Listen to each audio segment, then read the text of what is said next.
I'll find him.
Alright, cool.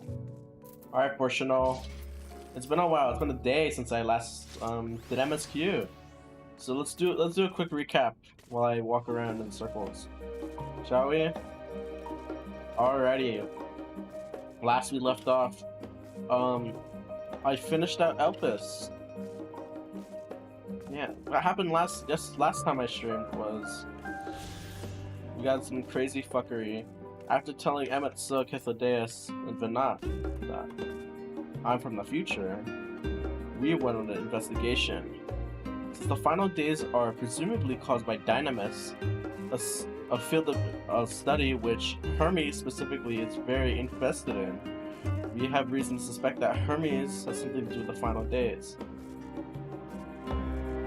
So, Venat and I investigate a little, and as we don't get very far, so our only resort is to ask for Hermes.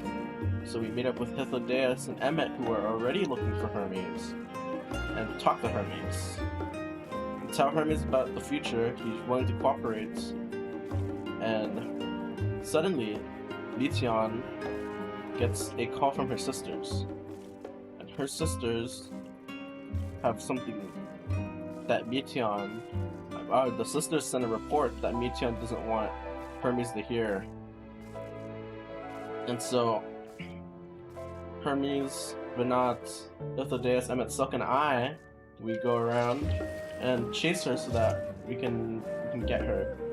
Emmet, Silk infuse Meteon with the ether, and we corner her, forcing her to read out the report. The report causes Hermes go a little cuckoo, a little crazy cuckoo, because the report was essentially that life has no meaning, and that they never answered Hermes' question, and instead told him that his question was never obtainable in the first place, or something along the lines of that.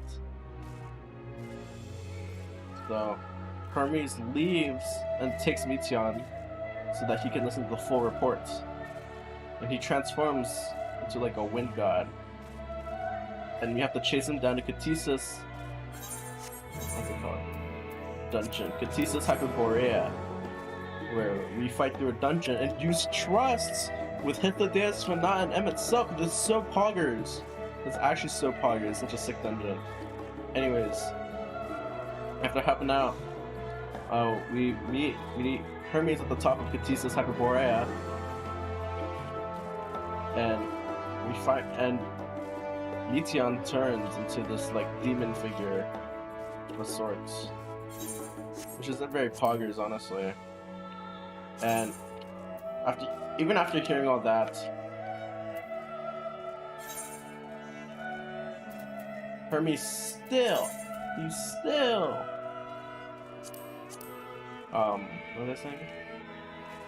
Oh yeah, he still sides with Meteion because he's always seen the futility in ending his creatures' lives, so he hates it.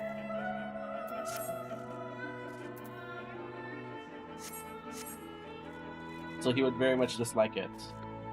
So he sides with this view that the Metia found, and sets off his memory wiping system, Kairos, which will erase all the memory, starting with Emetsuk's arrival to Elpis, all the way to all the way to Katisis, which isn't great because then Ithildaeus and Emetsuk will forget everything I've told them. And so Emetsuk and Ithildaeus sacrificed themselves to losing their memories so that Venat and I could leave and save their star. Meteion escapes while Venat chases.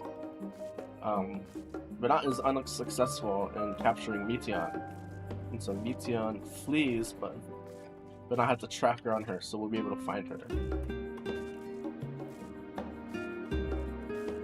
And as Venat and I leave Katisis,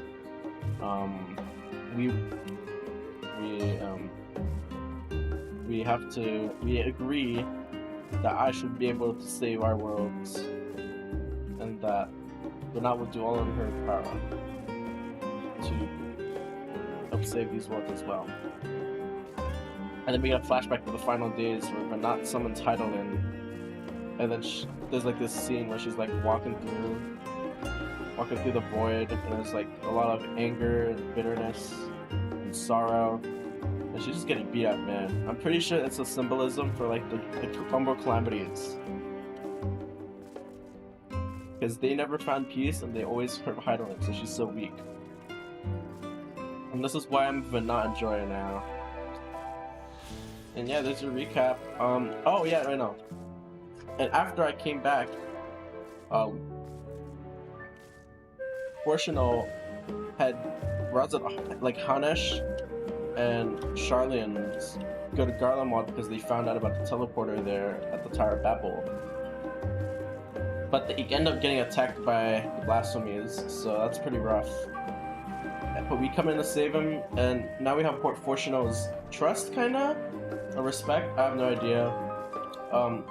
The Scions ask for a... Oh wait, no, Xenos appears in Garlemald, and we confront him about it. We combat like everything. We attack his apathy, especially Alize. Alize really attacks his empathy, his apathy for everything. Then he leaves, and then we get Master Fortunal. Oh wait, no, we get Urian J back. He comes back because the Loporets want to help Heidelin, the people of Etheirys. They want to help the people of Etheirys. And then we ask Fortunal if we can hear about their grand scheme, their master plan. And we do. They're currently building a ship to transport people to and from the moon. But they're having an issue with fuel consumption or something, so the Scions propose that we fix our issue on two conditions. One,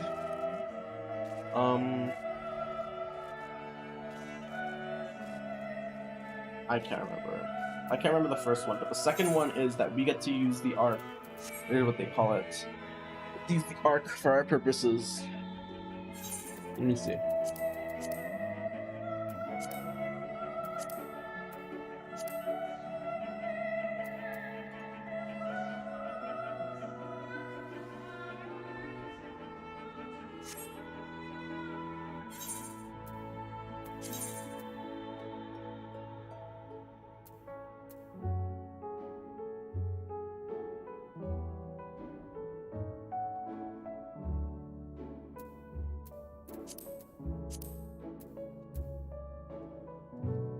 I'm trying to think of the first condition.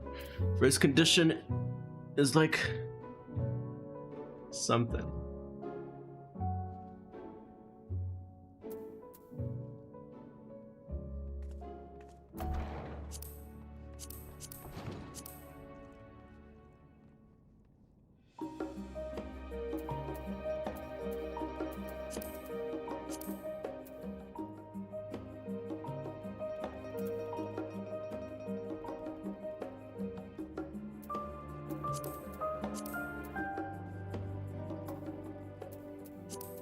I'm trying to think of the thing. It's escaping me.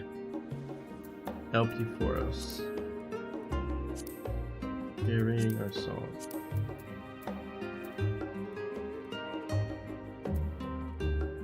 Oh. Oh!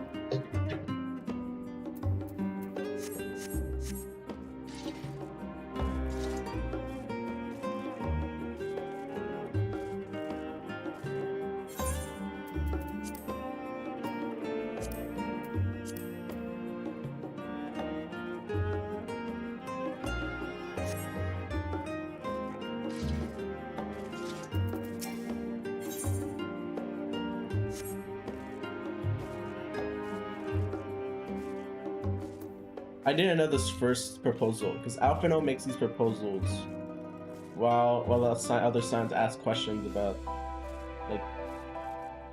like their plans and stuff. And Alphino's like, I have 2 proposals on. We'll do this if you give us these 2 things. One of them is using the Ark for their own means. And 2 is letting... Oh, maybe 2 is letting the Scions...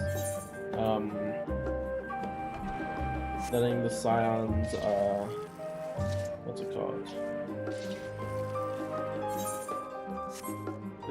This sword is ugly, by the way. Letting the Scions stop the final days with no hindrance. Or something.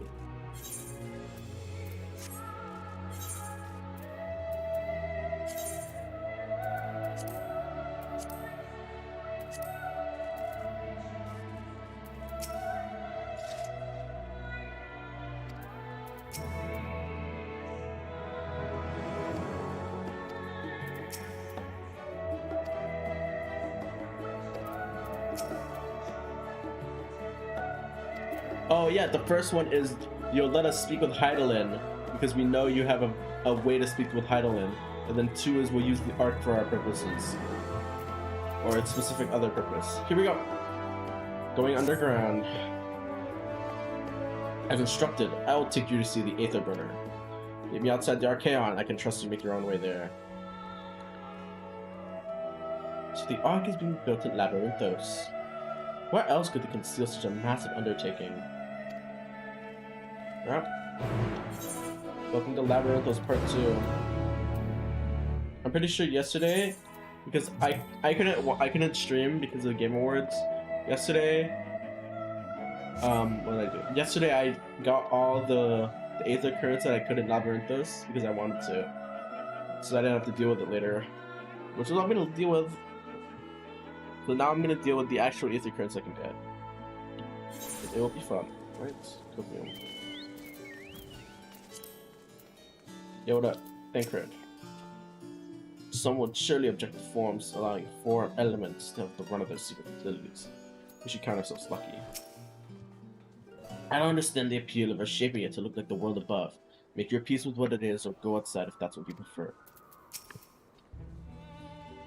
Now we've been granted permission to enter the lower levels as proof of our increased standing. Would they have been willing to divide with us sooner? It has been many moons since I last was in Labyrinthos. As vast as the archives were back then, they have continued to grow in the days since. Among the many and varied documents sent to the moon, I did chance upon several inventories made in the Archaeon. Mayhap the form building such records would provide insight into the intricacies of clerical duties. Regardless, the reports do not consider them worthy of more than a cursory glance. Where once we were refused entry, now we are welcomed as guests. Crazy. So long ago we sat here. They intend to carry everything in the Archaeon to the moon. They said they still had scientific records and biological samples, but they really need all of it. While the destination lies in the lower levels, form in its wisdom has granted you access to the Archaeon's lift. Step inside enough of fear to take you to the meteor circuits. Poggers! It's time.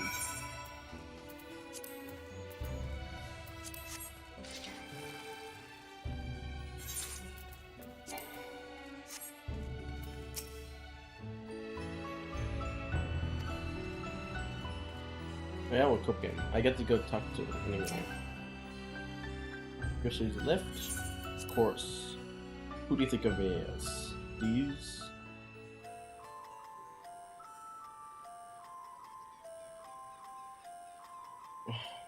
There we go. I'm gonna fucking... This is gonna be a 6-hour stream. Let's midterm again, guys. I'm well aware there are more important things right now, but I feel it's paramount I carry on as normal. Okay.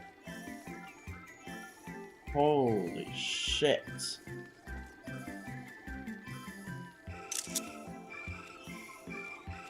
That is sick. Oh, let me... I hate this music. I remember when I first heard it during the review at FanFest, I was like, what face? What face? Oh my god. And since your associates have head to log assistant alpha, the other side of Marial agronomics. Actually, there's something I've been meaning to... no. Never mind, you can wait. Let's attend to the matter at hand. I bet he wants to ask you about the no-lifts. That'd be so funny.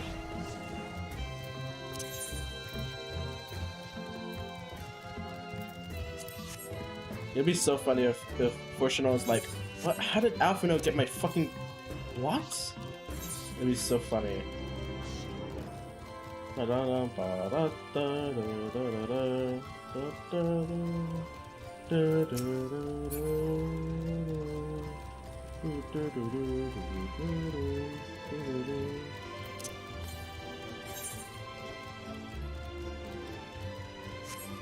Well, at least we have a shortcut now, thank fucking god.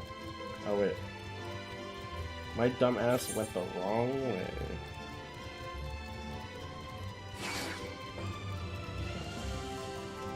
What does LP4os mean? It's some Greek shit.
Greek historian Epiphoros. Interesting.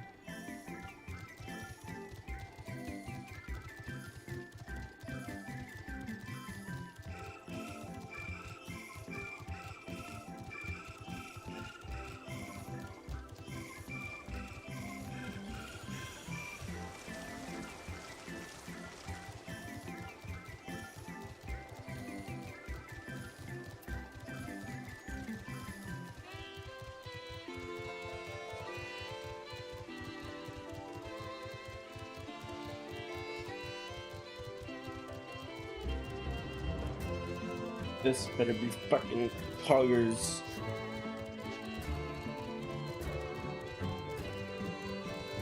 This arc will obviously take us to the last zone, right?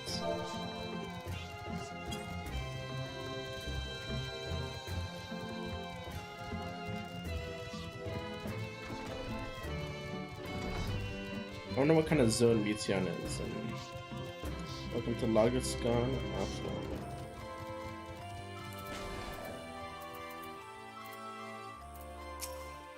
Now that you are having words with Master Fortuno, I assume. About the forum, even the people working down here are probably kept in the dark about the true purpose of this place.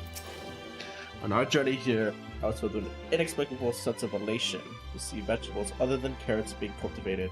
Why, it nearly brought a tear to mine eye. Must be close to the central circuits, which is where Charlean greatest secrets are held. If the tomes I peruse hold the whole story. Fields we passed along brought back memories of Ferndale. Fortunately, we were never blessed with such abundant crops. The further underground we go, the more surprises we find. What this place is actually for? I'll find out. We'll have to wait here until our father arranges us to use the next lift. Here being Logisticon Alpha, where the atmospheric conditions of the Labyrinthos are regulated. What if Xenos breaks into Labyrinthos?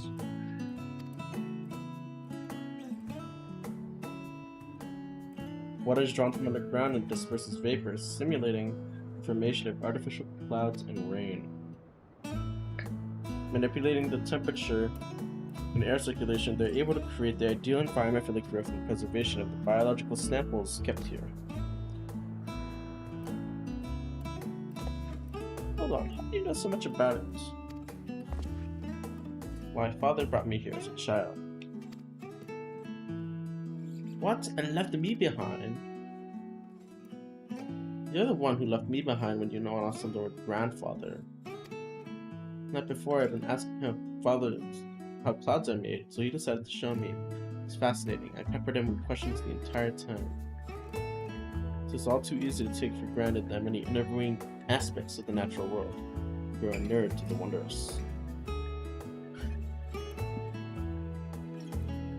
Having gained an understanding of the complex mechanisms employed by the Laportes in creating a similar environment, I've come to view such processes in a new light.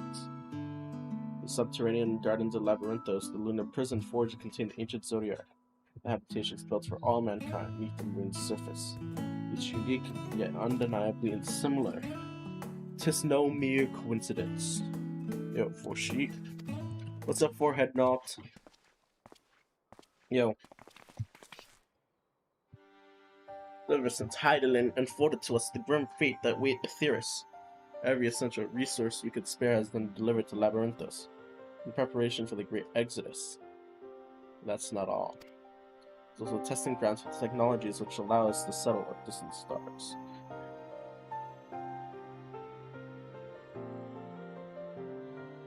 We should really tell him about the last time that happened. The Loporites have endeavored to make the moon inhabitable. That is not our final destination. Mankind must learn to propagate life where there is none, to thrive where it is all barren. Alas, time is not on our side. Oh, I can tell. I arranged for you all to enter the central circuits. It is there most of our preparations for the great exodus are carried out and the construction of the Ark among them. Though our plans have been made public, access remains highly restricted. You, however, will not be subject to said restrictions and will have free rein to come and go as you please. Such was the will of the Form, after all. We'll prove ourselves worthy of your trust. Their trust. Your trust.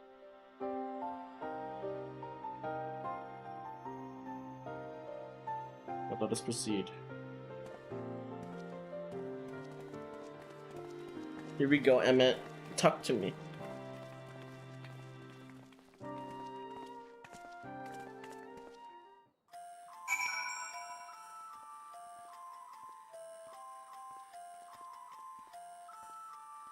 That had voiced energy.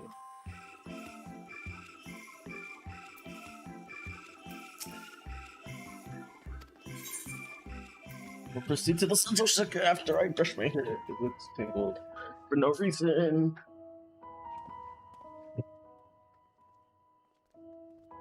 Getting on my nerves, but still.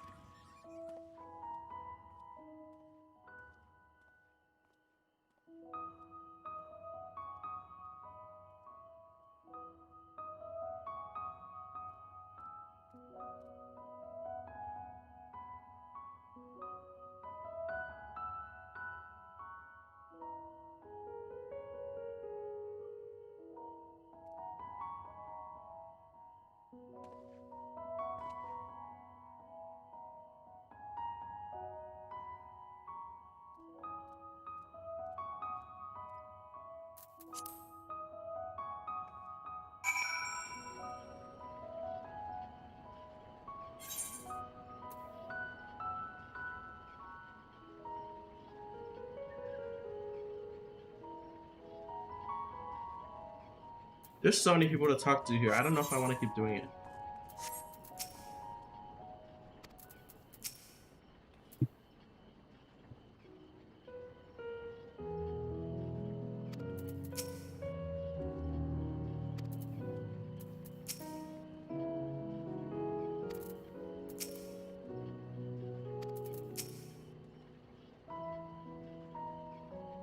Temperate environment here is not unlike that of Bestways Borough, though the diverse vegetation doth produce a more complex bouquet of aromas.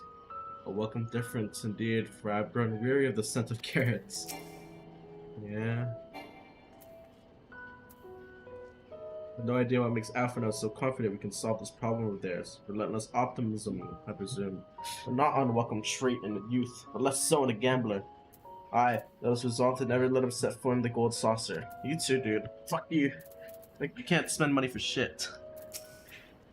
The farther down we travel, the more expensive the sky above becomes artificial. Though it is.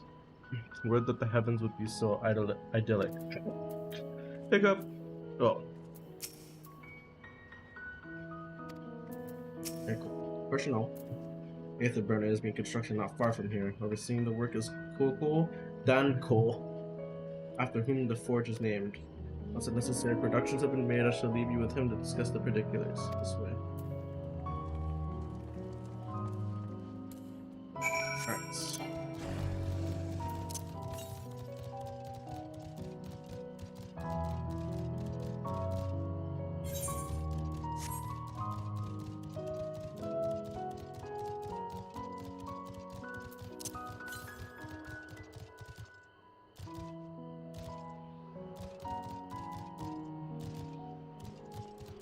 You motherfucker. Come to me.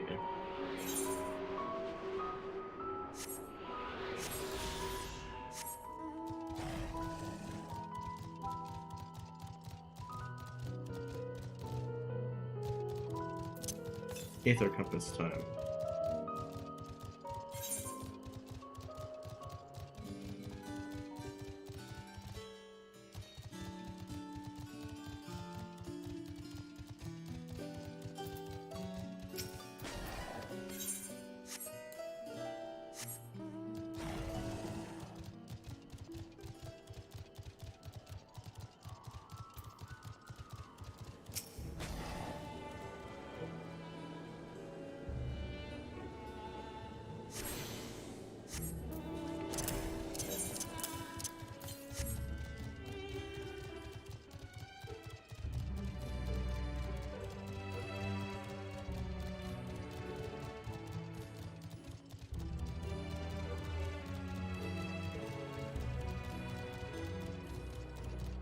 Isaiah is right, there is a more central circuit.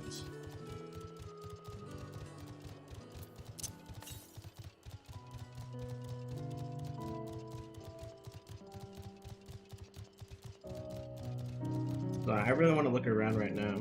This is great.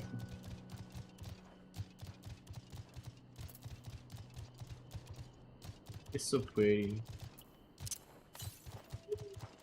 Alright, give me that aether current, bitch. Aether current, aether current, aether current.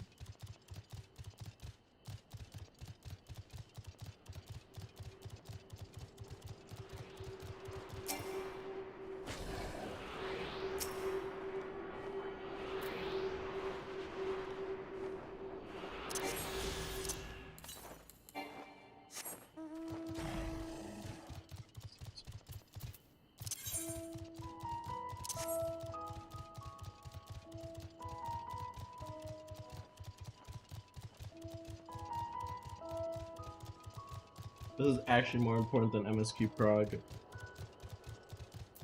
No. Bruh. That's just a big wall. Okay. Fine.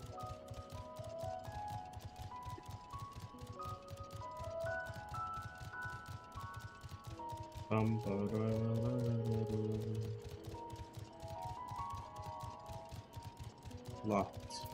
Poggers.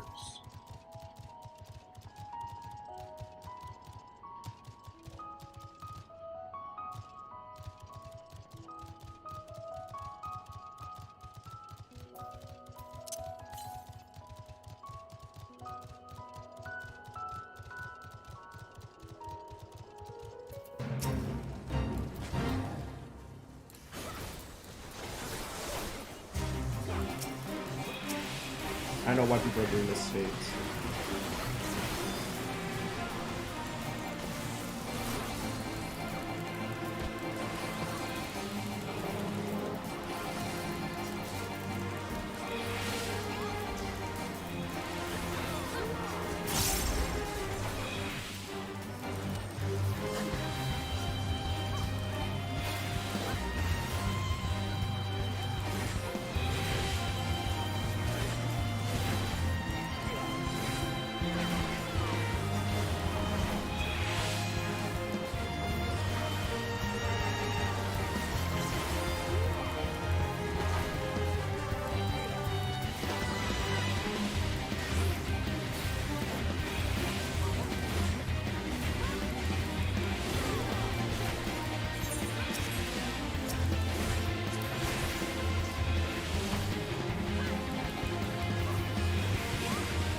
Nice.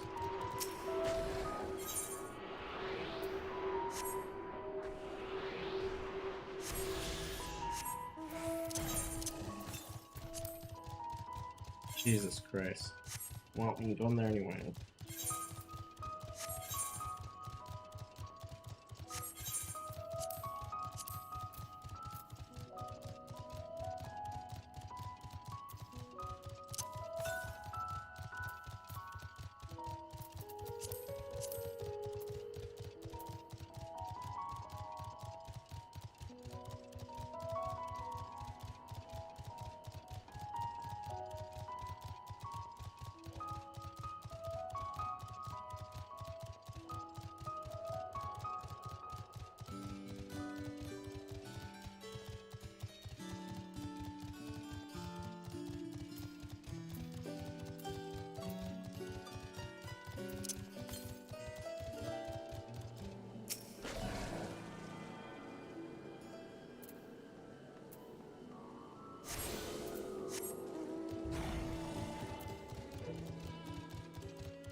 Yo. I'm not gonna talk to everyone again. I am.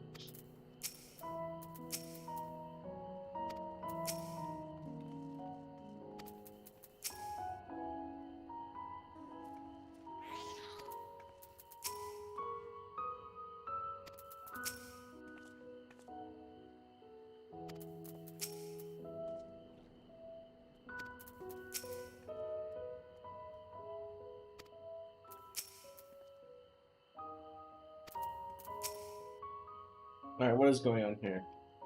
ABC. Oh. There goes the grind, just started. Voice cutscene.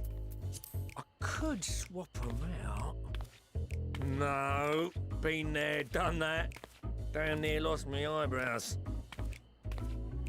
Think, Coco, think! We'd be well on our way to paradise. Visionaries patting themselves on the backs for their grand accomplishments if you'd only think! Yes, that does sound rather lovely. Yeah! I mean, Master Force, you know, what a pleasant surprise. We're not blasting off already, are we? The schedule remains unchanged, for better or worse.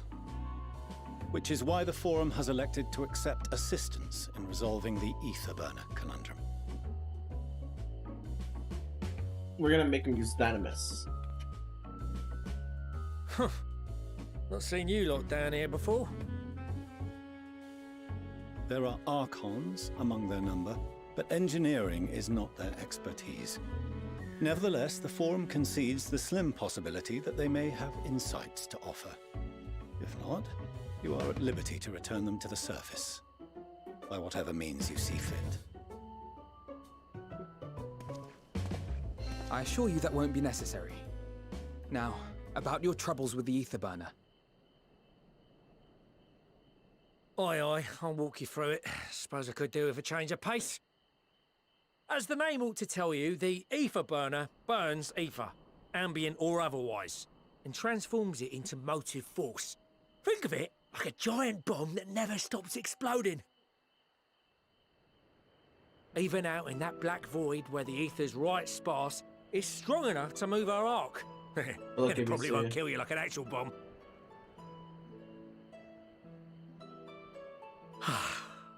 But it ain't perfect. According to my calculations, to travel to the moon and back fast enough for the Forum's liking, the conversion rate needs to be 6% more efficient. A measly 6%, you say? But if I could have squeezed even another 0.6 out of it, don't you think I'd have built it that way in the first place? Hast thou consulted with the Loperids? Yes, they too are conducting their own research, for lack of a ready answer. The moon's propulsion systems are considerable, naturally, yet they are commensurately massive. It is no easy feat to convert their technology into an efficient means of propulsion for a teeny tiny toy boat, as they say, and as I most certainly do not. Base Yes, exactly! Damn it all, I asked for refined adamantite and they send me uppity rabbits with inscrutable, ancient, incompatible technology! You trying to drive me mad? Do you speak of Allegan refined adamantite, perchance? You know of it? Only in the most general terms, I'm afraid. 'Twas an alloy of Allegan make, but the secrets of its production were closely guarded. As I recall, the record stated it was vital to Dalamud's construction and launch. Aye, that's the stuff. No material more conductive far as I know. Slotting some in's like blowing up a dam and watching the river of ether come rushing through. Ain't a living soul that knows how to make it though. We were fortunate enough to salvage some for the ether burner, just a wee bit, mind, from a chunk of Dalamud that came hurtling into the Northern Empty during the calamity. With more, well, that extra 6% efficiency would be child's play. It's a crying shame that we've no other sources. Surely the many shards of Dalamud scattered throughout Eorzea would suffice. Why not get the refined adamantite from them? Oh, we tried, believe you me. But only a few specialised pieces would have had any in them to begin with.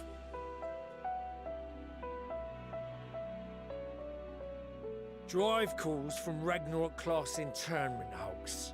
Those are the prize bits we really need. According to the Gleaners, getting to them means delving deep into the shards. And the defences are still very operational and very eager to blow them up. Yeah, but Alizé and I already did this. It's rough going in there, even for the cream. Not sure they'd make it out alive. Alizé and I already did this. Weren't we near that part of the Ragnarok when we went to destroy Bahamut?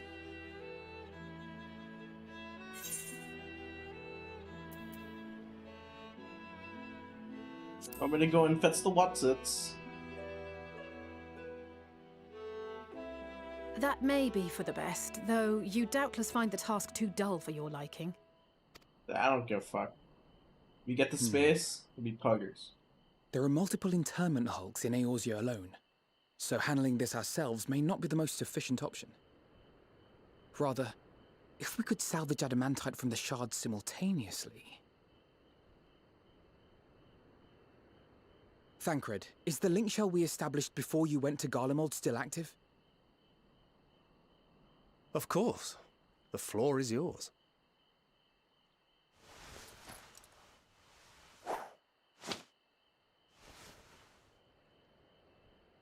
What's all this? Gathering firewood, so to speak. We alone can accomplish little, but joined by others, we may yet build a bonfire to carry us heavensward. This is Alphino. The Scions have need of you. Oh shit! My boy! My boy! Understood. I will contact the Lord Commander and dispatch our finest at once. Heaven's word. Good one. Good one. My sisters are somewhat preoccupied with the final days, so I will lead the 12-foot expedition myself. Are you aware of any other sources of refined adamantite? The moon. Logically, such an invaluable alloy would have been utilized solely where absolutely necessary, in components intended to conduct or collect surpassing amounts of ether. Any extant instrumentation or devices would have likely found their way into the hands of etherologists or enthusiasts. Sid! Please, Sid, I need Magical Sid. artifacts of Allagan design? The Eastern Alliance will send word to one and all. Can I get a Are Sid there other appearance? ways we may offer aid? No shards of the Lesser Moon scar our soil, but our stake in this cause is no less for it. Is there anything in Othard that might be of use to you? What did you say? Oh, you got friends in far places, lad. We have friends everywhere. Any road, if you're offering, I wouldn't say no to one of those Far Eastern sacred relics. Some of them can hold enough ether to summon a whole damn primal. Combine a source like that with the ether burner, and 3, 2, 1, kaboom! Love this guy. I gather you heard his explosive enthusiasm. Might you secure us a suitable relic? It shall be done. I know little of machines, but I promise we will do our utmost to gather the materials you need to finish your starship. I am glad for the work, in truth. Better to busy oneself than wait and fret over disasters foretold. You're so base, Serena. Love you. Then why are we all still standing about yapping? There's plunder for the taking, and I'm a born plunderer. I'll be an old Charlian before you know it. Start mixing the grog. I'm certain that can be arranged. Thank you all, and do be careful. Just like that.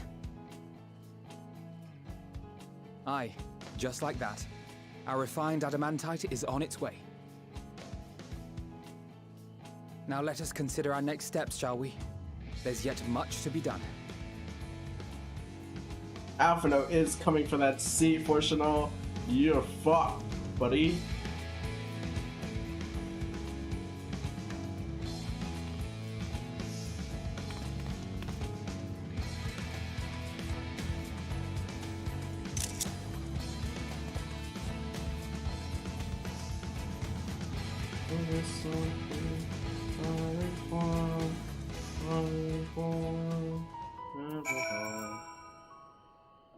So, Fortunal fucked off somewhere. What serendipitous irony that the remnants of the seventh humble calamity would become the keys to mankind's salvation. Never more certain I have been that Master Louis Swall watches over us from the ethereal sea. Considering how much of a fuss he made at the time, I don't see why he takes every opportunity to bring it up. It was just firewood. I'm confident that even the deadliest of elegant defense mechanisms are no match for our allies. At this rate, some of them might have many accomplishments to their name as a certain warrior of light. Time and time again, it seems the elegant something or other are either the cause of or the solution to our problems. To think the self-same materials that once launched Dalamud will now be used to help bring mankind to the moon. There's poetry in that. First the Telephoroi, now the final days. No one could accuse the Usabard contingent of backing down from a challenge. Of course, they're all so committed to the cause when we first set out. Seeing the example set by you, Alphino, and the others, the change was palpable. They couldn't help but believe. Aww. The Bahamut is long gone, the internment hulks are far from safe. It could be much worse, of course. They won't have to fight their way past Mare City and dragons, nor is there any danger that Elder Primal might be summoned yet again. Even so, I dare say there's still a few elegant creations and contraptions remaining to bar our friend's way. I hope that grandfather watches over them. There are no oaths or contracts binding the members of the Ilsabard contingent, and in many ways those would be more loosely organized than the Crystal Braves. Nevertheless, I knew none would refuse this call to arms. Truly, we've been blessed with trustworthy and dependent allies. Appreciate you doing all this, but I ain't getting me hopes up just yet. Sound like these were a reminder of how famous or infamous Alphino has become. Who would have thought you could achieve so much with a single link pearl connection? As we're expecting a lot of visitors in the near future, I best return to the surface and inform the relevant parties. As I have a contact of my own that might be worth a try. Oh, who might that be? That's for me to know and you to find out. And on that note, I leave matters in your capable hands. Best of luck. Imagine if this is a G-Cut. I bet they did a successful raid of the Baldessian Arsenal. Or something. Who would Cryo be contacting? Meanwhile, an old, oh no. Oh no. The final days. Oh wait, no, this is the Ilsabard contingent doing shit. Blah blah, these and those. Our course of action is clear. We must harvest refined adamantite from the shards of Dalamud and procure arcane relics of Allagan make. Summon the best and brightest of our immortal flames and form an expeditionary party at once. Call upon the Sultan Sworn and Brass Blades for support as you must. Papashan, send word to the guilds. We will require the expertise of master artisans if we are to have any hope of identifying and recovering these elusive materials. This is fucking Dear guys, we have need of your stone torches. They are to assist the immortal flames in scouring the ruins and to help secure the surrounding areas. I trust I can count on your support. As commander of the Stone Torches, my son Zimberk will personally see it done.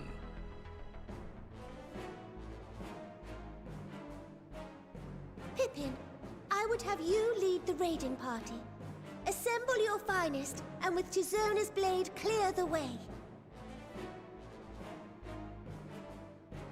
Lord Lolorito, I I pray you take charge of the search for Allagan relics. Surely you know of some being traded on open or clandestine markets, or sleeping in collectors' vaults. Of course, I ask not that you do this out of the kindness of your heart. By all means, profit on the transactions. I wish you the joy of it. The final days descend upon our world. If circumstances are truly as dire as they say, Uldar's best efforts may be for naught. And yet, when we Eorzeans rose from the ashes to rebuild our broken realm, did we not learn one simple truth?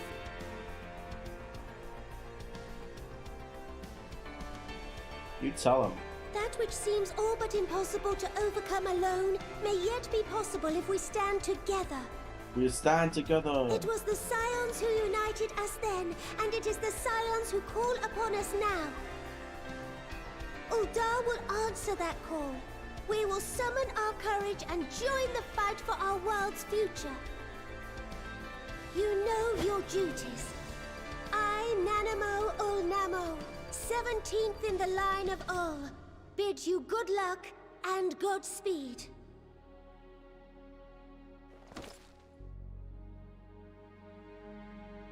Fuck yeah. Meanwhile in Gridania, Poggers.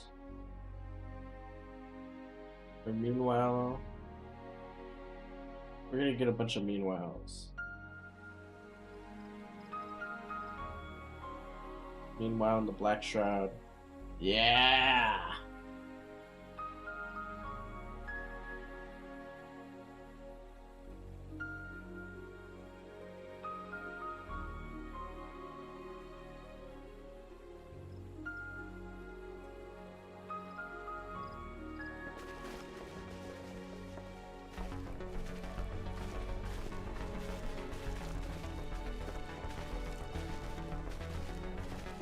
This is the first, the second, and the third coils. Buggers. We fielded a goodly number, but our ranks are heavy with healers, and an abundance of restorative magics will be of little help in destroying Dalamud's defenses. Still, it has ever been thus with Gridania. We must steel ourselves for a protracted engagement. Jesus.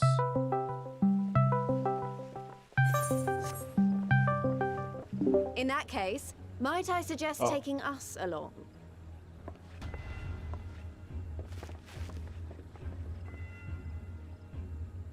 Commander Hext, what are you doing here? None of the shards in Girabania are big enough to hold an internment hulk.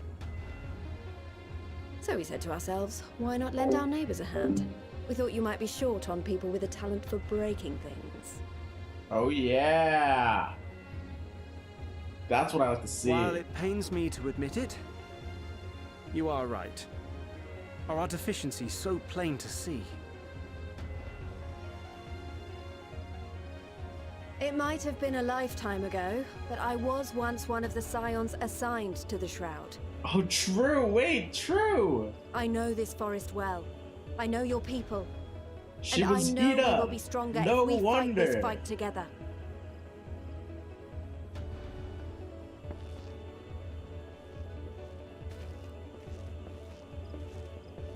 Then I will impose upon you with a clear conscience.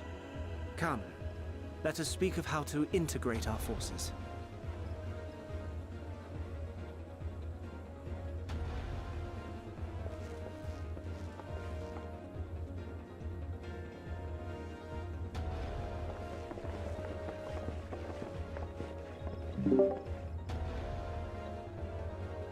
I won't let it all be for nothing. I promise you, Papalina. Say something.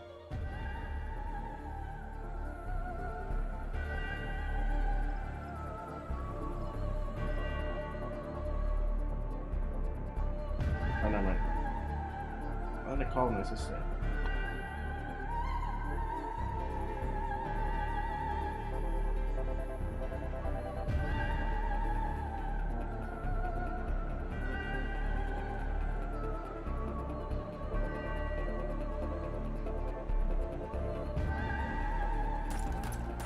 Manolane, what are you doing? There you are. Artoriel! We've no time to waste, brother. Everyone has already... Wow, spoilers? Spoiled these nuts. Aww.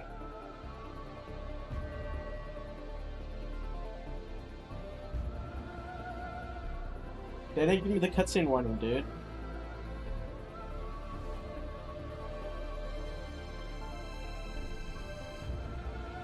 It's for you, brother.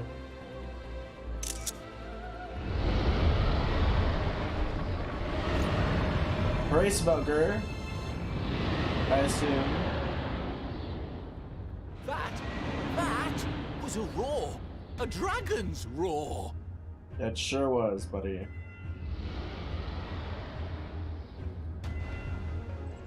That has to be my boy Harry Swogger. This is sick. Avengers Assemble, bro. Oh my god. I fucking love this.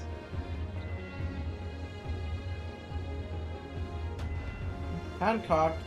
Oh, that's him pursuing. And so, in summation, Lolorito. the Eastern Alliance, as well as the Honorable Lord Lolorito himself, reached out to me for assistance in procuring these treasures of the divine, and I, in turn, do beseech the Confederacy for aid.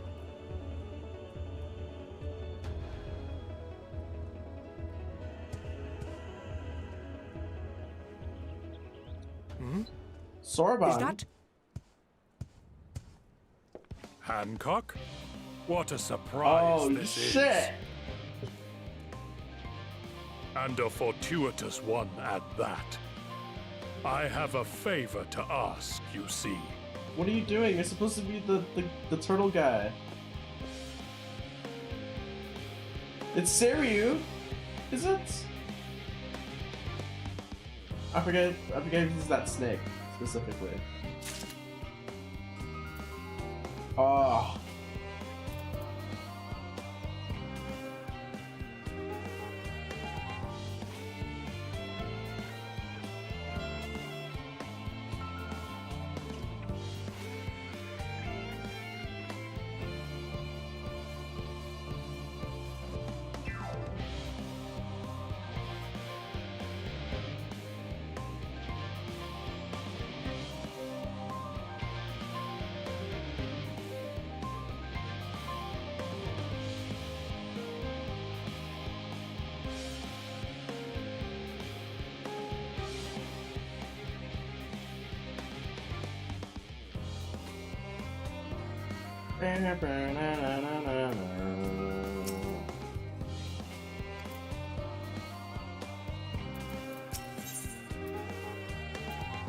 No job too small.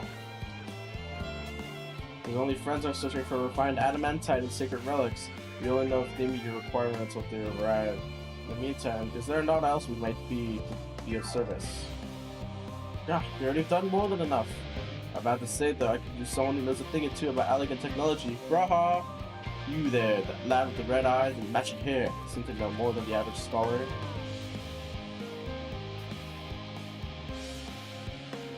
If only Master Kokoro knew how right he was. While he and Grau established a rapport, why don't we help with the great exodus? Indeed, this will be going above and beyond the terms of our arrangement, but I promise this is not to curry favor. As confident as I am we will succeed, we must be ready for every eventuality. This will also be an opportunity to familiarize ourselves with the logistics of traversing the great expanse. And if nothing else, it beats twiddling our thumbs while we wait for the adamantites. True. Alright, let's get people to safety. Why aren't you a bunch of helpful buggers? You might lend a hand, I know where you go. Charlie and Hamlet is lousy with researchers and scholarly types, busying themselves preparing for the exodus. Ah, that lot need every help they can get. Well then, off we go.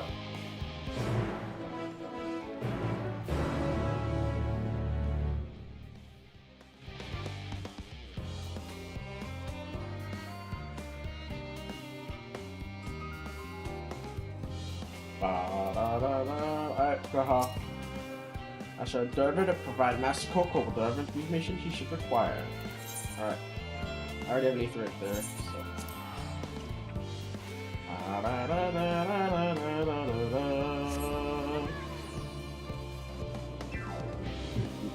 Is this gonna play the whole time?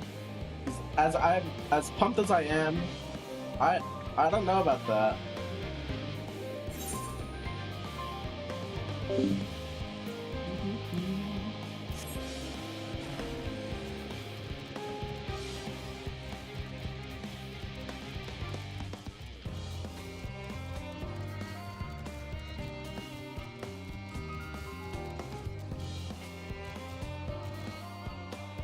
Yo.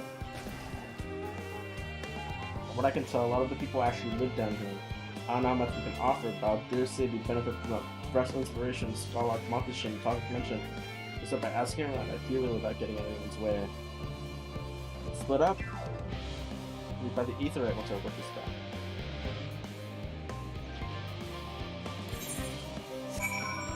To work.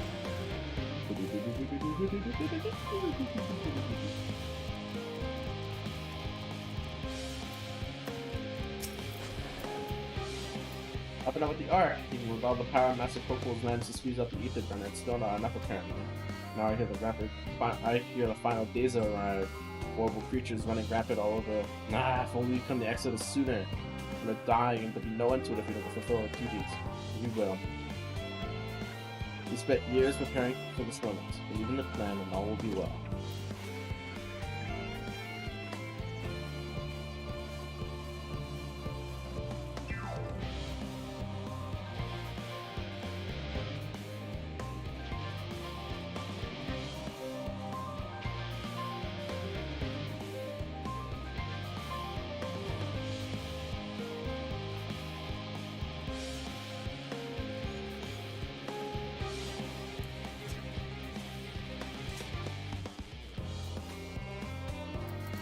To San, offering to help. It's very kind, but I should be able to organize the rest of the documents by myself.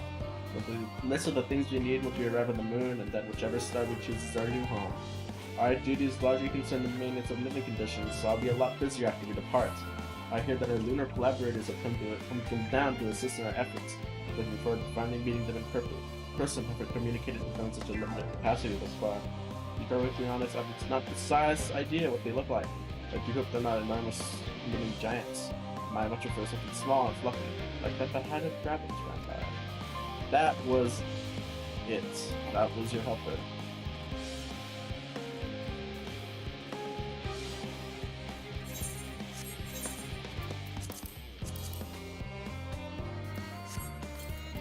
You are not making me wear this shitty armor. Oh, wait. Wait, Drip! Wait, no, that's Drip. I'm sorry for calling it shitty. Wait. Wait, that's actually pretty as fuck.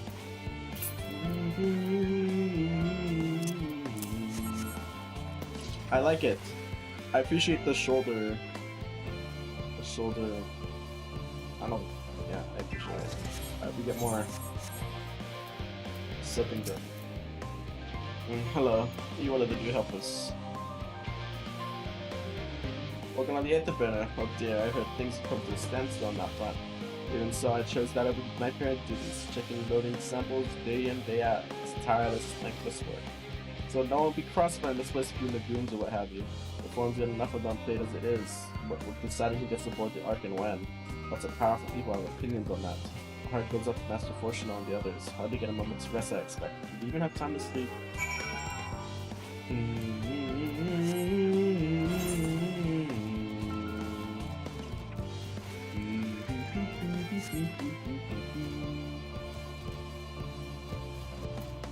The song of up, this is all the Yeah, I want to help you.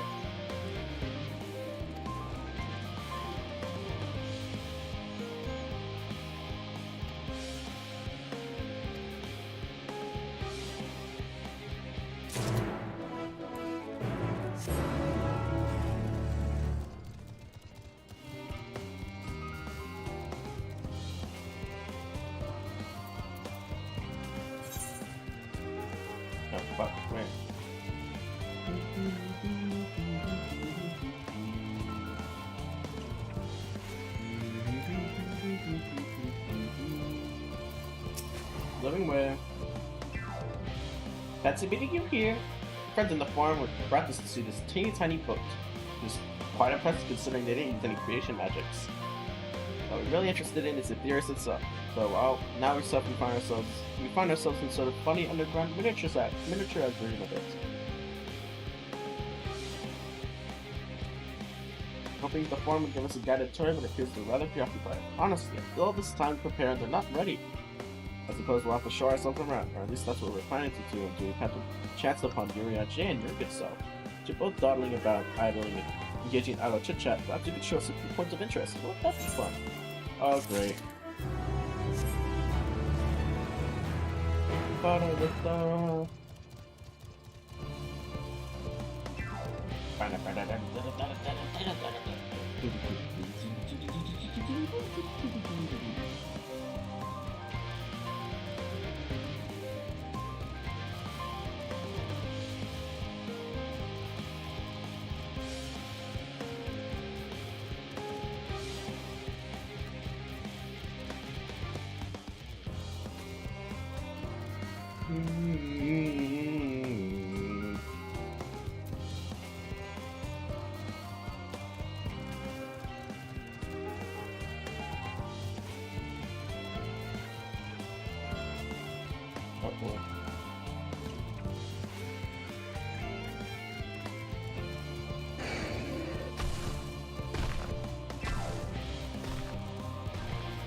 That guy just gave me an ether current. He was like, here we go.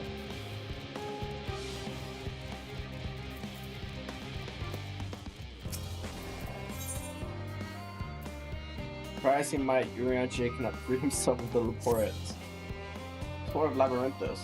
Unexpected but prudent suggestion. Given the similarities betwixt this artificial environment and Bestway's burrow, we are in our interest to have the Labyrinths acquaint themselves with those conditions deemed optimal by their Charlatan collaborators. I fear, however, that continued reliance upon my limited knowledge would rest narrowing rather than broadening their perspectives. Mayhap thou art better suited to lead this venture. Have you given that great big what's-it over there? The what's-it? Shall we explain it? Okay. What?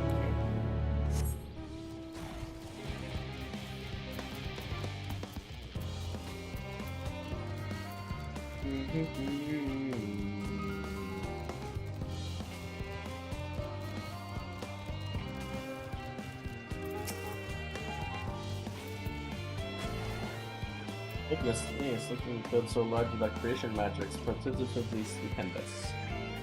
After we direct our attention to most important features. Here we go.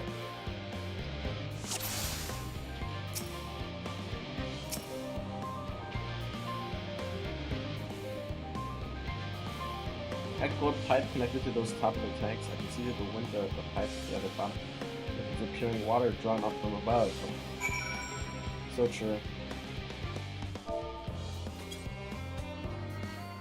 The water I hear from that great big tube must be like causing the giant build up top. I see that's how they drop water. I see some sort of spiral shaped mechanism in there too.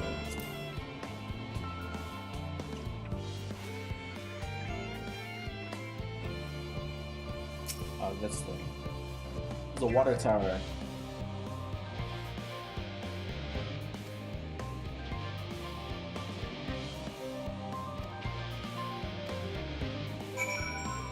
That's what I'm saying. Alright, Laporte, did you get what you wanted? No. Finally, a break.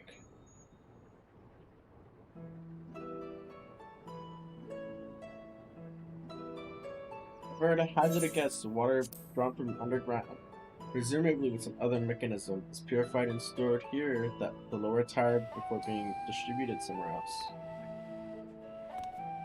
I'm right, aren't I? I knew it. A design brilliant in its simplicity. I dare say it'd only take a moment to install even the harshest of environments, for us Laportes, that is. Indeed, securing a reliable source of water is of the utmost importance for any fledgling settlement. We read, however, that the people of Etheria sometimes make their homes in arid deserts and such. How are they able to survive? Many settlements in Thanalan are built near an oasis. So they always have one. So wherever you choose to live, you're never far from water. Oh dear, I really won't be able to procure the necessary amounts. To provide enough water to keep them from drying up completely, it appeared they relied on far more than we anticipated. A few adjustments may be in order, but once we calculated the average rate of consumption per individual, those would be worth learning more about how exactly they obtained their water in the first place. Master Alphino spoke of machinery responsible for that feat during our journey through Logisticon Alpha, did he not? Maybe the Laportes will share his appreciation for the engineering marvel.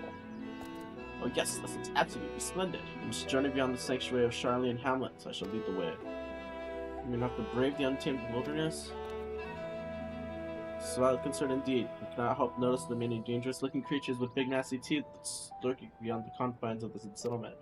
If we were not escorted here by burly custodians, I dread to think what would become of us. Regrettably, to many a hungry predator with the aforementioned big nasty teeth, the ports may appear to be a potential and rather appetizing source of sustenance. May I impose upon thee to assist in securing safe passage to Logisticon Alpha? For my part, I shall act as escort to living way and cooking way. I am sure slinging way and brewing way to thy care. Yeah?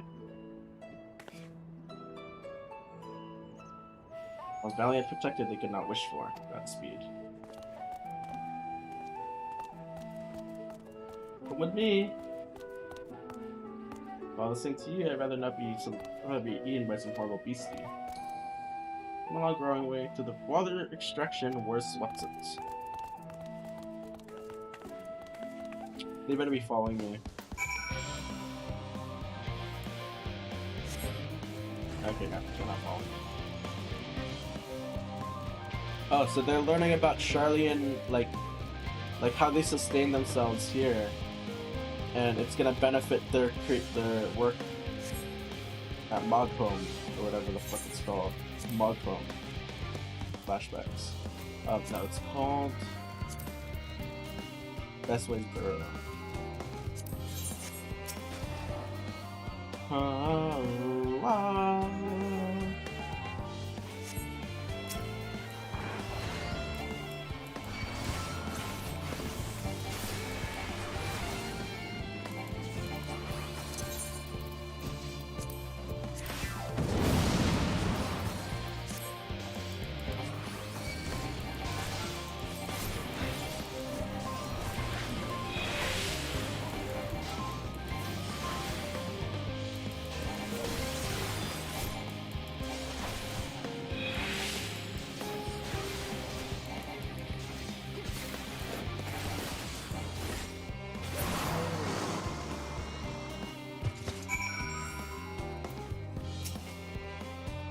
so much. Really hope this water extraction what's it is worth this harrowing experiences. Are part of this fun, some might say, but I'd rather not be burnt to a crisp with all the same to you. Go. Go, run.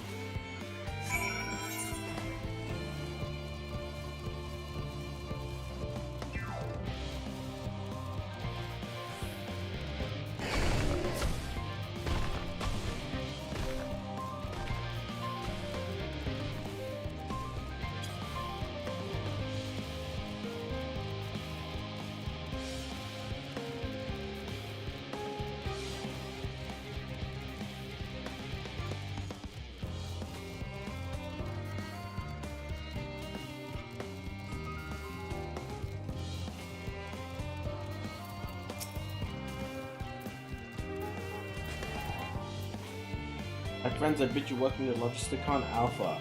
My destination doth lie at the lift's top. Pray follow me.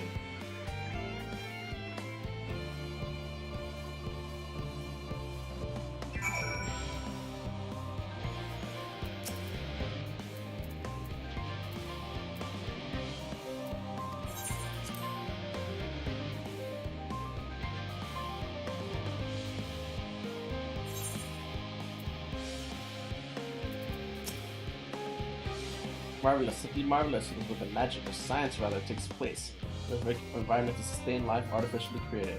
Knowledge will gain here be essential when we start looking for new stars for yours to inhabit. Apparently most of them don't even have air for you to breathe.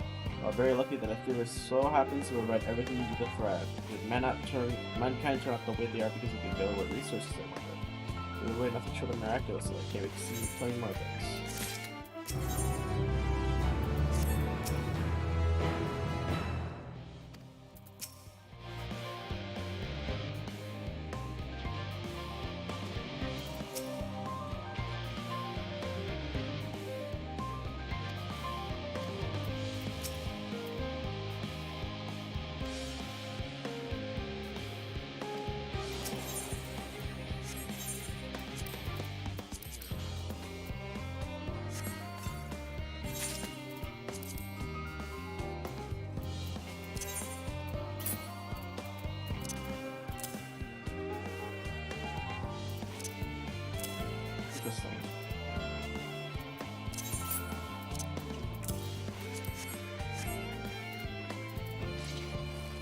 I just need new gloves.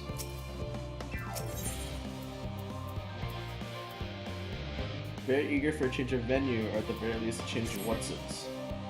Well, very wonderful, I'm sure, but I was rather hoping to learn about your nourishment and provision facilities. In other words, where's the food? I will acknowledge your consumables you seek may be found at aerial agronomics. Sitting away the others had to study every conceivable facet of this apparatus, would thou be so kind as ask for their visit in Colonel Air.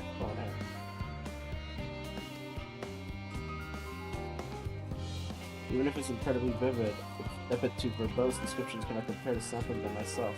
Not to mention Aetherius will suit me no more. I must learn all I can while there's still time. I spoke no further delay.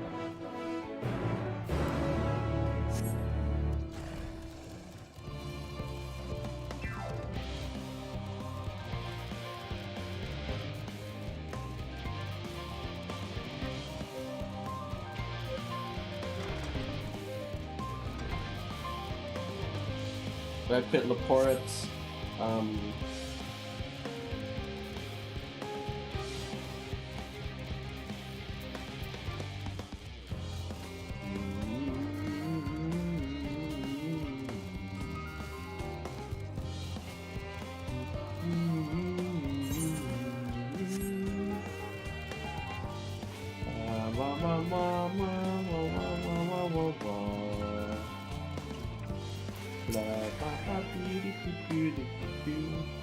yes, the heady aroma was enough to guide me here, and I've spotted several of the fruit and vegetables featured in a compendium. We would love to try some. I asked that those who help themselves to a harmless crop without permission are offered the pot and put in the pies.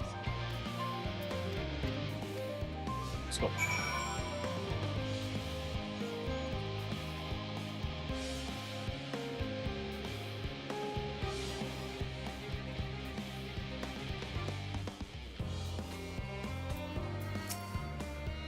I want to find messages.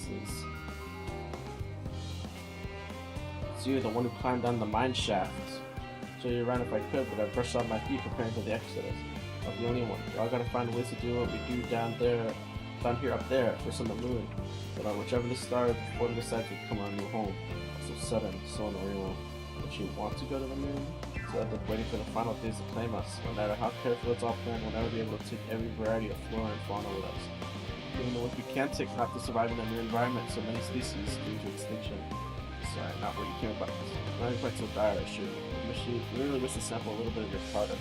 I mean, I hear you help yourself. Yeah.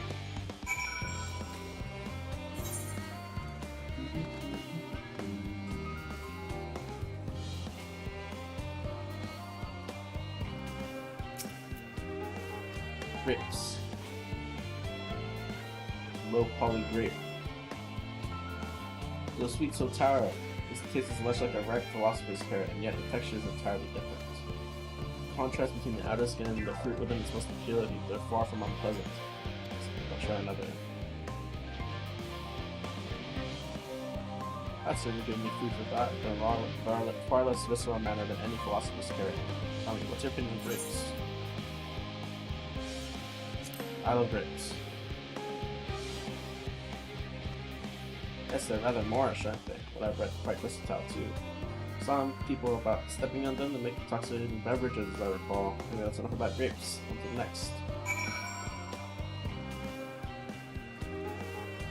Aha! Apples. Soon. Oranges. Orange by name, orange by nature. Holy fuck, god of a tornado. Thank god you're safe. What came first? The fruit of the color. Who cares? It eats. Alright, it eats, bunny. Consume. Equal parts sweet and sour.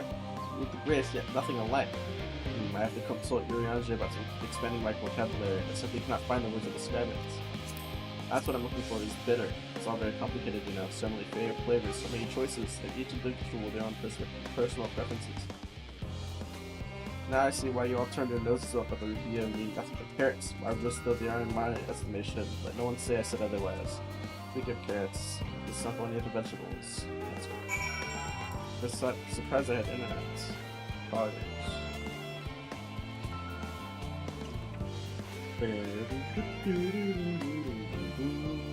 Yo, cooking way. Let's have a pumpkin. No, a pumpkin.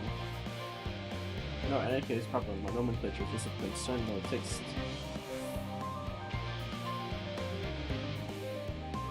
And it's so hard and flavorless, and might as well be treated a piece of wood. You see, these are pumpkins, and no one with any sense would try eating them raw. You're supposed to cook them first. I'm finding it awfully bothering. Far from cooking is a joy unto itself, and what's more, it broadens the range of ingredients that we can safely eat. Of all else, cooking allows us to draw the full potential of our produce. Pumpkin stew has been one of my favorite dishes for as long as I can remember. Perhaps since even hard blocks of plant matter can become as delicious as the orange I sent. I wonder though, if there's anything more delicious. How about yellow fruit over yonder? Is this banana or lemon? Oh, he's gonna eat a lemon! Oh no!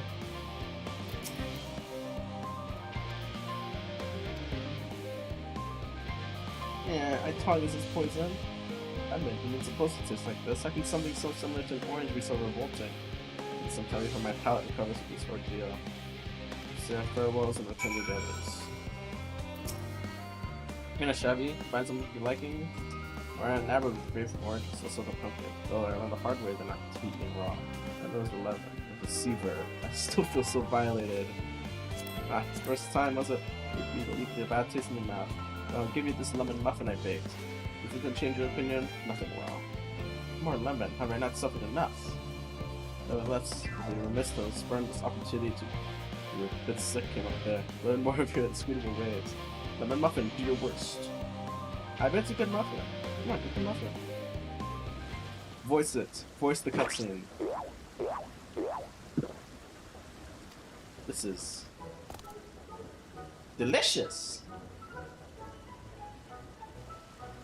Also, I was thinking, a hint of lemon, it complements the sweetness of the dough to create a perfect harmony. And when it gets its vile bitterness, could be utilized so elegantly. A good chef, this is simply breathtaking. I see we rarely use lemon in its natural state, but as a starring role in all sorts of recipes, and the same is true for many other ingredients. comes down to making the most of the resources at our disposal. Sometimes that can even be the difference between life and death. I won't be able to take every species with us, know that the form agonizes over what was preserving and what will be consigned to history. Our choices, but we make them with the massive way to survive. Such strength of will, now I know what Heidelin sees in your kind.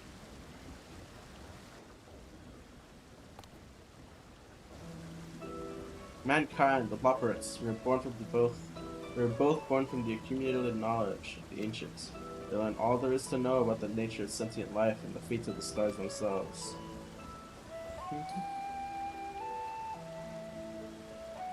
Once a civilization has fulfilled the basic requirements for survival, it will inevitably seek to eliminate all forms of negativity and achieve perfection. And therein lies its folly and downfall, where perfection is an unattainable ideal, just the paradox of the immaculate carrot. With civilizations, since time immemorial, deem the pursuit of perfection as progress. They pay no heed to the cost incurred in their futile quests, and all too often become the architects of their own demise, their dreams forever unfulfilled. What then is the alternative? The answer lies in knowing that our existence can never be perfect.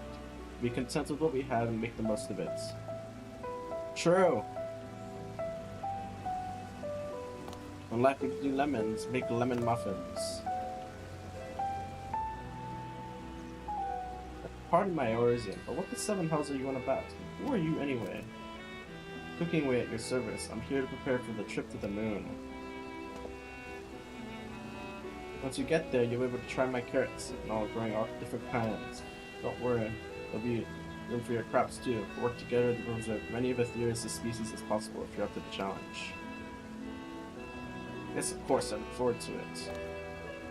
Well, this has been highly productive, probably. Let's go see if Urianji and the others have run out of machinery to inspect, shall we?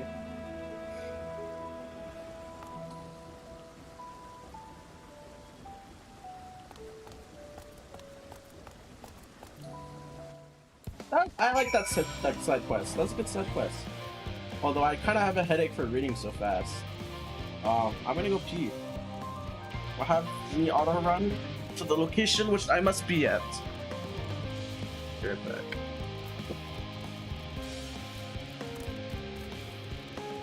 Headache.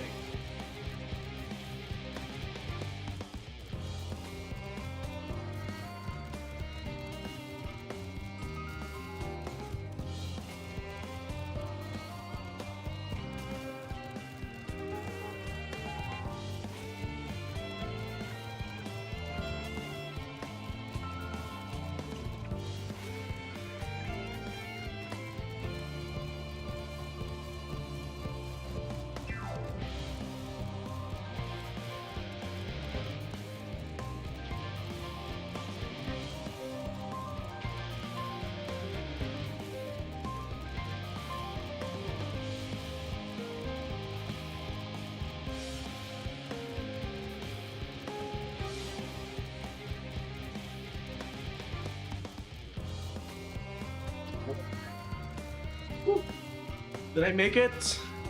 I did. I had like the worst pee shiver ever. That was very violent. But I'm okay now. It was just very scary.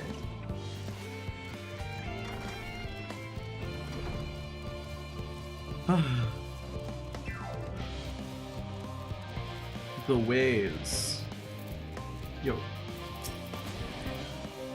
It was most enlightening, especially the part with the lemon muffin. Actually, I was wondering, do you know any other places famous for their cuisine? Limzilla Mensa is home to the Culinarians Guild. But I have time to visit. The more I learn of Aetherius, the more I wish we could spare it from the final days. Alas, Heidelin's orders are to flee, not to resist, if only there was some other way. Sage Council. Urianji appears to be tallying the Lopperites in preparation for an imminent departure. I must that time at Mero Agronomics that bear fruit. Good one. Our efforts were too rewarded. We now invest in embarrassment of educational riches. No doubt our guests' relentless pursuit of knowledge could occupy them and us for a fortnight. Alas, time is of the present. Let us return to Charlie and Hamlet forthwith. I shall gladly attend to each and every report here, so further questions within my power to answer arise. This shit intense. Oh. Sorry, growing way. Back to work.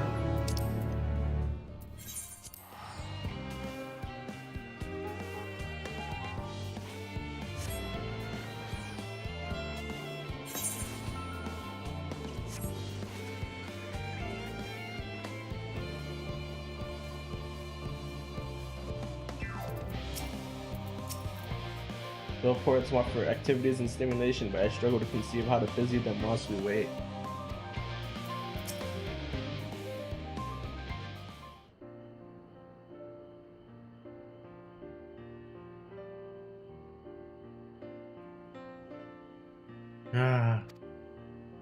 Yo.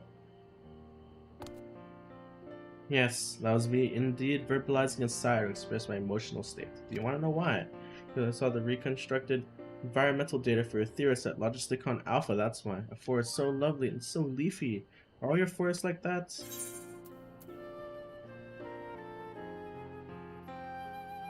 Just see the forest of the first. One was purple.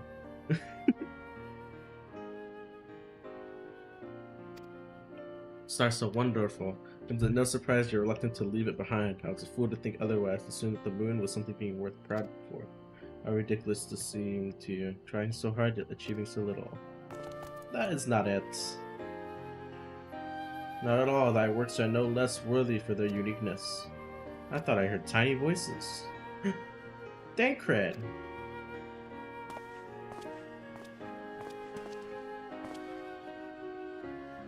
How didst thou fare? Oh, I was able to glean a fair bit from the researchers while helping them move their cargo.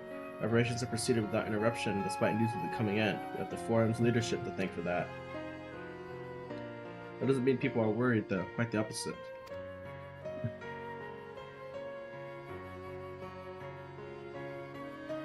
Knowing disaster could strike at any moment, they hurry to complete their work. Equally aware that a single error could be the difference between life and death. You can hardly tell them there's no cause for concern. Perhaps not, though aided by a goodly growing way, we might find other ways to lighten their burden. Me, be of use to people. I'm honored you are thinking me capable, but I'm not sure I'm up to the challenge. Nevertheless, I believe in thee. You say so, perhaps it won't hurt to try. Past someone moping in the western closet looked being in need of a helping paw. Perhaps we might start with him.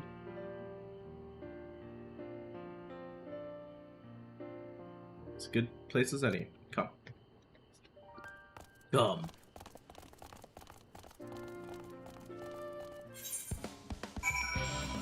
Yeah.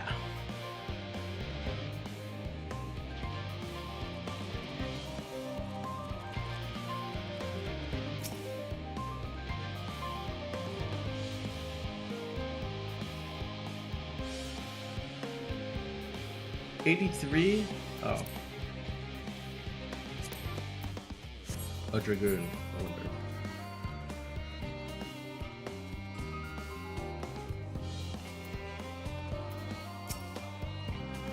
Yo, you need help, bro?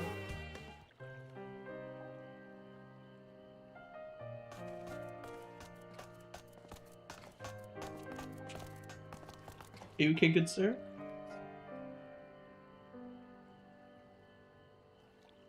Oh, can I help you?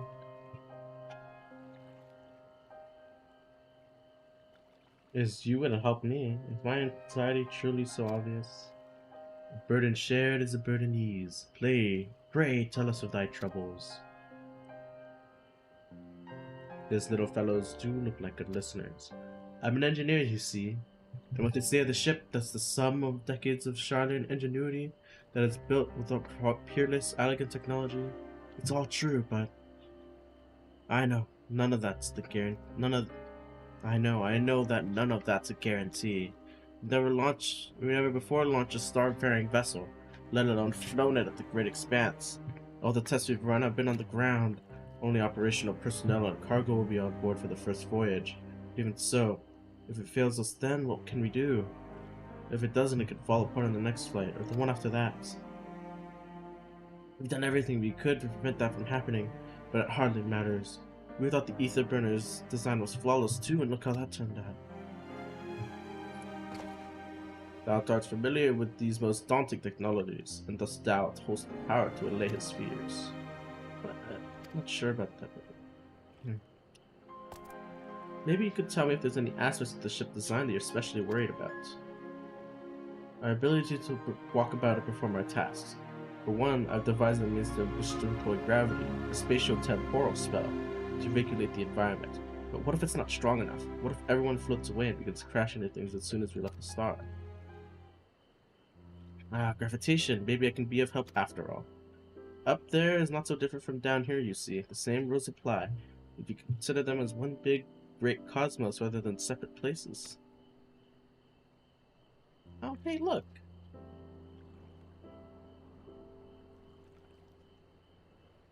Suspect both parties shall find comfort in this conversation.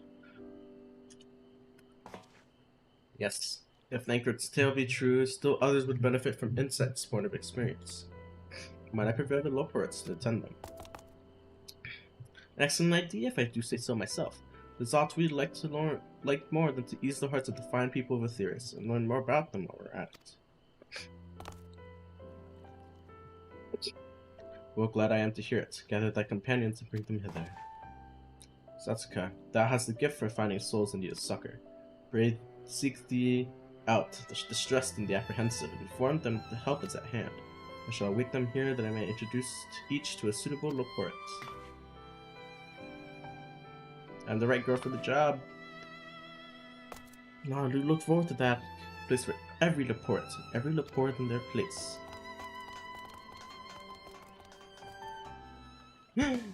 Everyone gets a Loporit. You get a Loporit. You get a Loporit. Everybody gets a Loporit. Yeah!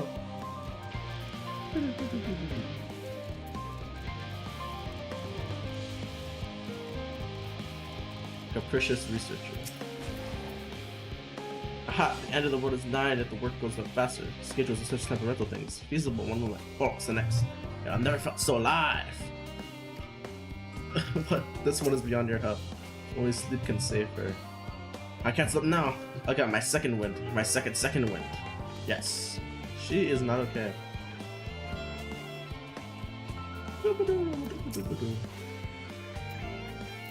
Concerns? Nay, there's no point in worrying at this stage. It will make the work go that much slower. The wind seems to be coping well.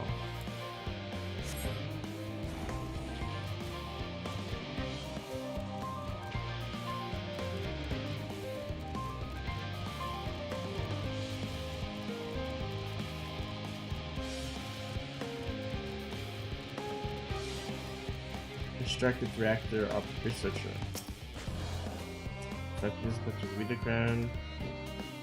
Hello?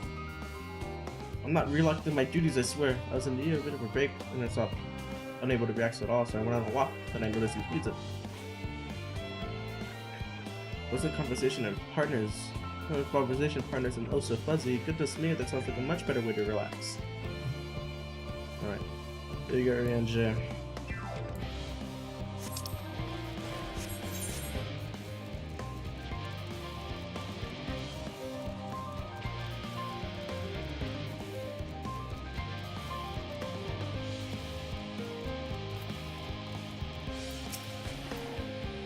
Blasted assistants, where have they gone to at a time like this?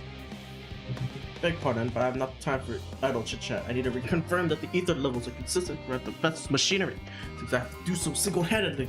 I swear, when I find those assistants of mine, yo, I got a bunny for you. Loporits are willing to help. Why didn't you say so? At least they won't moan about how they have to check 24 times with me and haven't slept in weeks. It's assaults. Okay, this guy's an asshole. Whatever. Continue.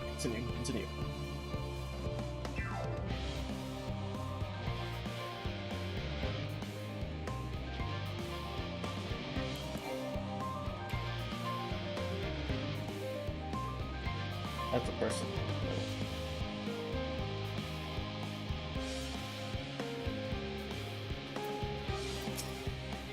How may I help you? I would have loved the idea, but you notice you've been becoming rather tense. The Russian fragrant tea leaves. Now I need to track down 100 or so cups. Don't you worry, I can manage. I hope your plans to cheer everyone up goes well. The woman's doing better than you are. Oh. Call me out like that.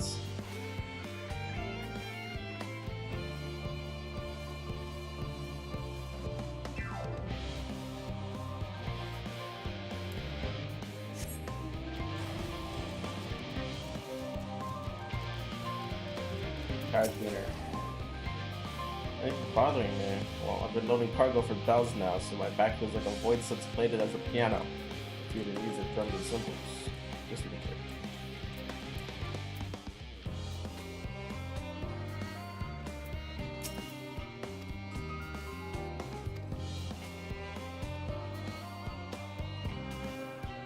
Consult our collaborators. I've been supposed to be more efficient than sitting here brooding. I've attempted to calculate how much cargo we can consolidate with fewer trips so the ether burner make our original estimates unfeasible. There's simply too many. Perhaps our inner associates. There will be too many variables. I feel my brow will turn inside out. Thanks for letting me know. Got it. You're missing naturalist.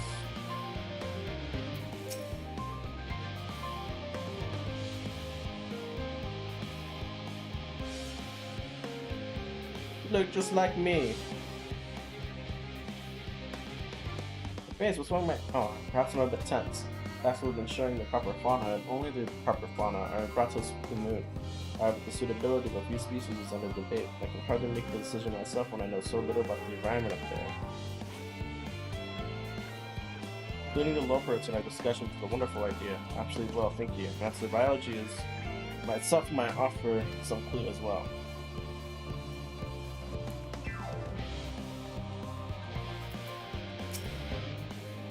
Yes, you have. You seen an envelope lying about? This imbecile refuses to give me the alchemical of that bloody slip of parchment.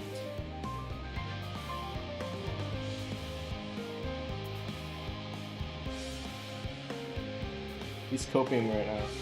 Just spent up a spell and you can remember where I dropped my damn envelope. I'd love to get more help from you. You wasted enough of my time already. Yeah, don't get that guy involved. He does not deserve the love birds. Just engineer. You might think about the medical facilities of the ship, of course, but design them with the assistance of our sages and priorgans, but to imagine every illness and injury that one might face with the great expanse is beyond any of us. Say nothing of the effects living out there is indefinitely might have on the body. Practical parts. Cruise from the moon, why didn't I think of that? Can I go in any of these buildings? I can.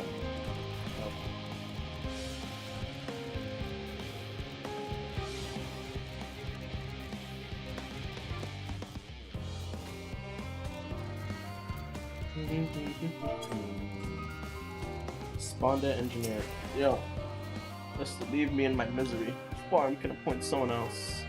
I apologize. I simply don't know what to do. How am I supposed to pilot the Ark if I'm already falling under the pressure? Operate. Starship pilot that I might sleep with. Truly. Well, there's no time to waste. Help you prepare for this monumental task. Skeptical researcher. Have you heard anything about what's on the moon? I note that we can make it up there. Searching for a new star pilot plan sounds awfully vague to me. Ask the forum, but they only tell me that the collaborators have everything under control. Forgive me, I don't feel particularly safe with wandering through the sea of stars on God knows what, lead by God knows who. Lopper it.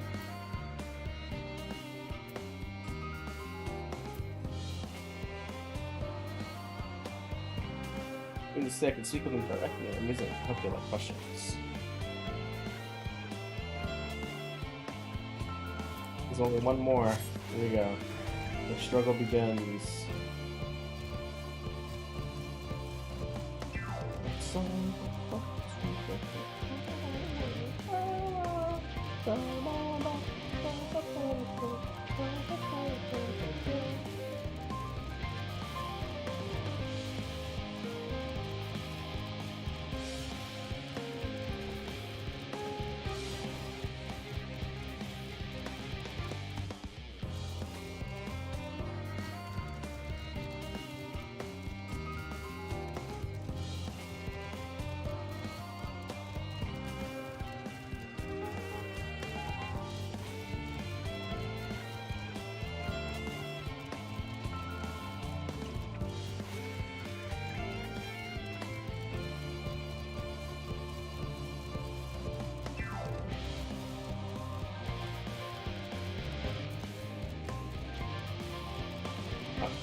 hyperventilating engineering. Oh, the gods, my chest is right. This what dying feels like. There's no cause concern. The immediate part at the moment, if the whole other side buckles under the strain, the entire vessel may explode on launch. Claiming countless lives of dooming on mankind, but this hiding like a guess. Dr. Laporte. Business cannot be triple checked for structural flaws. Wow, that's wonderful. Wow, I'm breathing more easily already. Go back.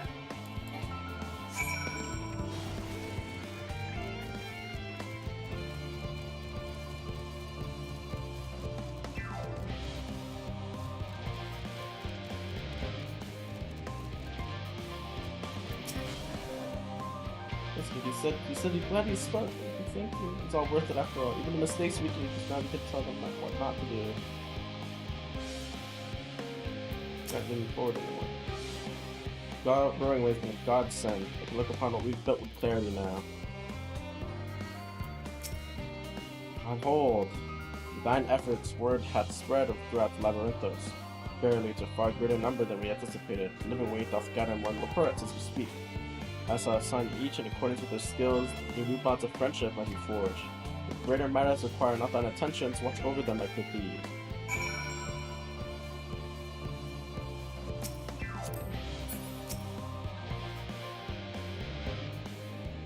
Cutscene with Felix. So many people are staring at that for no reason.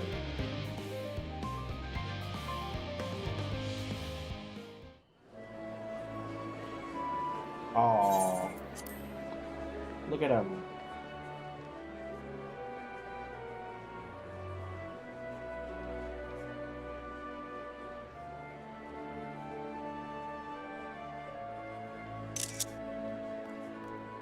Living way. Phew! Oh, finally some rest. Why, I haven't spoken so much in, well, in forever. Lively, isn't it? The town is abuzz. Everyone eager to meet with our friends on the moon.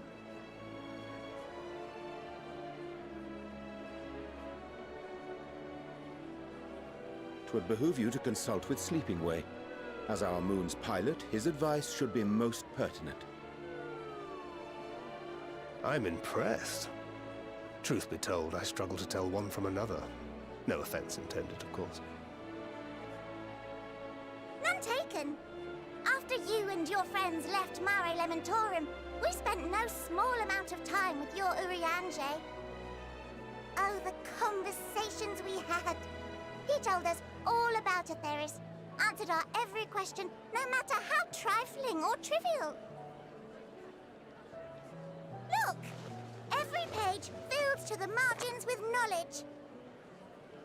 When I first arrived, I was struck by how little I knew. It was daunting. But then I realized that, were it not for Urianger and his teachings, we'd still be stuck on the moon, gazing at your world and wondering what we've been missing. Aww.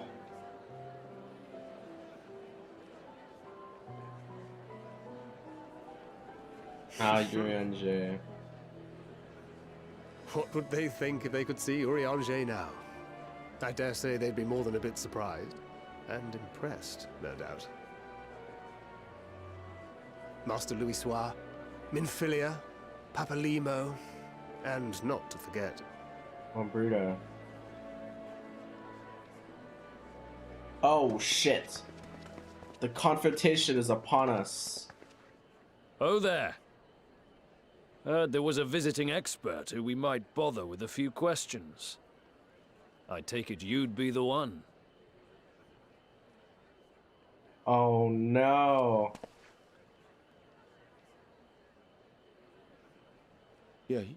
Yes, I am.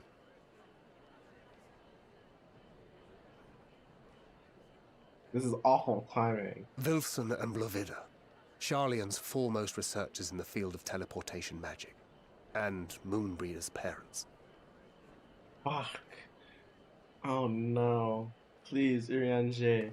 It hath been some time. 'Tis good to see you in good health. Oh, Urianger. Likewise, old friend. Blavida and I were most honored to answer the call. Never expected this reunion, though, did we, dear?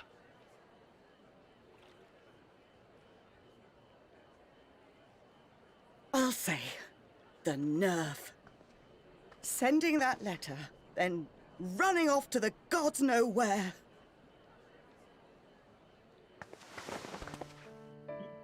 Oh.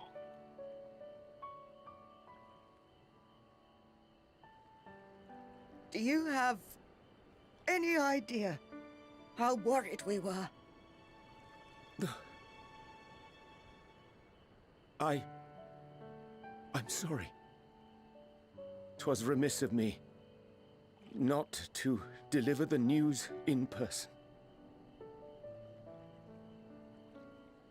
Oh. No, more than that. 'Twas I who... Our daughter was disillusioned after Master Louisoix left her behind. The day the Scions called upon her was the happiest I'd seen her in years. She made her every choice of her own free will. No one could have ever forced her to do otherwise. I hate this game. Don't blame yourself for her death. Celebrate her life. You know that's what she'd want. If there is one thing we resent you for, it was that we could not be there to mourn her with you. Reading the words you penned in that shaky hand, we must have cried as much for you as we did for her. Oh. Oh, dude. Oh. Dude. I'm sorry. I truly, truly am. Rianche. I knew not what to say. Knew not how to express my feelings. The poems and platitudes of wiser men, musings on sadness and loss, studied and memorized, and meaningless in the moment. Oh. Silly boy. We are all powerless before such grief. Even now, try as I might, the words escape me. But in our hearts, we know, we always know.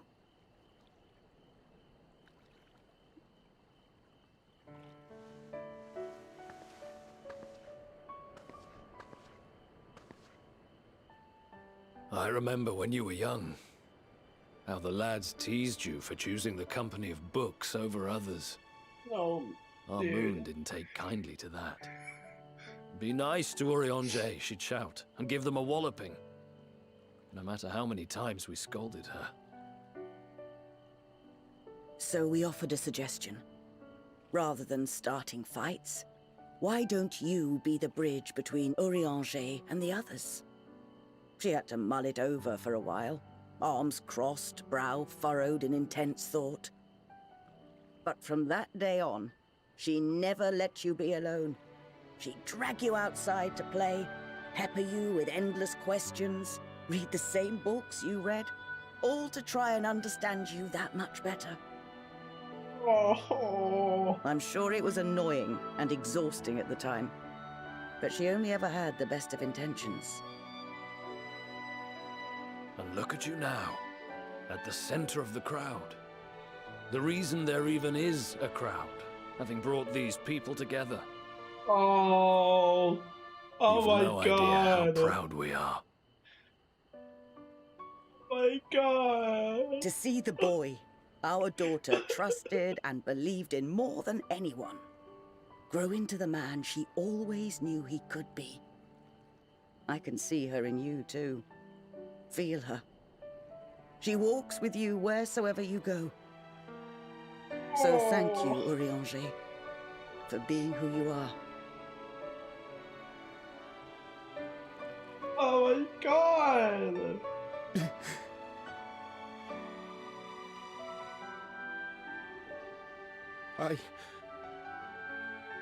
I think I can feel her too. Oh.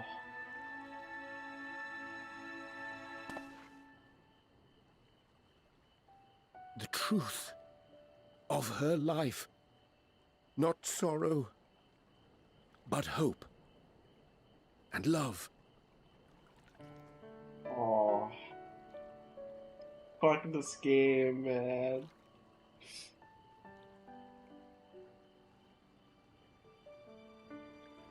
I did not expect to be assaulted so early today. Bro. This moon breeder. She was important to him, wasn't she? Oh.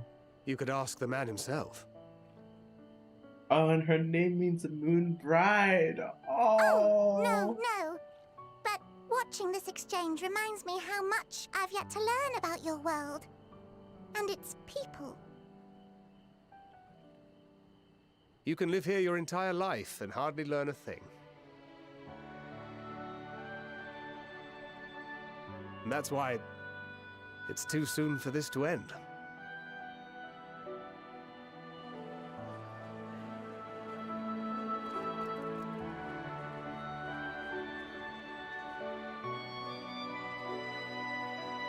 What the fuck? No! That was the most unexpected reunion I would have ever guessed. I knew they built this up at the beginning of the game, but that hit so fast, so hard, so quick. Remember to invite Uri and Shay for a drink when we have a moment to breathe. We're long overdue on this. We can raise a glass to Mumbrita. I was so busy questioning about Ethereus that I never brought to ask more about Yuri and Jay. I'd like to, but where would I begin? Goodness me, I never felt like there was deep time.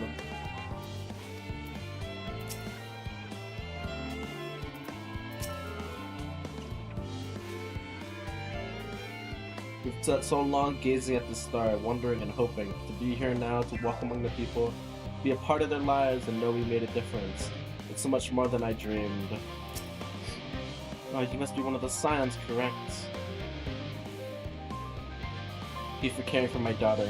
The time she spent with you was all too short, but I know she was proud to have you as a comrade. Urion J sure is too, and I certainly feel better knowing he has good friends to look after him. See that he comes home from time to time, will you? Aww. Classic Rogadan language isn't so different from my Eorzea. Did you know why we named our daughter Moon's Bride? When I first helped her, the moon was shining silver and full. The whole world seemed to glow. I knew it had chosen her, that she would become a beacon of that self-same light. Of course, we'd rather hear our fair share of jokes about how we had become her son instead, how bright and stubborn she was. But as fiery as my Mumbrita was, she was always kind and gentle. What hurts more is that Urian J would never stop talking about her. Literally every expansion, he had something to say about Mumbrita. It was always so touching and loving, and full of heartfelt and sorrow, but also understanding, and all that care for her. Man, I love Urian J. I'll say it. Oh, Satsuka, you should. I'm fine. I am. We're glad to see them too after so very long. Glad I was in your company. As difficult it was to accept their kindness, it would have been far harder had I faced them alone.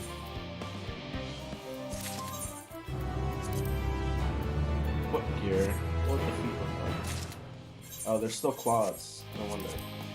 It's boots. I like it. I like this, like, battle fashion gear right now. I'll fuck with it. Hither and yams. Paul Exagier for Charlene Hamlet has slid to more manageable levels. Ahem! Thou hast my gratitude for lending courage to the Laportes. Not to dispose the rest of our laurels. The rest of their laurels, several of our guests have elected to accompany my countrymen to their stations. Some few may come so that he can counsel, and I shall do so to remain them as need be. To aid them as need be. Thou art elsewhere, do not let me detain thee. As a matter of fact, I was hoping you might check on Alize. After I saw she was struggling to carry an enormous pile of boxes up the west gate. Go myself, if you don't know whose hope should less like the scorn. To mention my misfortune, I could think of several other things I ought to be doing. Until later. Alright, so off to work.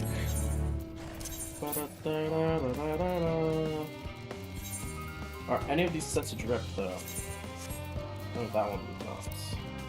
I also do not like the Saiga skin as much as I thought I would. Alright, there's 2 more quests here. We'll do them. MSQ, etc. etc.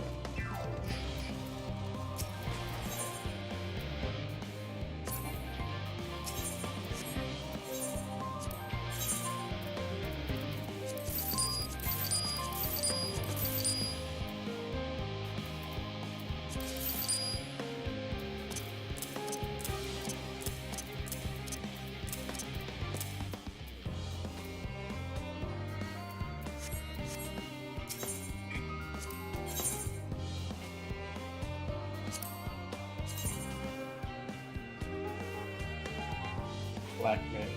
I mean, not black mage. Look at that top. What the gloves look like? Literally gloves. Alright, let's go.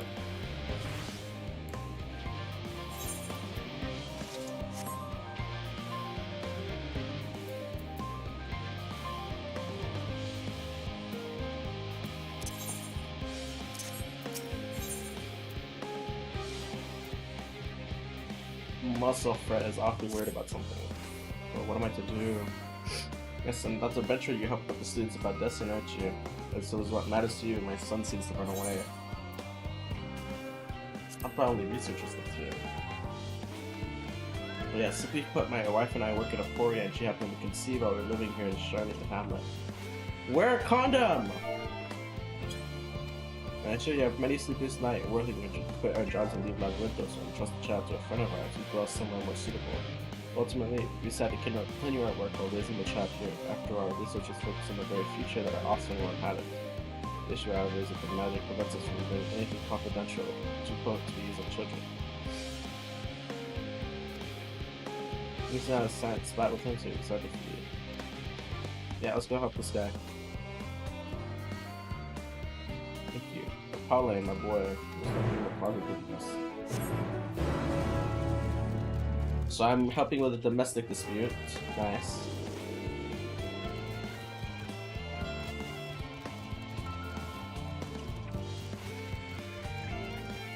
You're a gleaner. Yo. You're a visitor to Charlene, aren't you? You do like a wordy look about you. Gleaner, I too have journeyed far and wide. Tell me, where does father suit Genji?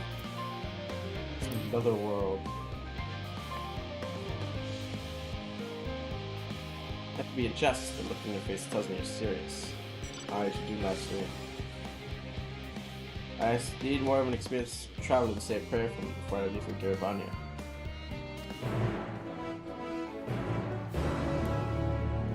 Alright, I'll pray for you, buddy.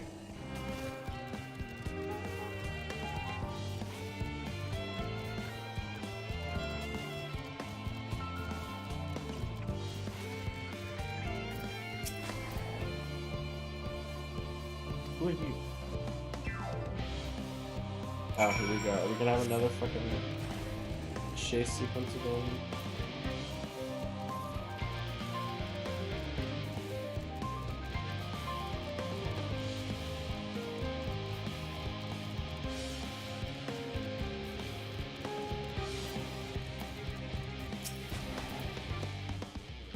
Look, buddy, I get it.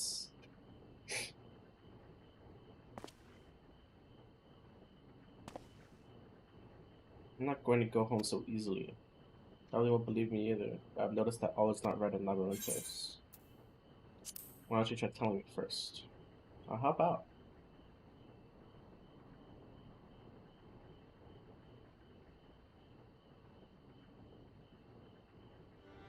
Fine, I'll tell you what I've seen. The color of the artificial light here changed recently.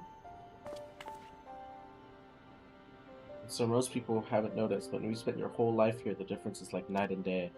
Even so, no one will take me seriously when I bring it up, all because of my age. Got into a big fight with father about it. The Labyrinthos is in danger. Who knows what happens with the artificial sunburn? That's why I can't go home just yet. I need to get to the bottom of this. Although I'm scared to venture out on my own. They say there's countless monsters out there. I don't suppose you'll come with me. I could pay you. It's not much, but I do get pocket money from my parents.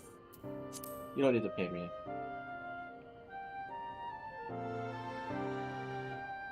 I thought you were different from the rest, but now you're treating me like a child too.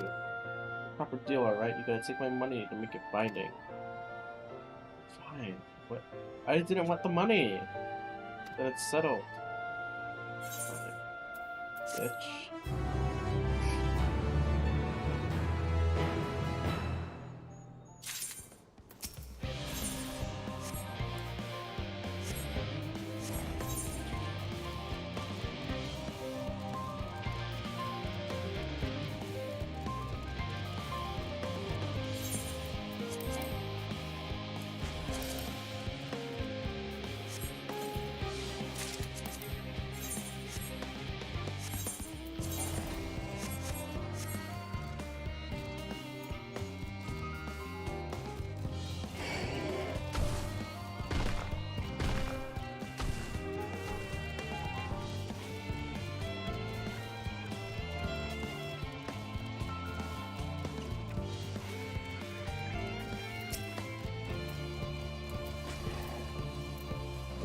Good for the crystal. I hope it does some good for that gleaner. Those folks need all the luck they can get.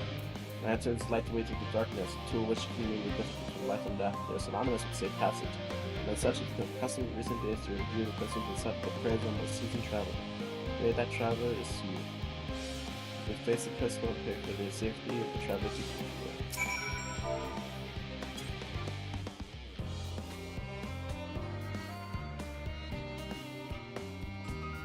Colleague recently told me about the power of Akasha, concept Ta and Razatan, and now it reacts with strong emotion.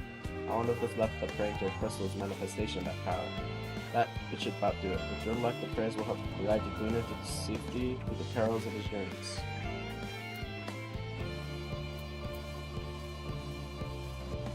This is no entry.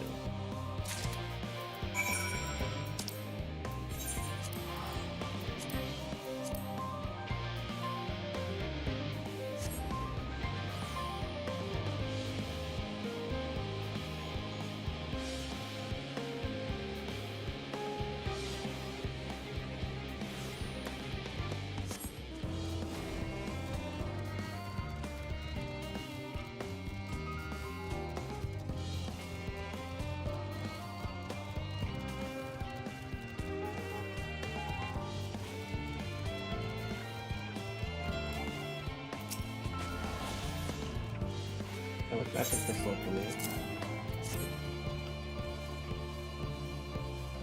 Your prayer fueling its light, I have faith it will keep me safe until my return. Now I depart for Giribania. I hope your travels are as successful as well as mine. Got you, bro.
Alize, what are you doing here? Well, I'm dumping my stuff at Hamlet. I don't mind if you help with the boxes, but it's far from the most exciting of tasks, are you sure? I appreciate the assistance. When you get these to Emporia, time to sort, of course, but they're full of organic specimens and samples. Try not to be too rough with them. This is about to be easy.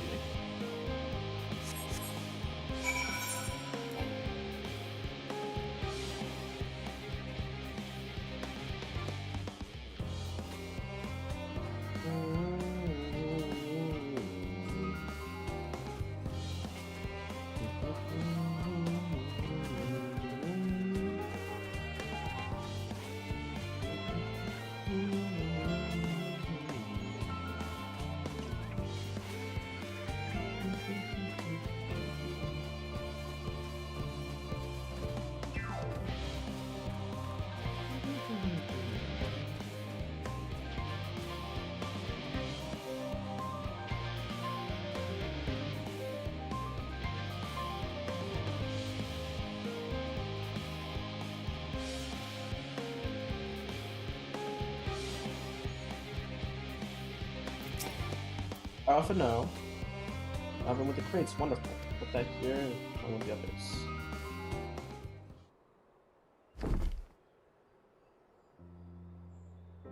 You have my gratitude. But how do you become to be involved in this? I'm just chilling, dude. Well, I suppose I'll thank her to have to thank as well. Thank her to thank as well. We're wondering where tasked with bringing these epoxies to Emporia to begin with. So was that. Turns out this is the base of operations of sorts. So those with final say as to what's included in the ship's manifest can be found here. Father included, I suspect.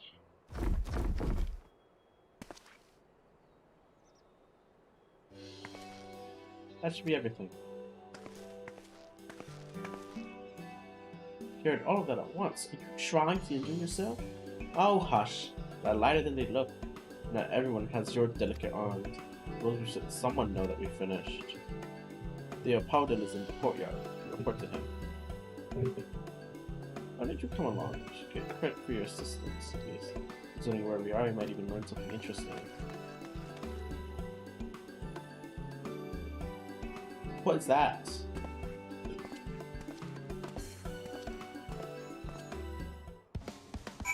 I'm not the only one, right? Oh. But of course.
Silver.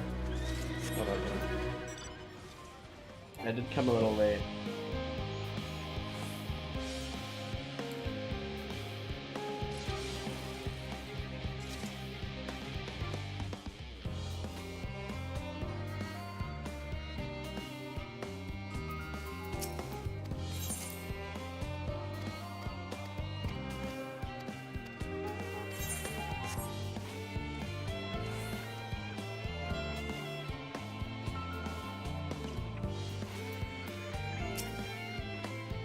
Gods, it never ends, does it? What can I do for you? Got samples from Charlie and Hamlet, Series 110. Crates are by the entrance. Thank you. I expect one of my colleagues, but will dreadfully short-handed. You're unfortunate those children, are you not? I often know an Alize at your service. Your lawyer playing with father at secret. Right, but the parents for days at the studio. You and the yay high, one only hidden at the day. Clearly, it's been some time since you've met. So it's good to see you again, wielding your father's no lifts, no less. You weren't parents when they're young, nothing like. Pray, spare no detail. Like nothing more to regale you. Alas, I'm meant to be in charge here, reams of paperwork, want for submission. Enough with that. Just with sort of stories that parents would never willingly divulge, of course. Very well then. I have a few sets. I can need a delivery.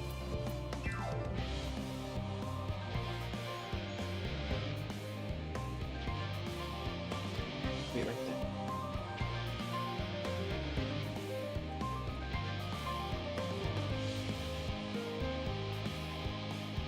Why don't we continue there?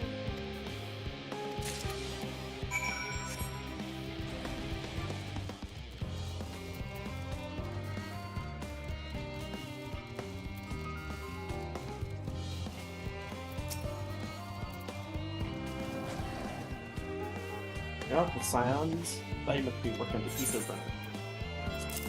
Oh, here you go. We are, but we're also like blowing about. The report its paperwork. I was beginning to get worried you'd misplace this quill. Appreciate your help in seeing these documents in my hand. But last, as for the other task, I pray to keep this between us, but I sincerely hope you Scions succeed. The Exodus is without a doubt the most monumental undertaking in the history of the Forum, so we must be circumspect in all respects. This is a privilege we cannot afford ourselves. At his heart, however, Charlene is in a nation of the curious. It would be a tragedy if indeed we were the ones to slay in the pursuit of the truth.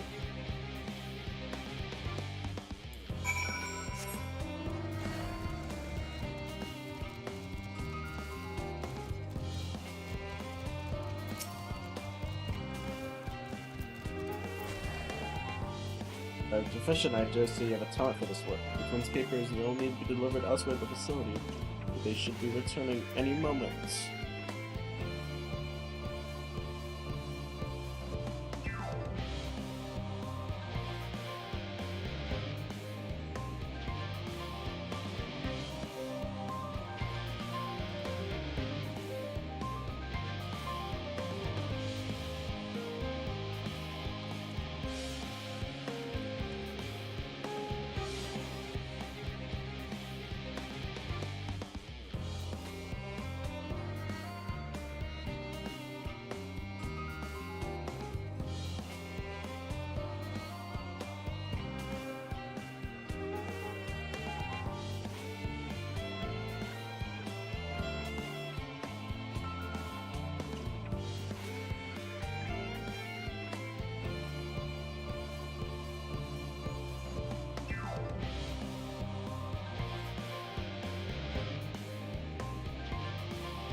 One here.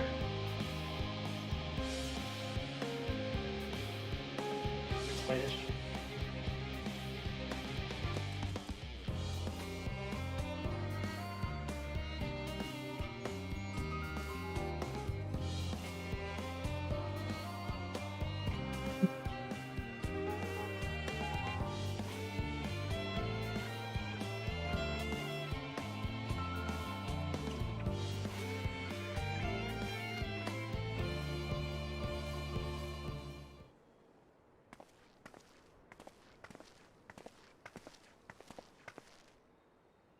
Return without a scrap of paperwork remaining on our persons. You will note. You both have my thanks, and my apologies for sending you out on an errand far below your ambitions. Why, even as a babe, you strode around your swaddling clothes and... That's quite enough of that, thank you. The surprising stories of our parents we'd like to hear, to reiterate.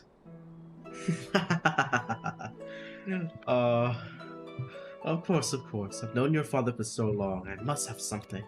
Well, as you know, part of why Lee Levier named garners such respect, and Charlian is your family's storied history.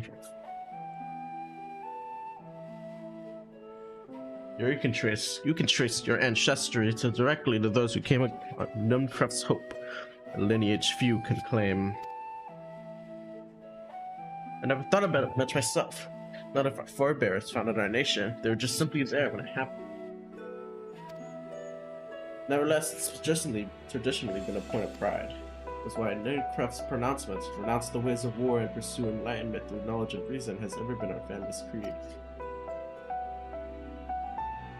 Until your grandfather's time, our Count Louisois, looked not to Numcraft's words but his deeds. He asserted in defiance of his peers that choosing to save the great and the small from the rising tides was the true mark of our founder's virtue. Perhaps it was his expertise, his knowledge of ancient prophecy and the fall of civilization, that led him to conclude that to eschew conflict at every turn was to consign mankind to its doom. There will ever be conflict and calamity and follow. Thus, to ignore the plight of those one might conceivably save is not wisdom, it is indolence. You remember his words well. Indeed, our Count Louisois lived by that creed and used it as every means at his disposal to bring upon succor to those in need, Charlene or no. No one loved and admired your grandfather more than his son. Yet Fortunato cannot reconcile Louis Swan's deeds with the philosophy of their forebears and his peers, a philosophy which he believed in so fervently he made a pariah of his father. Fortunato organized over this contradiction for much of his life. Son may carry his father's blood, but his choices are his own that bears, not always thus. Gods know Fortunato's a cranky old goat. I'm sure you butt heads often enough, yet even so, you must know you're constantly in his thoughts, every moment of every day, and that is not exaggeration in the slightest. You should have seen him when you were born. Very recognizable he was. What a dumbfounded grin of not seen since you first took a fancy to your mother. He was practically skipping when he told me the news. Take my word for it, he loves you to an embarrassing degree. He's also frustratingly single-minded. Once he decided in a given action is for the best, he will stay the course no matter who or what opposes him. A frowningly annoying habit when you're on the other end of it, as I'm sure you will agree.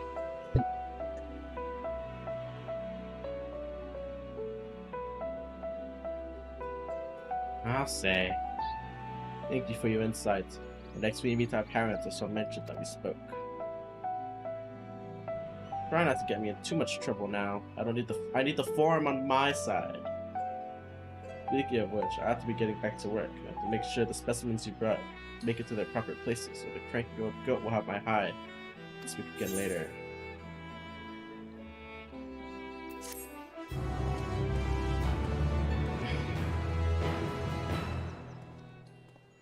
Hail, you three. Grah, surely Coco isn't driven you out of the forge already. For better or for worse, no. However, he has sent me a task that requires more than my single pair of hands. Here you are. Could at least use one of you, but I won't object to more. Fortunately, as the inn, I have prior permits, and we've taken too long as it is. What about you? Can you spare the time? Yeah, I got stuff to do. That's perfect. This shouldn't take long. Hi, Graha.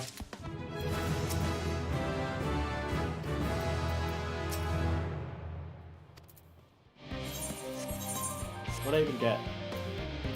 Nothing. Enhanced Divine Veil. Pog. Oh yeah, heals.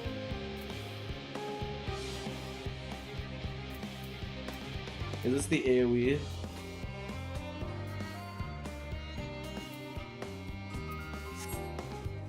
That's Poggers. Okay. Hold on, let me put on the drip.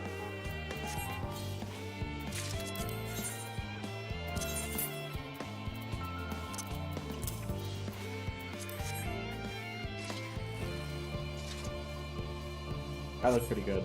This is a good set. An unspecified task awaits you.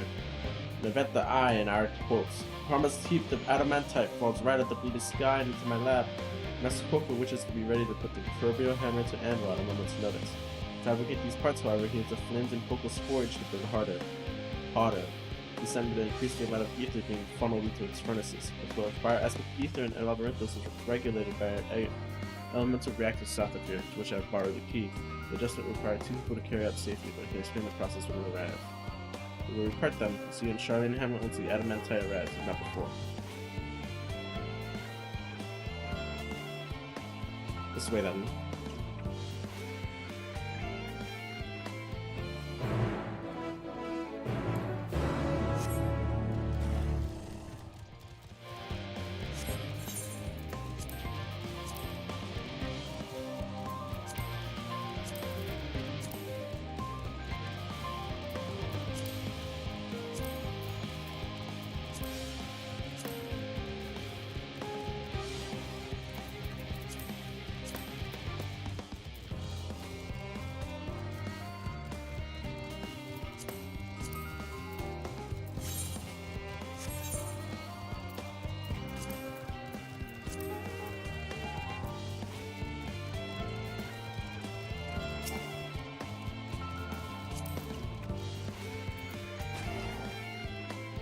Reactors housed within this facility. I'll be one to go inside and adjust the fire output.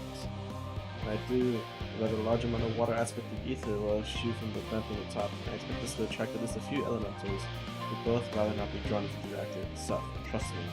As you put down and then draw too near, it will cause you little trouble, I'm sure. Let's do it. Here, if you would.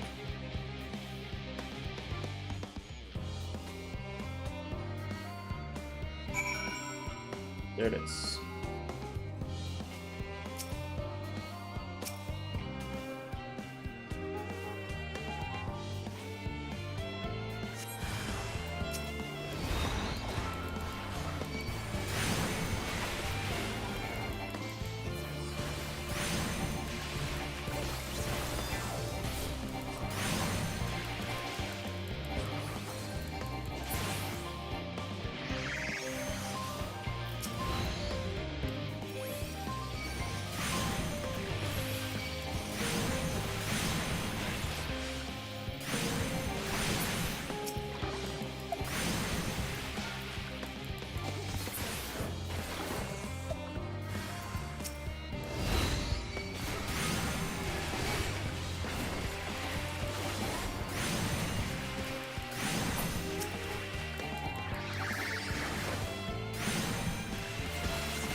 How long is this cutscene?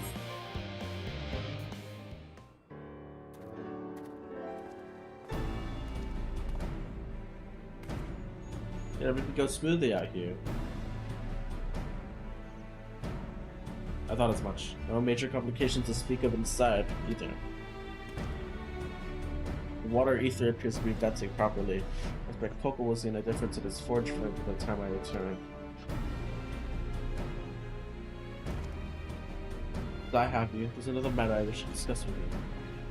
Nothing terribly important, merely something I've been considering. Part of us, our ship with everyone, and yet you, only you, have been to Elpis. Right, let's talk. As we've established, refined adamantite is a product of Alec, of the Empire's twilight years, in fact. It's a material which saw much use of parts to extend beyond the bounds of this world. Dalamud, of course, being the most prominent. Those who push further expand Alec's empire to encompass the heavens and stars above. Perhaps the greatest was its infamous technologist, Amon. Friend Daniel.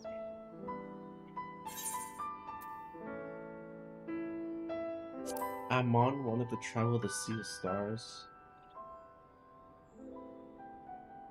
Good. He must have had his own reasons, for there's no evidence to suggest he retained his memories of his life as an ancient. He only joined the Ascians when the Empire was all but dust, as you know.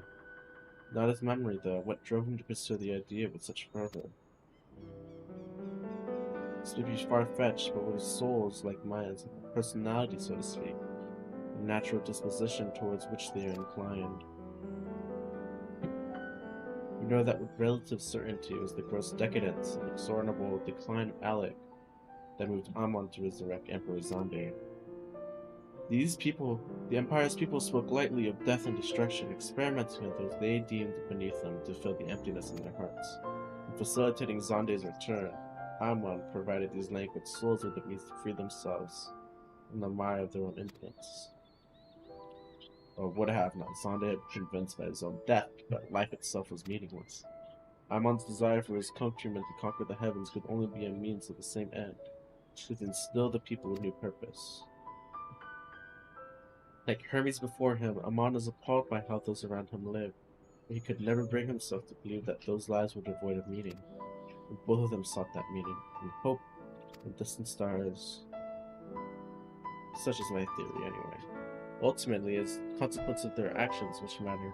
Their motives are of no moment, and yet.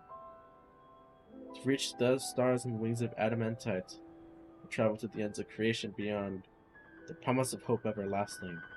That I do understand. Enough musing for now. Why don't we see how Coco's getting on?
Oh.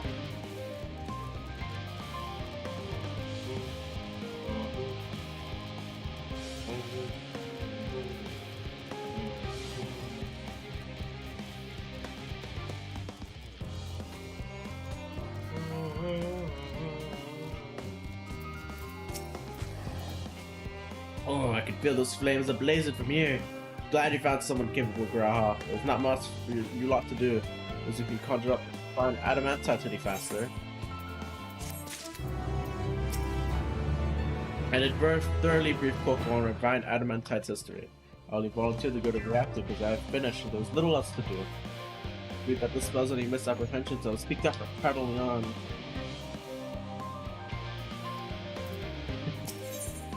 Ooh. Coco Danpo is as usual worked up over the ether burner. Oh, I do trust you to deliver on your promise. I do, only I hate waiting. I want that adamantite, and I want it now. Well, we share your passage, I assure you. There's surely nothing else we can assist with in the meantime. I wish this sin is about unbearable. Pity the form frowns of recreational explosions. Well, as long as they can't prove it was premeditated, get you gone. I've the sticks to make. In that case, I should go and return the key to the reactor. I'll have one more look to make sure that nothing's gone wrong, unintentionally or otherwise. Sorry, there's better uses for your time. However, I'll join you in Charlie and Hamilton on. We're near the end. Damazane.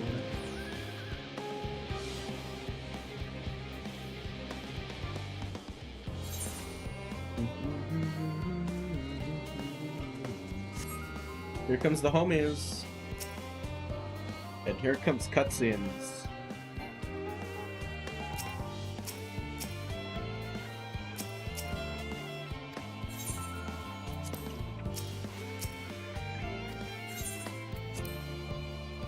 Mod check, mod check, mod check, mod check. I'm being annoying. Let's get some story in, man. I'm excited. We're nearing the end of the Charlian arc.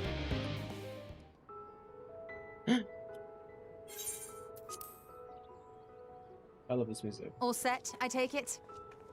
Yep. We finished what we could. Delivered supplies, tracked down escaped animals. Trivial tasks as they may be. Nice. Welcome back, guys. That's enough, don't you think? If there was anything more important still undone, that would be a problem in itself. The vessel is essentially ready for departure. All that remains is to load the final batch of supplies and see everyone on board. Once we've readied the ether burner, that is. We should make it a dynamis burner. Ah, had a feeling we might find you all here. Our consultations with the Loperites, too, have run their course. Pleased I am to say that our researchers' concerns have for the most part been allayed, though some insist on making adjustments to the very end. For their part, Livingway and her peers have graciously offered to stay and keep the people company, lest any lingering queries go unanswered. All that remains is to wait for the refined adamantite. Alphino, are you there? It's me, Cryle. Your special delivery has arrived. Round up everyone and come to the harbor at once.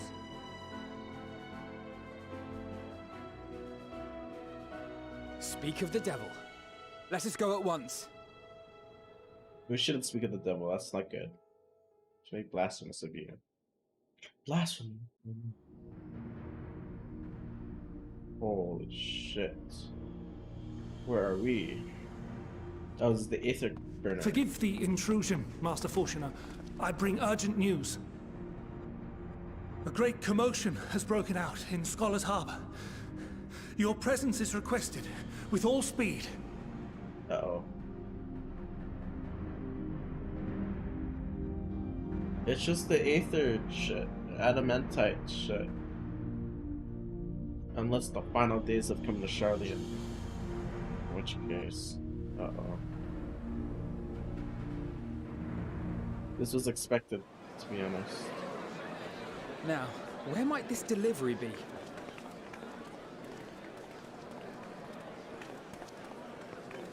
Oh.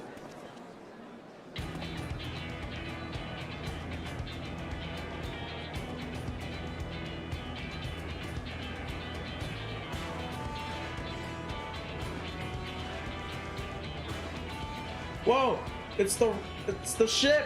I'm sure it's very important, but we cannot accept these without the proper permits. By the 12! Surely, these can't all be. It's the fucking...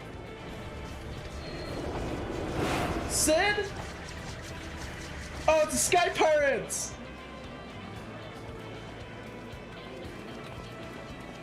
Bleeding hellfire! They're bringing them by sea and by air. All these folks and these That is so crates. sick. They're really showing all the homies, dude. What a celebration. And more on the way. Got your adamantite right here. A bigger haul than any of these sorry bastards brought, and that's no lie. Fight. Yes, because you were charged with seeing the shipments from Gridania and Uldar here, along with your own. Give credit where credit is due. Oh, here we go. Let's start bickering. Sounds like the sorry whinging of a sore loser. An hypocrite to boot. Ain't no way a scrawny whelp like you took a dozen steps inside a Dalaman shard. I'll have you know I went all the way to the entrance. Furthermore, 'twas my contacts that enabled us to enlist the cooperation of the Sky Pirates. Left you outside so you wouldn't get anyone killed, did they? Well then, credit where credit's due, you did a right fine job sitting on your ass. Take that back. Make me. I will not stoop to your level. Fuck dumbasses. Always Emily and My, what a grand welcome party. Hancock Hancock? and Sorbonne. We come bearing relics both sacred and Dude, the elegant, ship in the as back well is as a few other insane. gifts that may be of help, to be presented with best wishes from the Eastern Alliance. Our friends in Bosnia, for instance, have sent along a few artifacts for the brave allies of the Resistance. That's you. Oh, Pog! And we brought a number of items from Eureka as well, courtesy of our hard-working expedition members. Yeah! I myself have come with a sacred relic of Racen Temple. 'Twas passing fortunate that Senri's dango craving brought us to Kugane. We arrived precisely as Hancock was making his arrangements. Pog. Upon learning of your need, we made haste back to Hell's Lid, with our dango, never fear, and consulted with the other auspices. All consented to the lending of Tenzin's legendary Phoenix Blade for this noble cause. Oh, Tenzin! Suzaku and Seiryu were nevertheless worried that it might be lost in transit, however, and insisted upon accompanying me to Onokoro, where I had intended to entrust it to our Confederate allies. I thought instead to give it over to Hancock when we chanced to cross paths yet again. But alas, Seiryu remained ill at ease, and ordered me see the blade into your hands personally, or die trying. Oh my god. We did, of course, need quite the impressive vessel to get it all here in time. Yeah! Fortunately, our majestic associates have been more than helpful. 'Tis an honor to join the Warrior of Light on another adventure, they tell me. Yeah! I love those guys. That is all wonderful to hear, but what of the extraordinary cost? I shudder to think of the ransom we must pay for such a bounty. Fret not for your coin purse, young Alphino. Lord Lolorito looks ever towards the profits of the future, and thus the East Aldenard Trading Company went to some lengths to reduce the financial liability. Based. And since the Scions funded the entire venture, not a gil need be rendered up in compensation. Everything is already yours. We funded the venture? When? Don't let the name fool you. Zodiark. This coin keeper knows a thing or two about spending. Zodiark. Motherfucker. What's up, When it comes to capital investiture, a sprinkling of gil here and there will not do. You need enough savings to make waves when it really counts, which is why frugality is paramount. Nice. We also have the benefit of a generous patron. Generous being rather an understatement. She has supported us from the shadows since the very founding of the Scions. We even had coffers to fill. Yeah! Mother! Chameleons. I remain, of course, an entirely neutral party. I simply thought our family's coffers were needlessly full. They do nothing. Like, they're rich. We can hardly take them with us on your teeny tiny toy boat, now can we? And would be a shame to leave all that hard-earned wealth unspent. You're so based, a millions. I love you. Thank you, Mom. Waste not. Those two.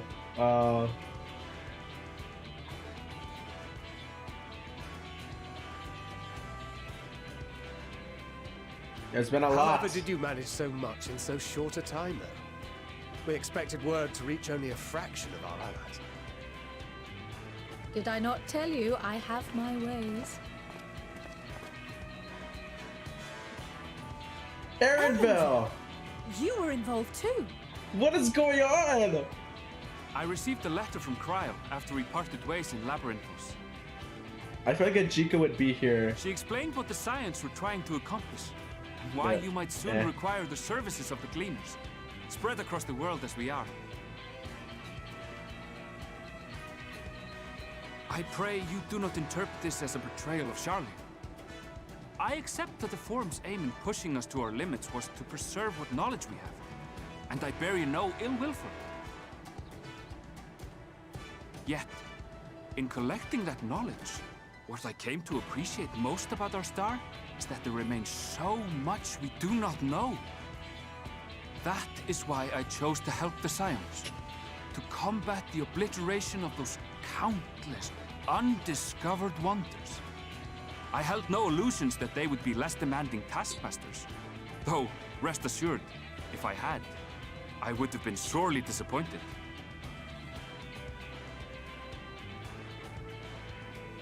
This is the best. To make a long story short, the whole of the guildship cooperated to ensure your call was heard far and wide.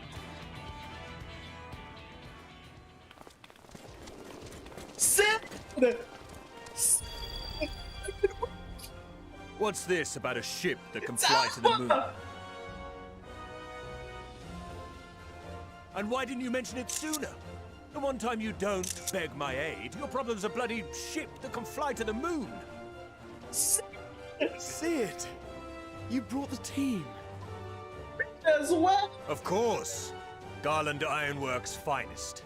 You need only point us towards my new favorite ship. Oh, I nearly forgot. We stopped by Whirlit before coming here and picked up a package from Gaius. These payoffs are so fucking good. He's still of the mind that actions make for better penance than words, contrite or otherwise, so we offer none of the latter. Sid. What he sent is an Allegan relic Valens used in his weapons experiments. Has a fair bit of refined adamantite in it too. Based Gaius. I appreciate it, buddy.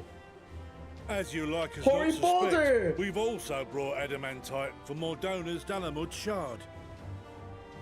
Alright.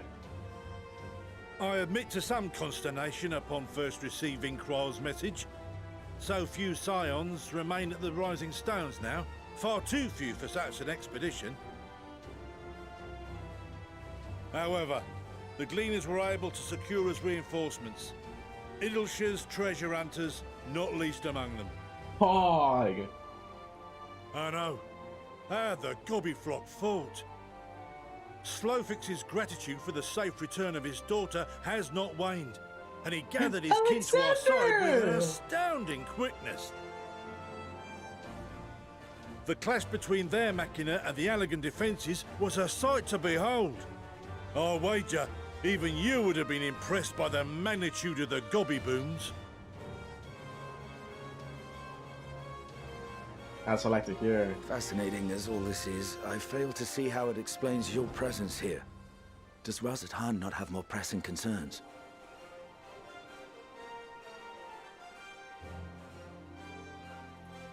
We do. Yet averting the final days would be the most expedient solution. That, and I am indebted to you. Thank you, Vitra.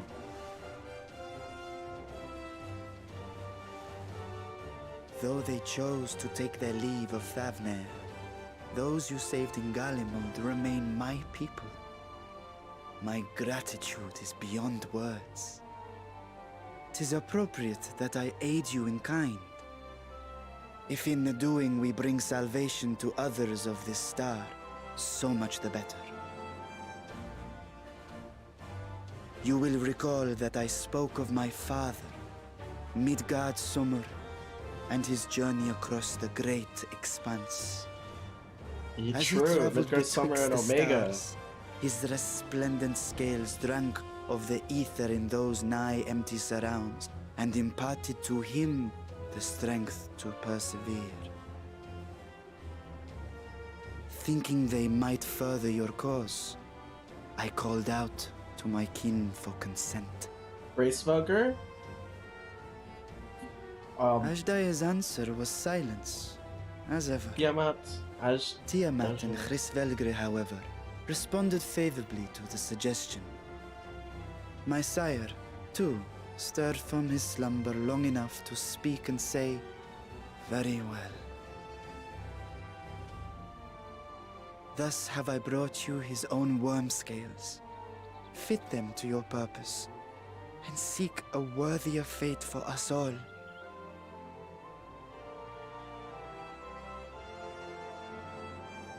You'd be hard-pressed to find someone else so familiar with the unique properties of dragon scales.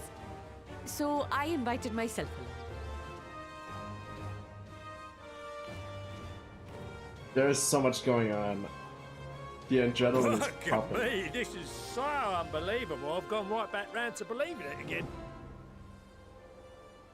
Forget a 6% gain in efficiency. With all these goodies, we could get 7, no, 10, no, 14 bleeding percent. Think of how far we could go. What we could do with that much power. What we could blow up. If Kokol is duly convinced, then it must be true. In which case, the Scion's end of the bargain has been fulfilled. Would you not agree?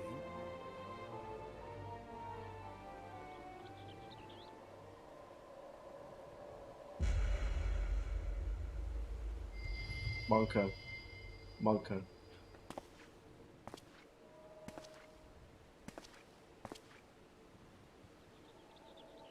Yes, father? Stalemates, Monka. Oh my god. I know not what you seek of Hydaelyn, nor for what purpose you would take command of our ship. Yet this much is certain. To do so will be to dictate the fate of this star and the lives upon it. The lives of each and every creature, in their magnitude and their fragility. Do you understand? And are you prepared? We have seen and we have felt how much each life shapes this world. And so we are determined to abandon none. We understand what is at stake, and we are prepared to bear this burden.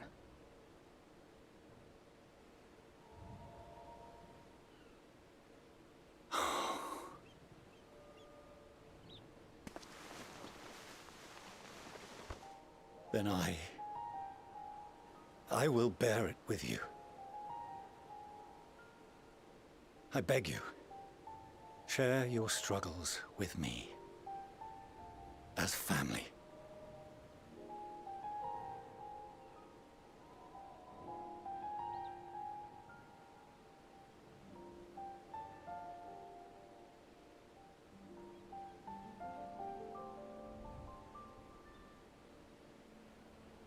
You grasped my fingers with such tiny hands the day you were born.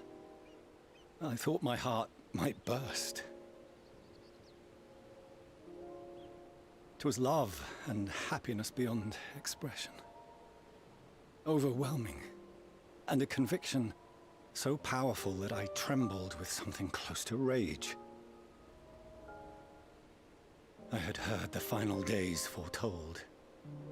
I swore to myself then and there that I would not let them steal your futures.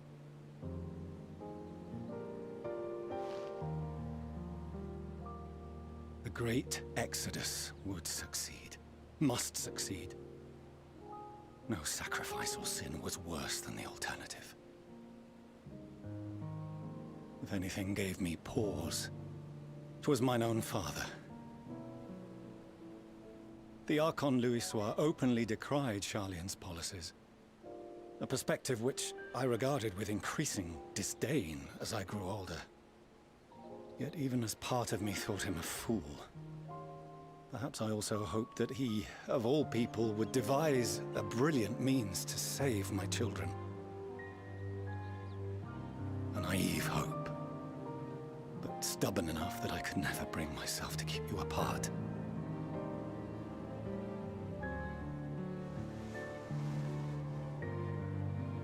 No, that was his doing, when he perished at Carteneau. As we pulled that twisted slab of Dalamud from the sea, I remembered the warmth of your newborn touch. Chastened, I vowed never again to suffer any interference in my mission to protect you. No matter that you yourselves wished otherwise. Detest me, fight me tooth and nail, I would suffer it, and more, and be satisfied so long as I could force you onto the ship.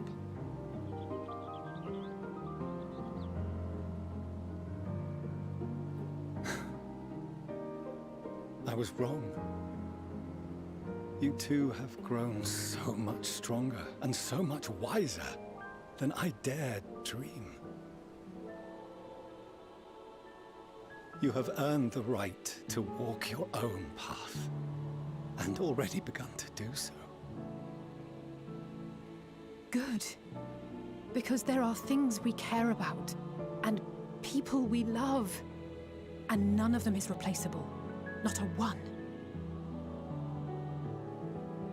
It cannot have been an easy journey for you to have come so far. We shall be glad to acquaint you with the finer details someday, once this danger has passed. All that we have seen and heard, that we have felt and learned in our travels. Ours is not a kind world, but it is beautiful.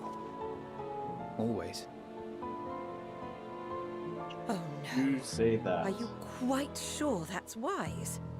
After all, someone turns pale and flees the room when he sees so much as an envelope containing word of your adventures. Whatever will happen if he learns what you were really up to? Amelians. Oh. Oh. Ah, she's so happy.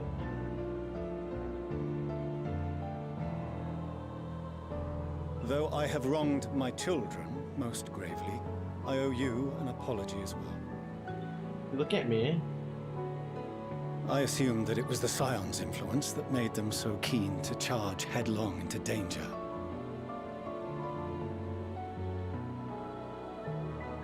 Yours, in particular. Yeah. I see now that said influence instead brought them together with the many fine people gathered here today. In which case, I hope you continue to guide them. I hope so too. If we've finished loitering about the harbor, might I suggest we put our plans into motion? People are beginning to look confused. Perhaps you can spare a few words ere they resume the tedious lugging of cargo. You've no small number of friends and admirers here after all.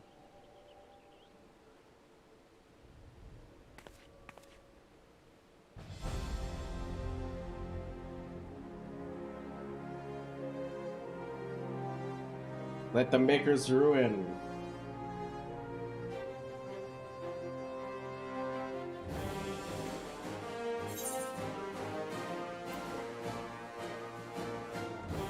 Lend us your strength,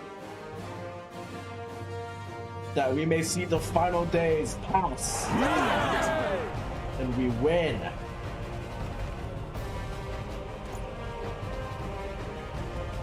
Your strength may help us. Your assistance is appreciated. Now, in an orderly fashion, if you please.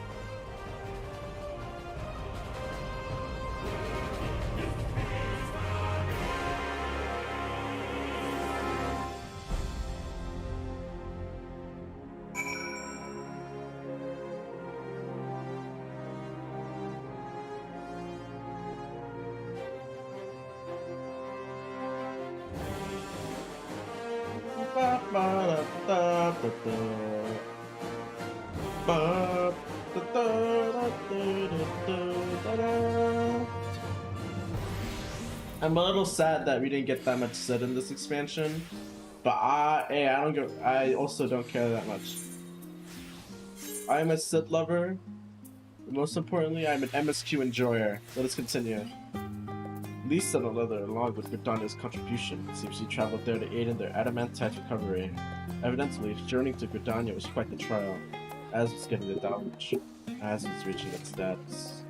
I suspect she'll have few kind words to say about the alligator when next we meet.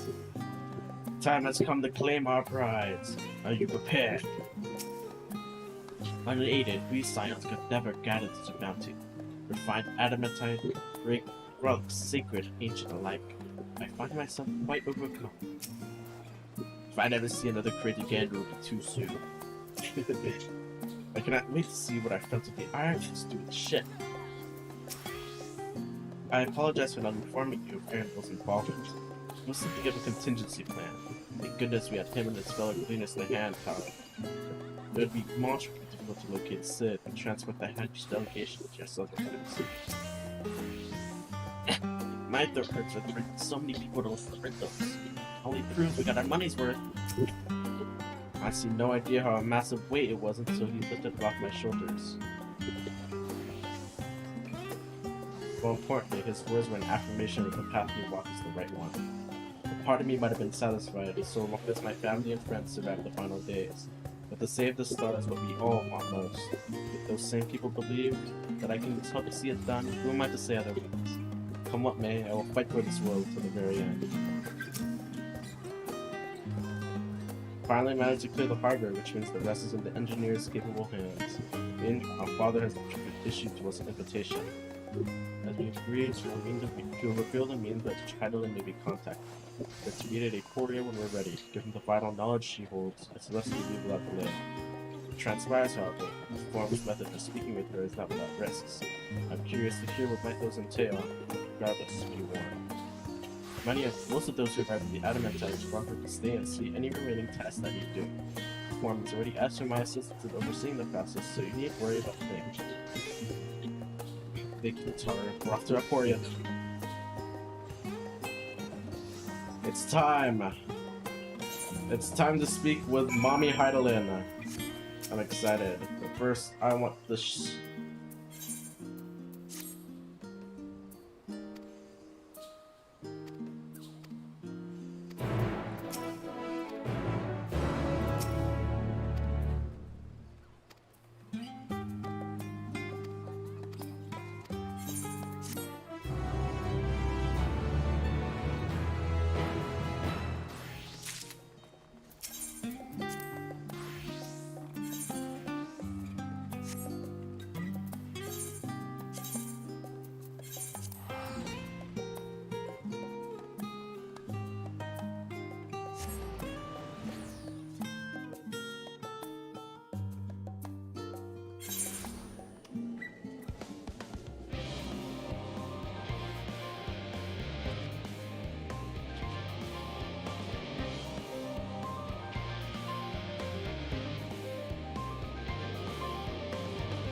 Here it is. Satsuka, I've already shown the others inside. You want to speak with Claraine. She has the key to the lift and also can send you down after me. It's time! Mommy Heidelin! I've come for you. But not, sweetie. No wonder he's in here.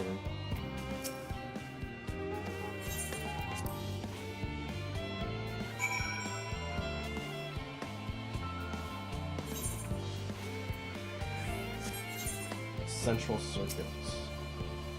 Here we proceed to the heart of Labyrinthos and its most closely guarded secret, Damazane. It marks the beginning and the end of our efforts. Once we delve to seek audience with the star, and once we will embark on our journey to the heavens. This way, please.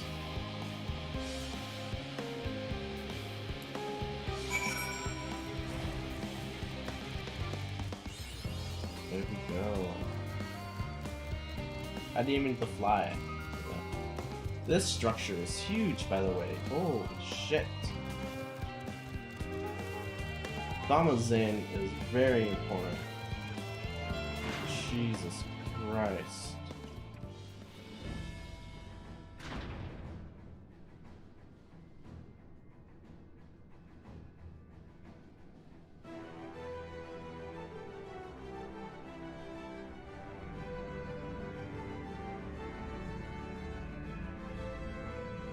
This is the ship.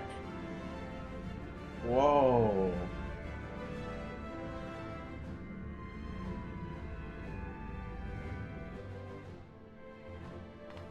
That looks like a proper ship, don't it? Holy shit. I bid you welcome to Thamazane. Direct your attention to its center. Behold the ark over which we've long labored.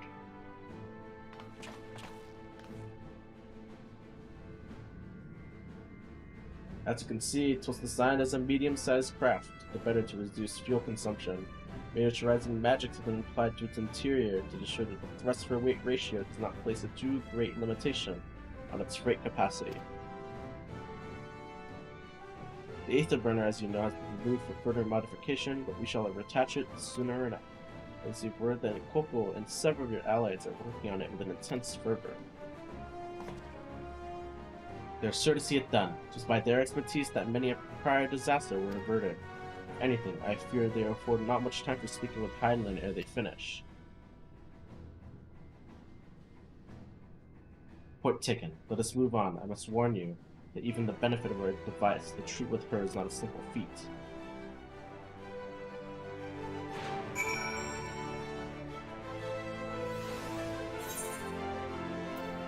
Oh, here we go. Let's talk to everyone before this happens.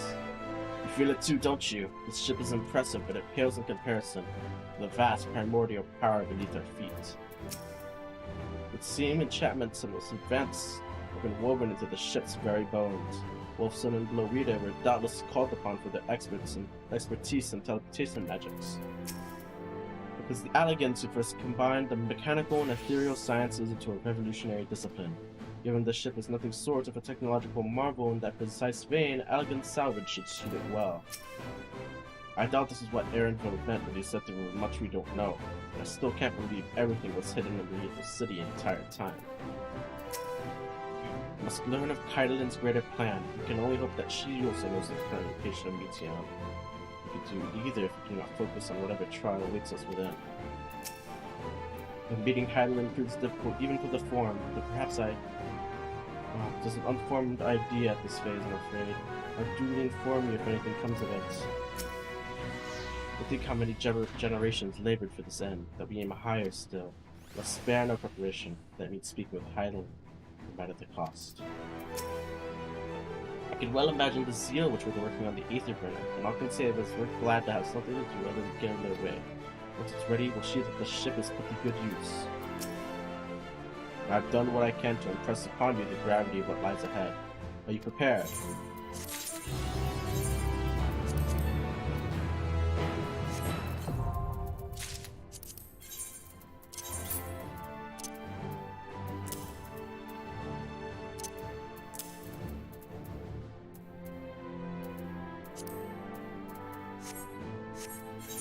They wear the hats? No. Here we go. Here, children, one and all. Fortuno is ready to lead you to Hydaelyn at last. You must make for the left at the center of this chamber. Come.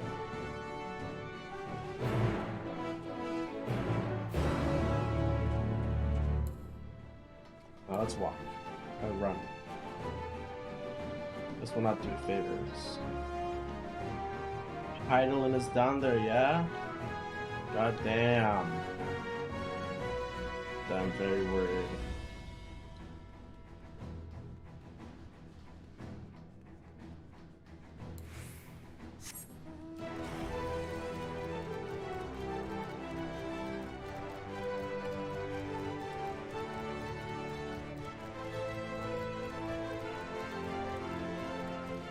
It only took me 3 hours to get through that.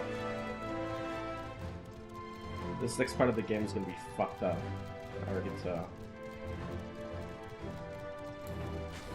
We gotta talk to everyone yet again. Here we go. Ether here is more brilliant than I've ever seen.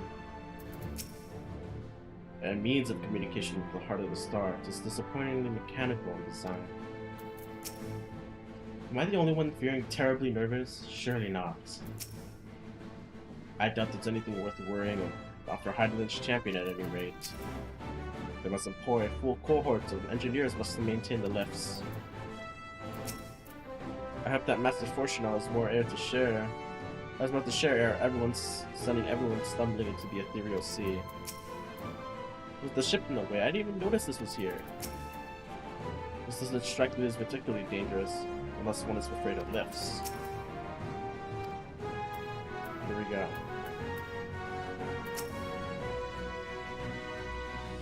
I'm so scared. As you all know, alongside our physical world exists an ethereal plane, what we refer to as the ethereal sea. The heart of the star, the physical and ethereal are one and the same. Thus, the deeper we go, the easier it becomes to pass between said planes. We utilize this principle in constructing the anti-tower, and once more here in Damascene. No sooner did the Forum decide to withdraw from Eorzea than we began work on this facility. Our work culminated in the device that allows us to peer deeper into the ethereal sea than ever before, in search of Hydaelyn's ever fainter echoes. The ITS scope. And you communicate with her through this device. For a time, yes, but since the 7th Umbral Calamity, it has been rare to even hear a whisper. When you wish to reach her, you must journey closer to the center of the star than we have ever dared, beyond the ITS scope. Even so, I make no guarantee you will find her, nor of your safety, not so deep the ethereal sea. You can understand, but to deliver this world, we have no choice but to try.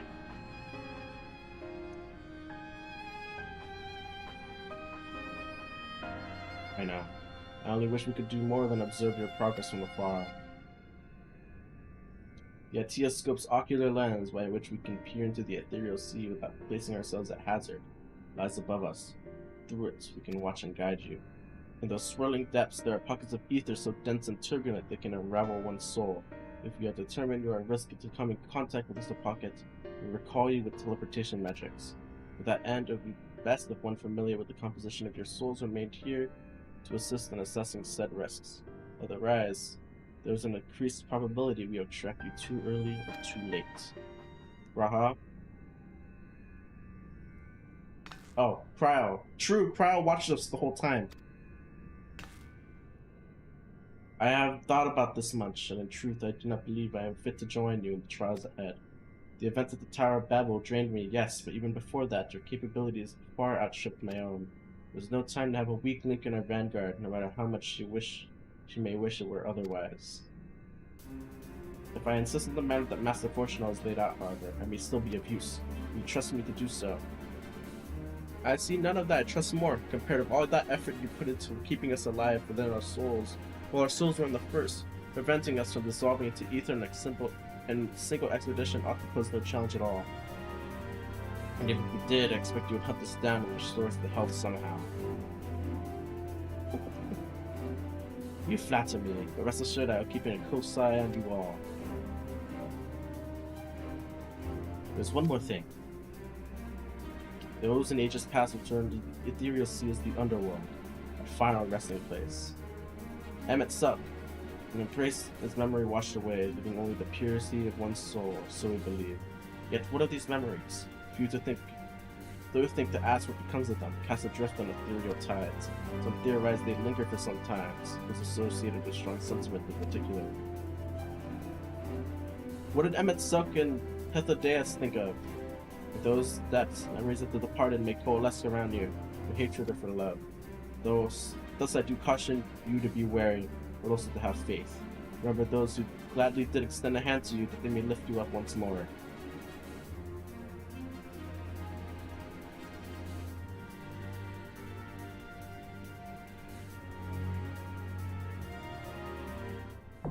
The ITScope, now accessible. Alright, who's worthy? Uh-oh. Why? Hello? The bit rate's been fine the whole time.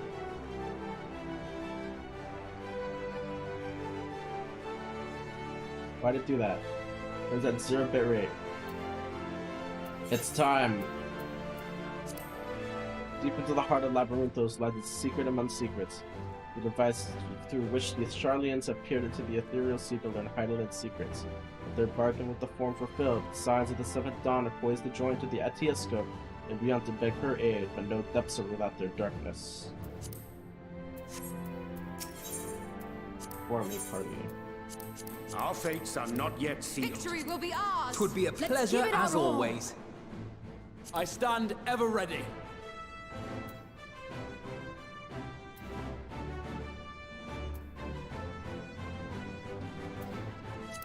Victory will be ours! Right then. Let's give it our all! Right then. Let's give it our all! Victory will be ours! I stand ever ready. I stand ever ready. Best game. Our fates are not yet sealed.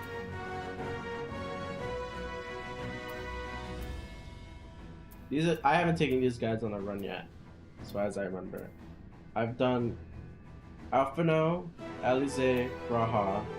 I have done Urianger, Yishtol, Estinian. 'Twould be a pleasure as always. Estinian. So I have me and Graha and Estinian and Alphino. Let's do it. It's time. This third dungeon, I'm ready. I mean, this is the fourth or fifth dungeon. I can't tell. 81, 83, 85, 87, 89. This fifth one. Hydaelyn, I'm coming for you.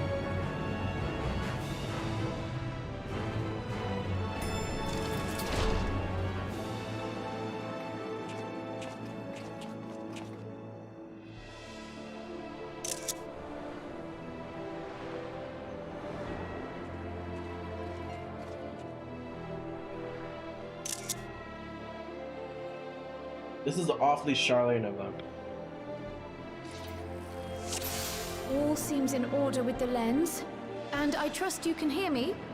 I sure can. Those things are pure malcontent. The residue of lives unfulfilled. The damage in this one.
I may.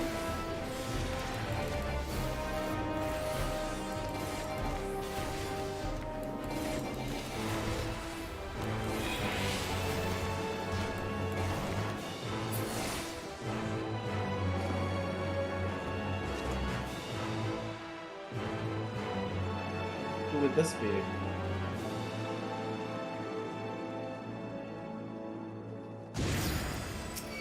Ilbird. Alright. What? What a callback. Who would this be then?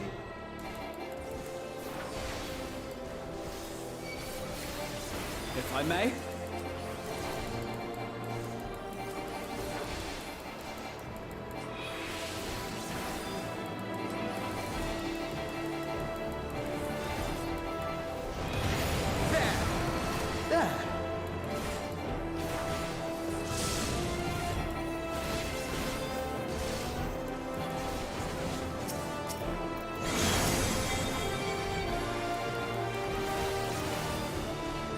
Memory of the principal Scion takes form.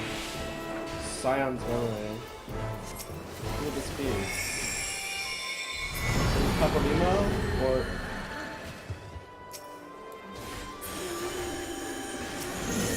I understand. Rest well. Souls abiding care for compassion, companions held dear. You understand. Rest well.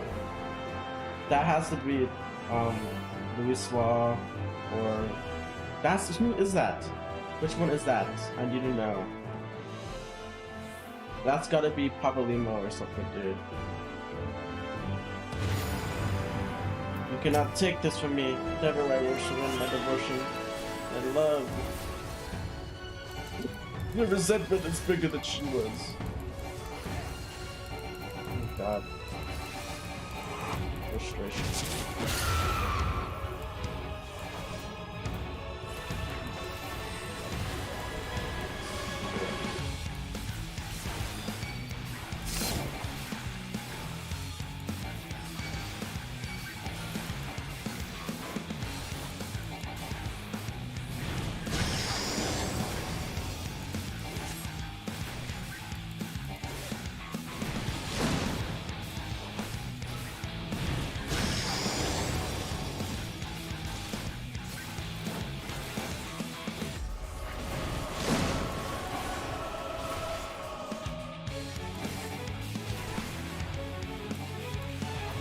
Never again. I will yield to you.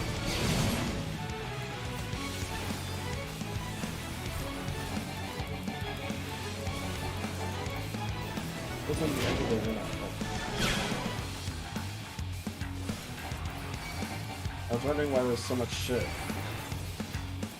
There.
You underestimate me!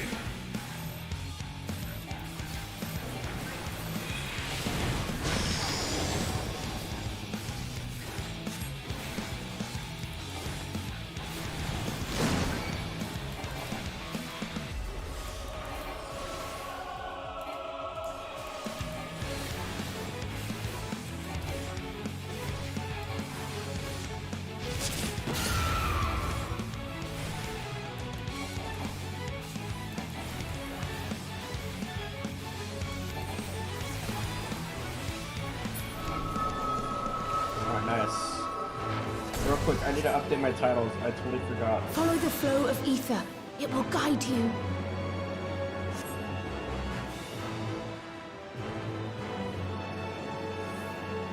My Lord Gaius.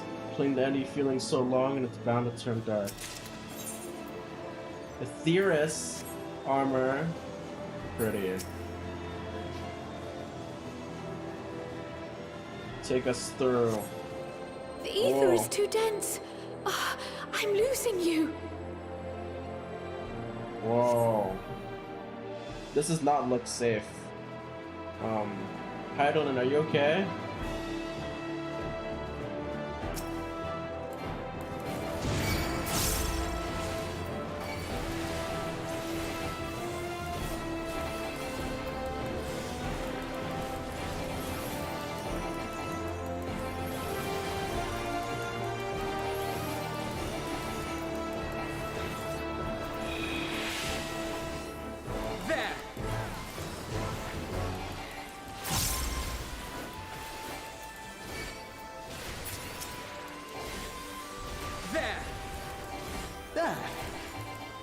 There.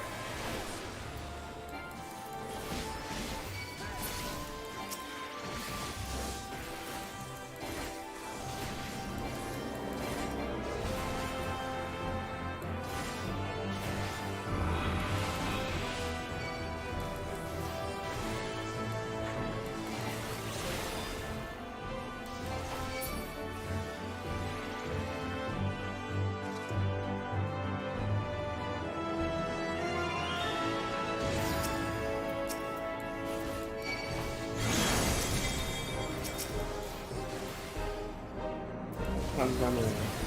The rest of familiar affection. Memory. Let's Moonbreeders. The staff was Luswall. That one Moonbreeders.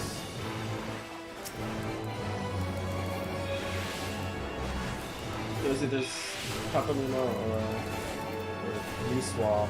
This one has to be. That one was, the homie. Horsefant.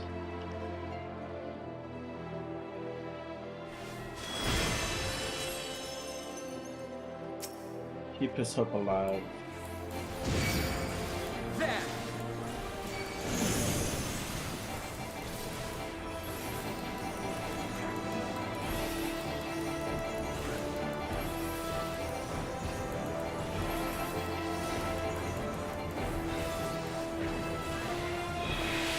The first one has to be Louis Swab.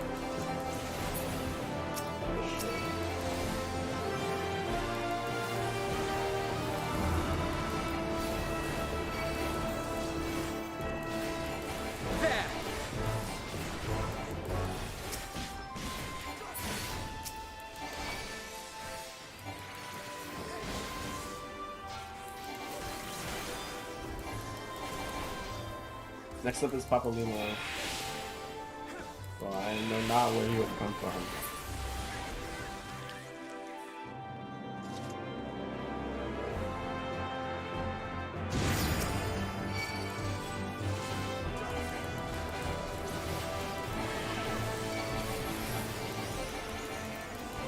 If I may.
Ready.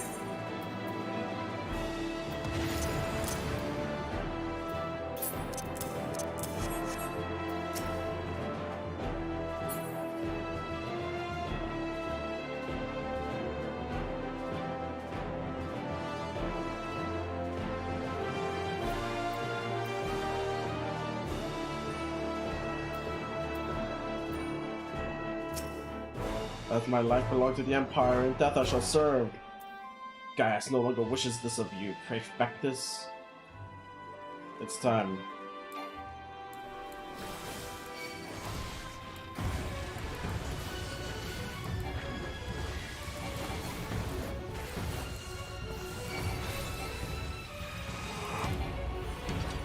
Did I just... Okay, well, it's fine, honestly.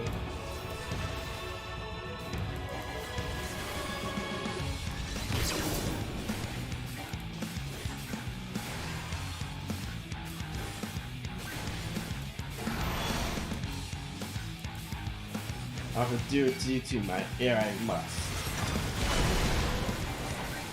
You will fall, Tartarus. What?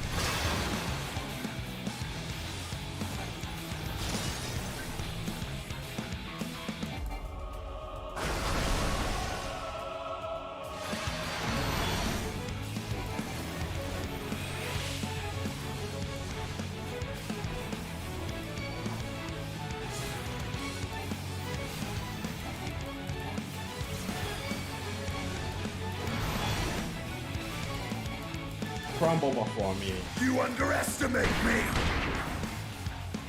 Here we go.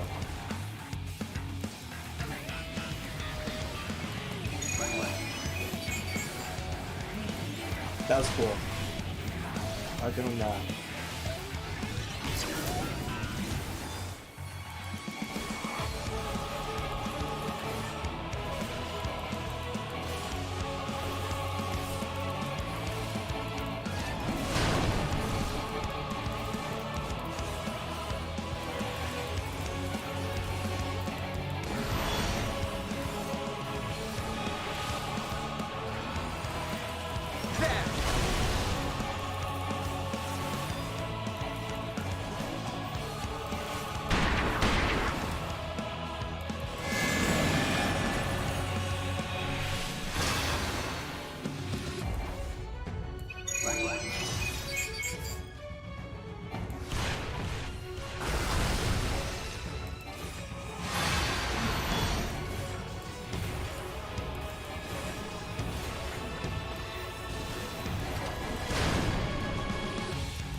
This will hurt.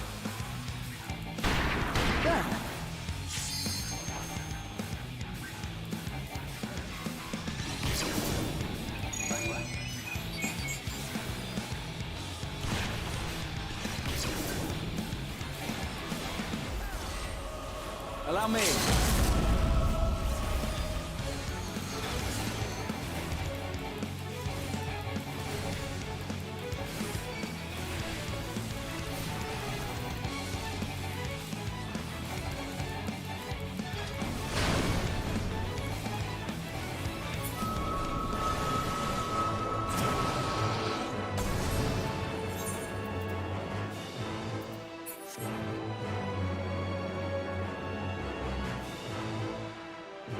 Lord Von Delsog. Again, I have failed you. You did not fail him. I didn't even get anything from that other than the material. Whoa. Uh-oh. He's not doing too good. Incredibly worrying.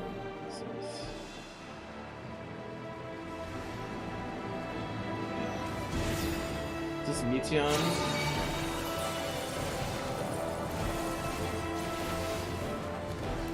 Look, the crystal.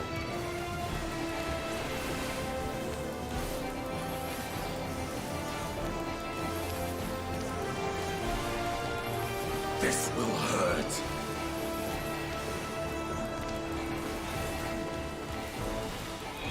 There!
You underestimate me! You cannot stop us!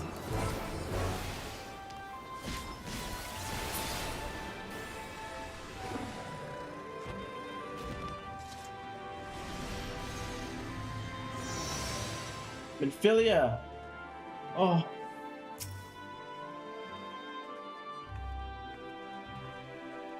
Make you proud. Thank you. This is all for them.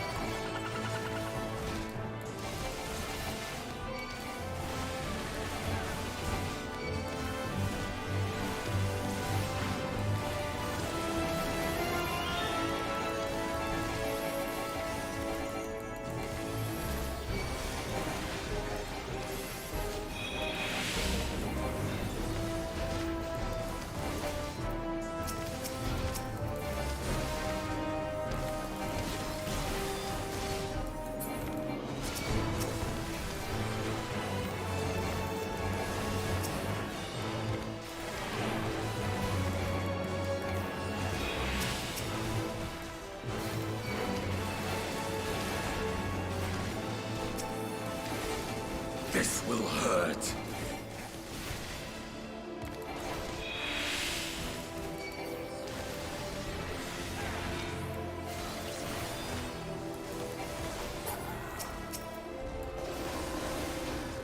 There!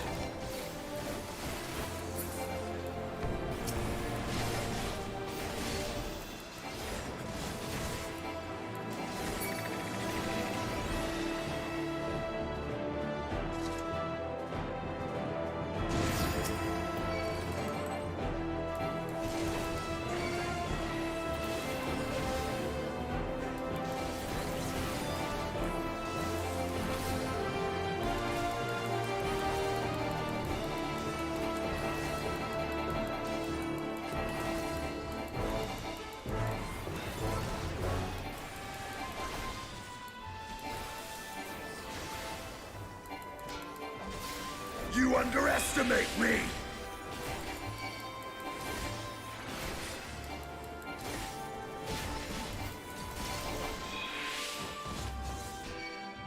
There!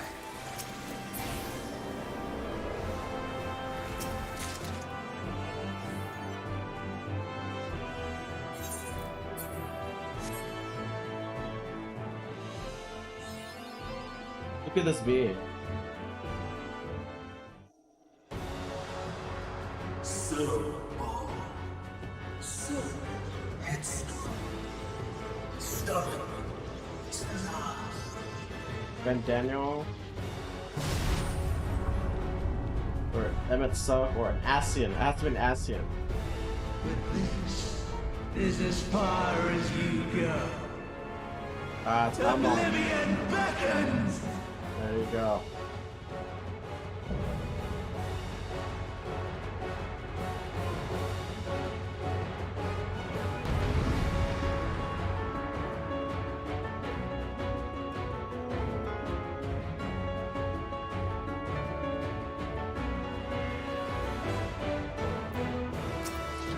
I'm coming for you. Many faces have I loved, but this is my favorite by far.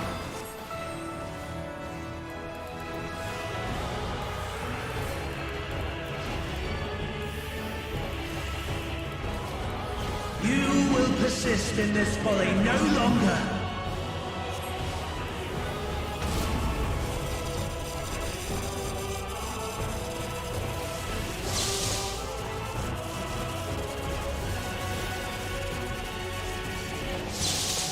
The stage is set. You cannot stop us!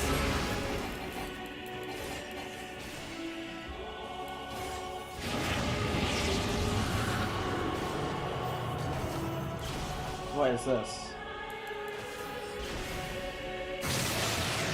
Ooh. Jeez.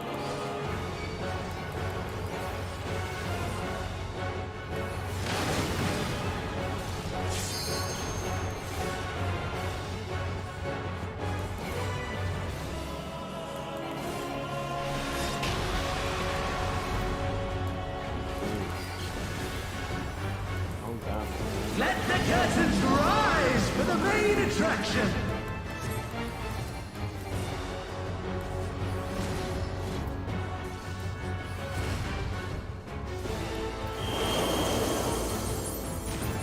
First thing when leaps from the pages of memory. Shiva! You sail!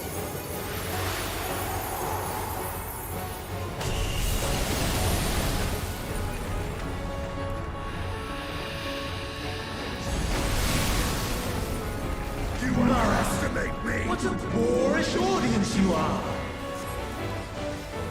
If I may?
may.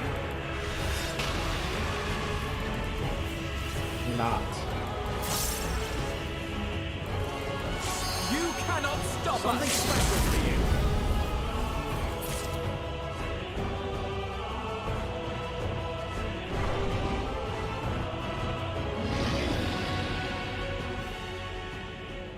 Lies! All lies! Your dreams, your hopes, your futures, delusions and lies!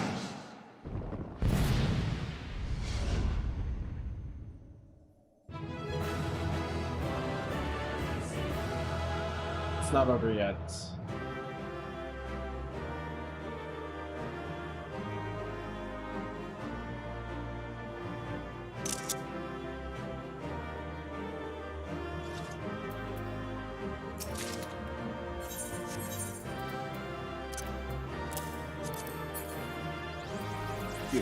Alright. It is time. Here we go.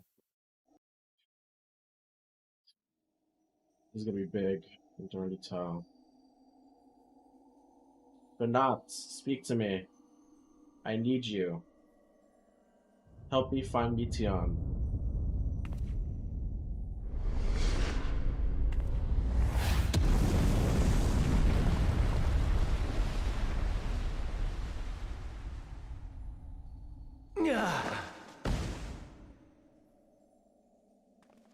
My very essence begins to wane.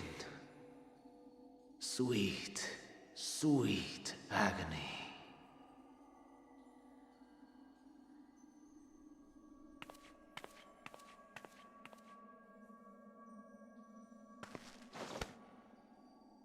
Leave this to her.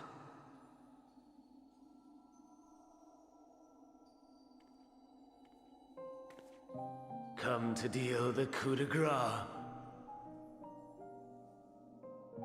just wish you understood. Good. Watching you struggle against the inevitable is bad comedy. Erase me from existence, soul and all. Ah, that works. Do you recall your days as Hermes?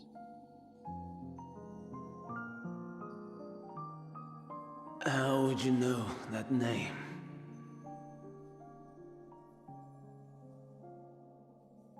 I visited you in from the future.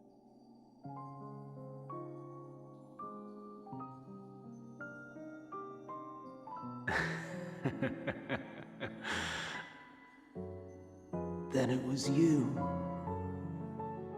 In Elpis. With Emmett Suck. The final pieces fall into place.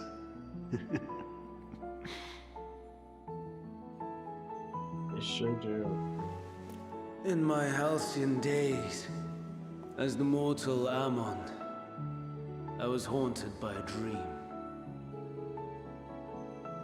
Night after night, the faceless multitude, the voiceless cries, shards of shattered memories. But slowly, the fog began to clear. This was Elpis. And I was Hermes. Recurring though it was, I paid this dream little heed. It was only when I was granted the seat and memories of Fandaniel that I knew these visions to be true. They were the memories of Hermes that he himself erased using the power of Kairos. Holy shit. Or so he thought. In his attempt to burn away the events of that fateful day, he succeeded only in searing them more deeply into his soul. My soul. Death failed to expunge them. No matter how many times it came. Rebirth after rebirth, from one Fandaniel to the next. I wonder, is Emet adrift somewhere in this ethereal sea? In defeat, finally remembering your time together in Elpis? Oh, for sure. How it must gall him to be entrusted with knowledge of the final days, only to be rendered powerless to act upon it. So many lifetimes dedicated to restoring his beloved Amarok in blissful ignorance. Oh, folly! But make no mistake, my life as Hermes is not the reason I invited the world's end. I have lived. I have struggled. I have dredged the very depths of despair. And in the detritus of existence, I found the truth. I served a great ruler, powerful beyond measure. The world his dominion. Yet even he and his vast empire were destined to fall, to become one with oblivion. At the end of life's journey lies only death. Oh shit. So I ask you, why live at all? It's his question. Hermes' question. We betray. We torment. We murder. We are wicked, spiteful creatures, without exception. If life is so sacred, so precious, why fill it with such misery? Man wallows in a hell of his own making without purpose or meaning.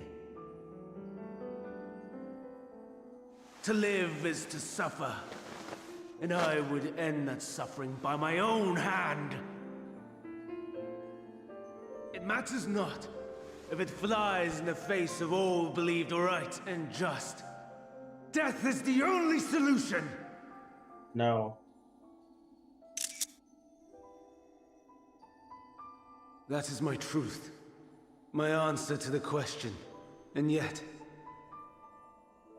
even as the words pass my lips,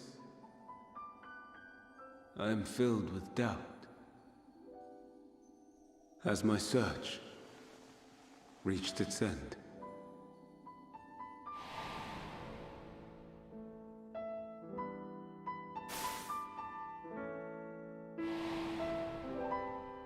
Was this the only way?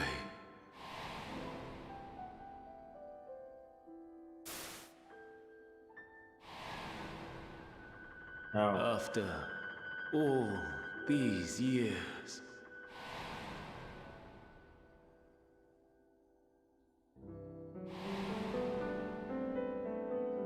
Is this the answer I was hoping for?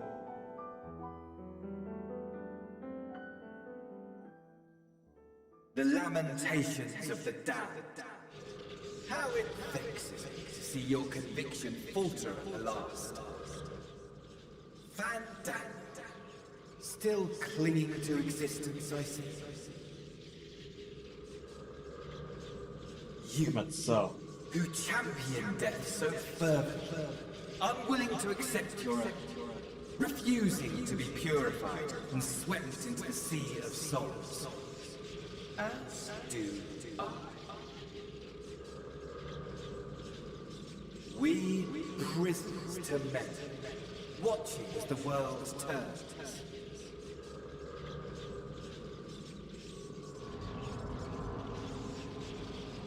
Though unlike me, you will be spared the ignominy of having your corpse made a puppet, dancing to another's tune.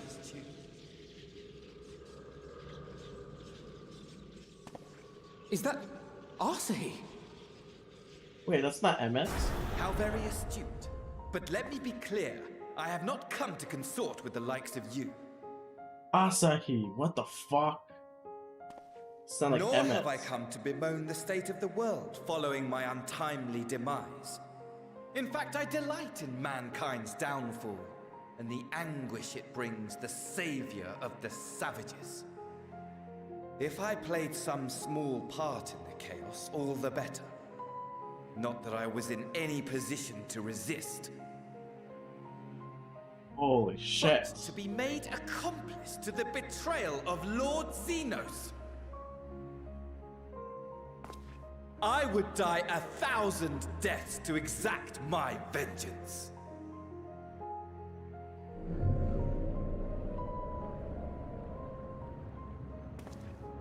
Now you are at my mercy. I shall drag us both into oblivion, and you will never see the fulfillment of your magnum opus. Even should you be reborn, your desperate search for answers must start again.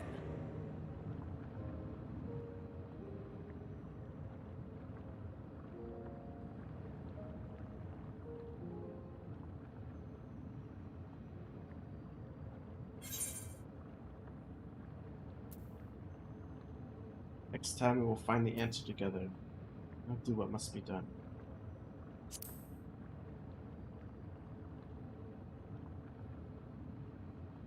Even here, even now, you have every right to hate me. For the fool I was, for the monster I became. But I will not beg forgiveness. Oh. The tale of It's Hermes, him. the man who knew so much, yet understood so little, ends here.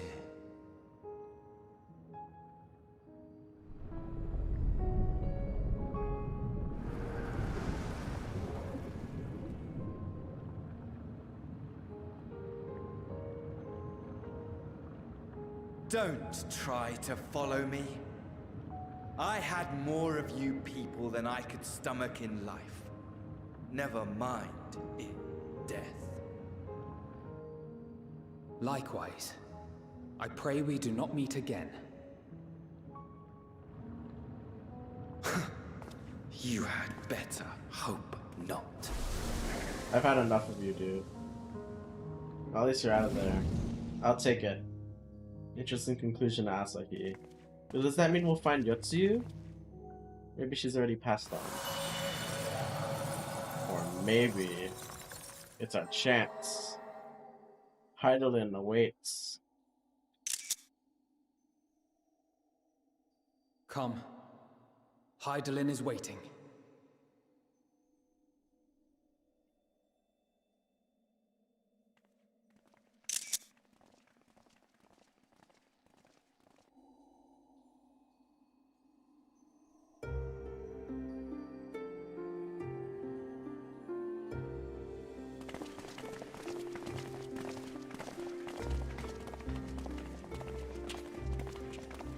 Heidelin has been fucked, like, so much. Like, she's been getting absolutely demolished. Dear mother. Brave travelers, I welcome you. But not. How do you fare? Oh my god.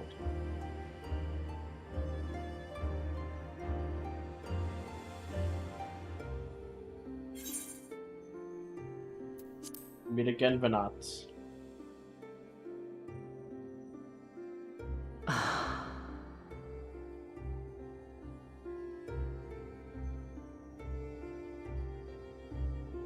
I see. Thou didst journey unto Elpis. And now, the rivers of time converge. Yeah, but this is a boss arena. You're my trial. I have to kill you. I know why you have come. Yet I would hear you speak your reasons all the same.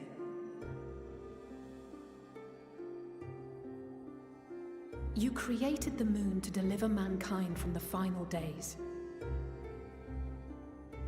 But is that really how it has to end? We do not wish to abandon this world. We want to protect the source and all of its shards. To flee is but one of two paths.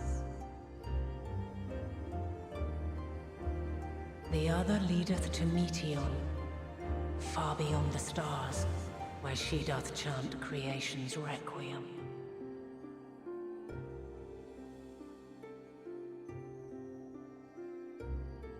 Meteor. Her domain is formed of dynamis, pure, absolute. Where emotion and memory govern all, ether will avail you naught. Meteon hath gathered the pain and despair of countless stars, and to go unprepared is to go unto your doom. We'll beat her. We'll win. I swear it. Is what I might have said once. After everything I've seen, all the times I've succumbed to my own anger and fear. I can no longer pretend that courage and faith will be enough. But are we truly so powerless? That our only choice is to flee? Yeah, we don't have anything to combat Far from it, dynamis. my child. Oh.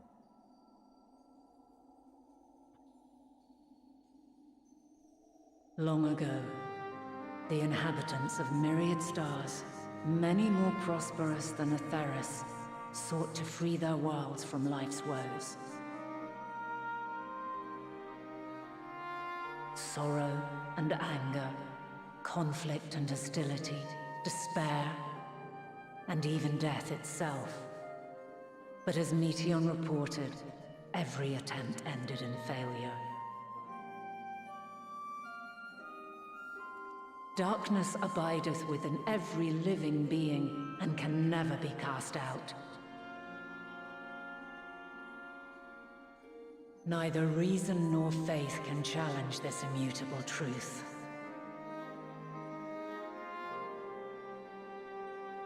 To live is to suffer. And in suffering, find strength and purpose and hope.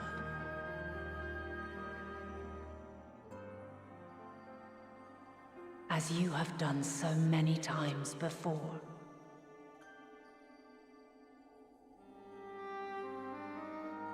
Thou dost pursue an impossible dream, yet knowing this, you pursue it nevertheless.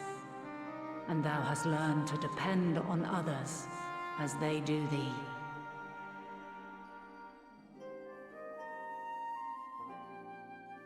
Thy yearning for the power to save the powerless hath ever driven thee to greater heights. Thou hast grown strong.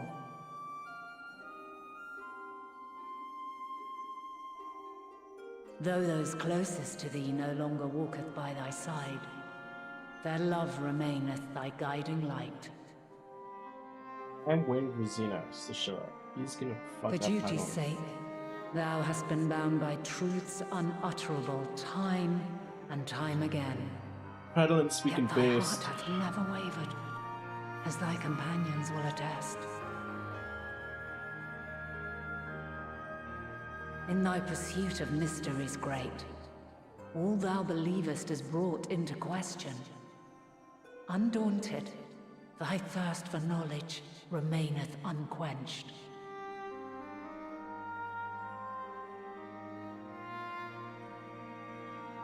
The fires of hatred that once burned in thy heart burneth no more.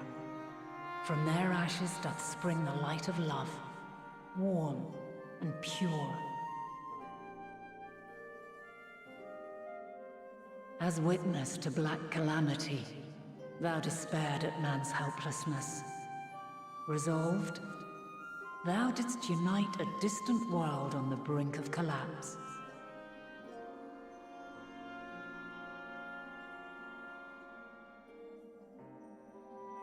And thou, my champion. When all did seem lost, thou never abandoned hope. For every trial and every foe that did bar thy way, thou hast proven equal to the challenge, drawing courage from the many bonds forged on thy journey. You have all known despair, and though the end approacheth, you walk on, heads held high. Therein lieth your power, the strength to silence the song of oblivion.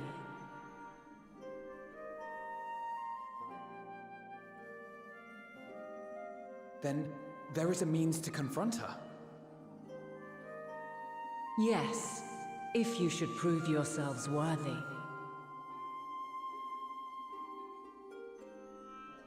Hark!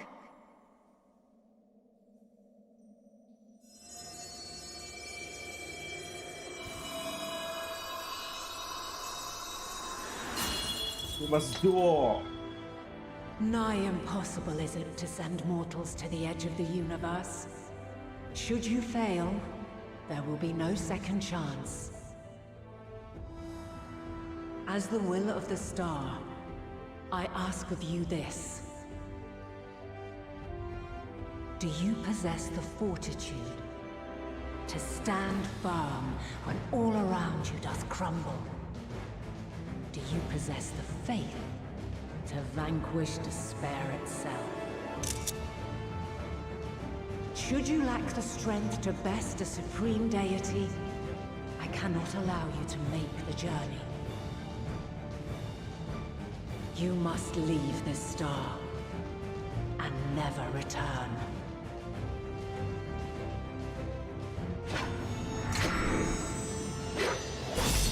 Prepare yourselves. Prove ourselves worthy, eh?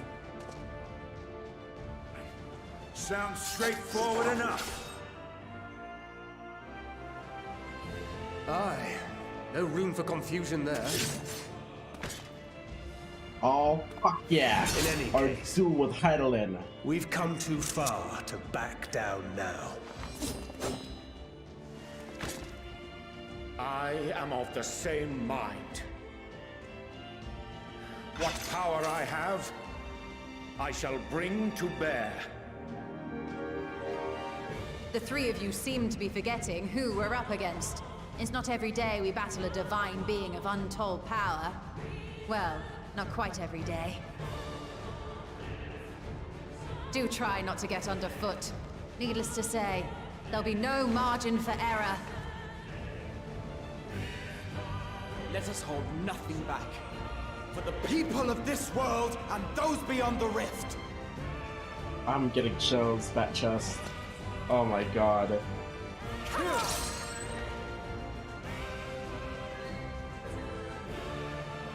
Alas, the question I posed to thee in Elpis hath remained unanswered these long years. I would hear thy response, warrior of light. Shouldst thou emerge victorious?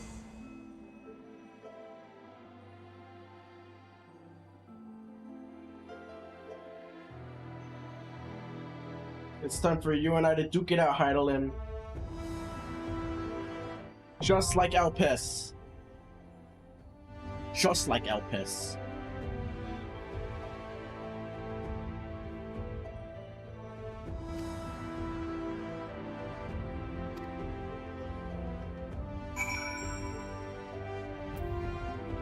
Oh my goodness. It is time!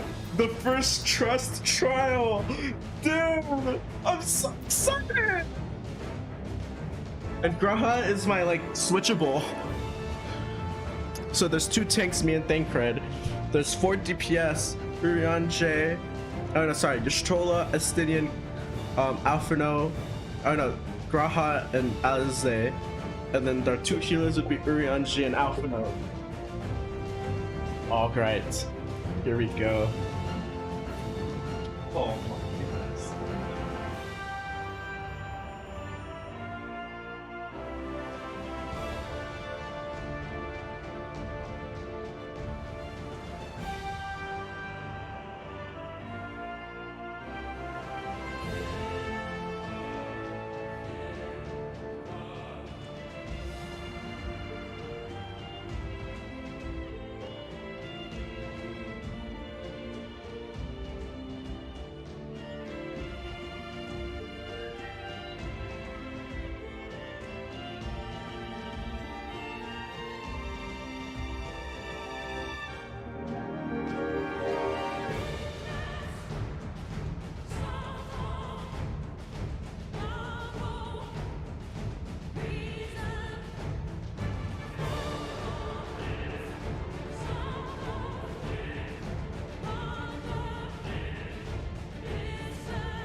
It's time to prove ourselves worthy.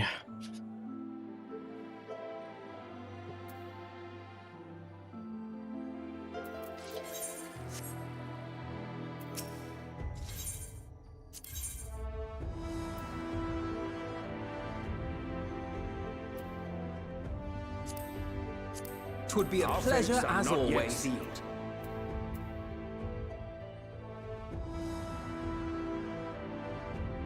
Oh wait, Urianger can be a tank?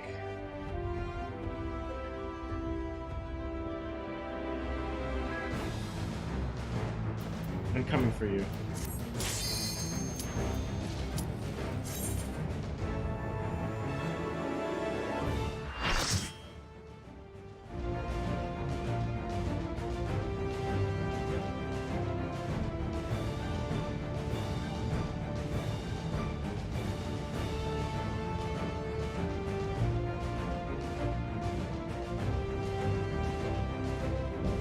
Divine Light Hideaway.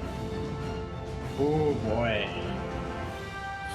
I heckle and I make fun. But this is it. I'm going in deep. I, the last of my kind, shall test thee. Come, prove thy worth.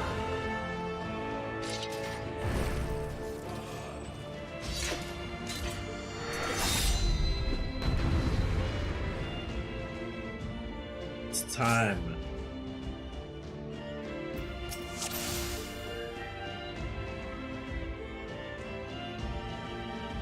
Echoes of our cry. Sustaining most damage with unresolved chaos runs that ignite the will to live. Have you the strength of will to alter man's fate? I'm main tanking.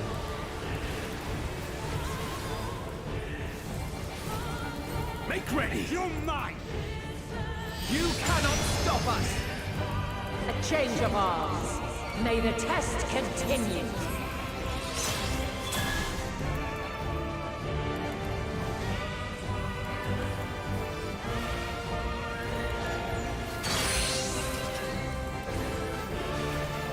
We're near or far. You underestimate me. Yeah, thank grid. Pops and buffs. And now this. That's new. She just switched weapons. What does she know? A dancer.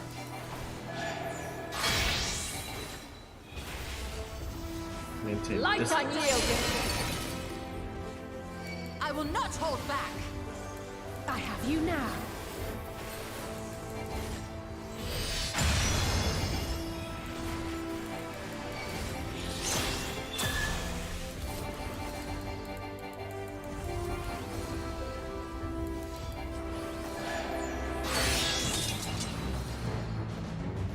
By blade! I see. I'll handle the healing.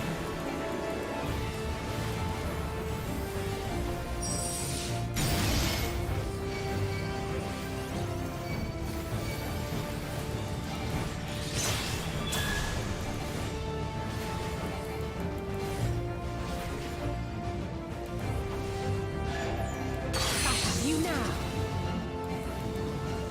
We're near or far. Thank Red.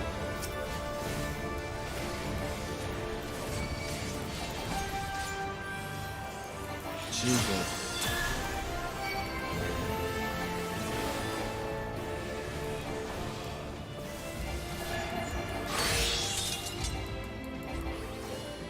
By blade! You're mine! I will not hold back! I got the Crystals of compass on the light. floor. To me!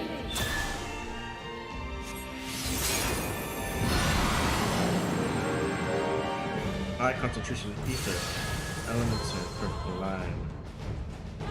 What is she planning? Here! This will hurt. The song of creation's end. Feel!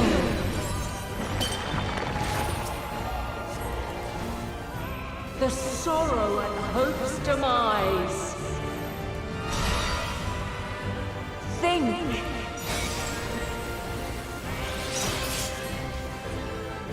And find your way in the darkness.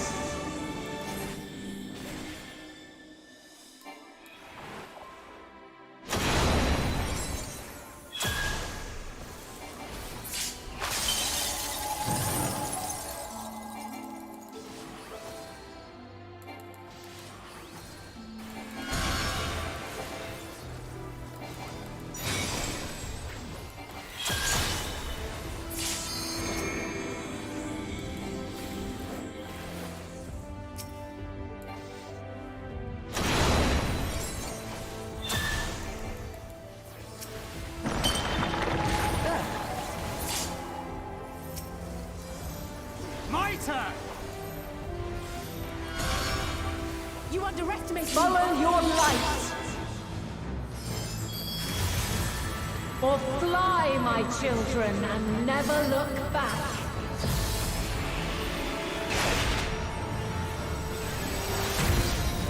Jesus.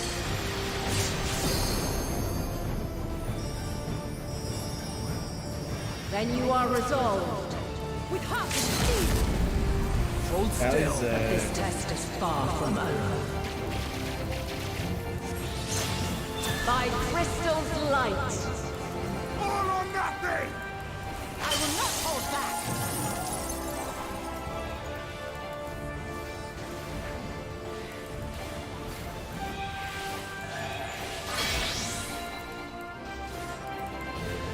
Light unyielding.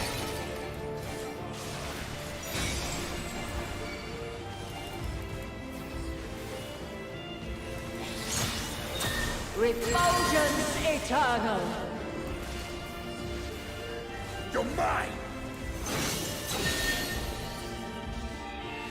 You cannot stop us!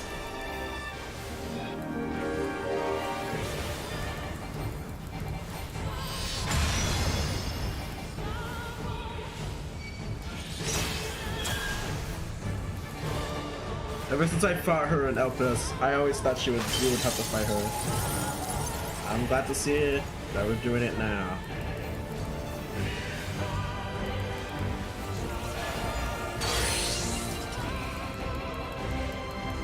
We're near or far. I have you now.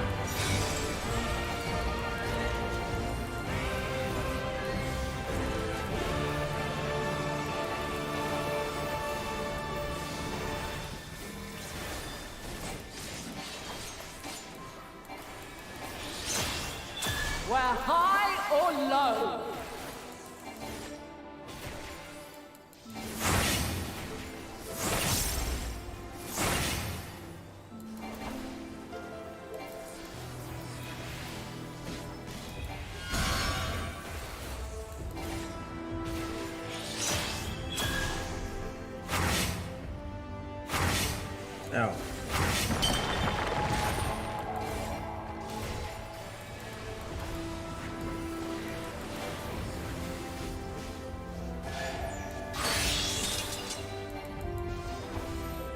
By blade!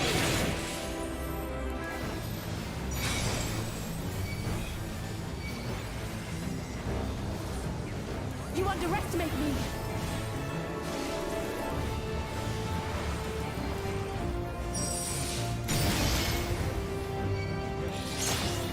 Succumb not to fear! Gloves are off.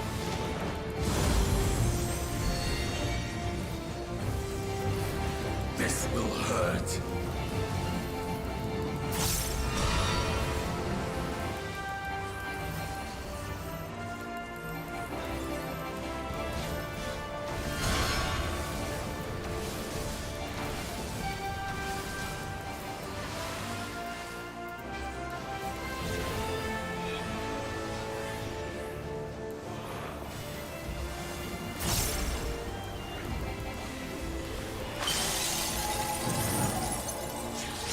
One yet!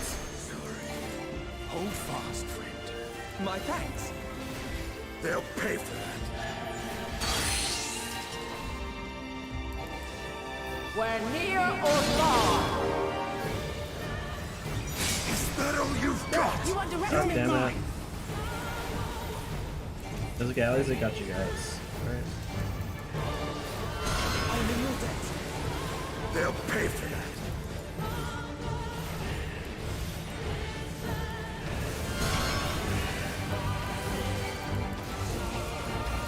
Formidable.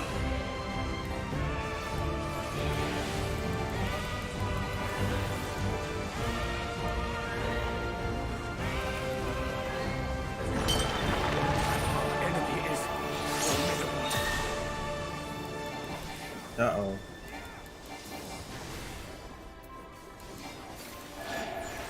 Destroy. Light unyielding!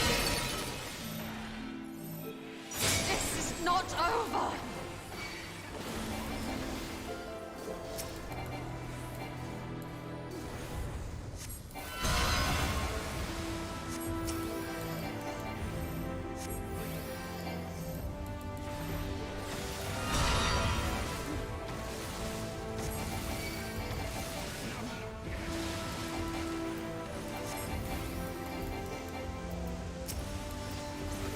I can't fall.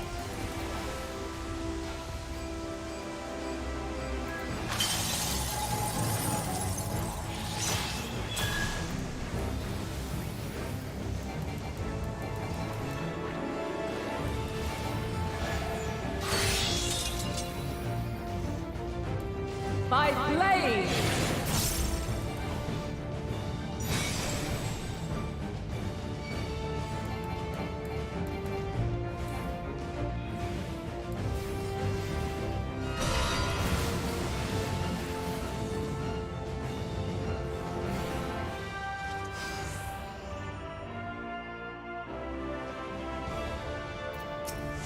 Go again. Have you the strength of will to alter man's fate?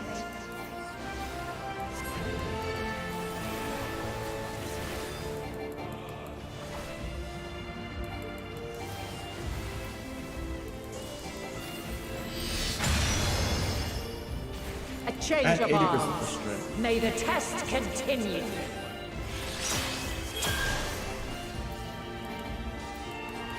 I will not hold back.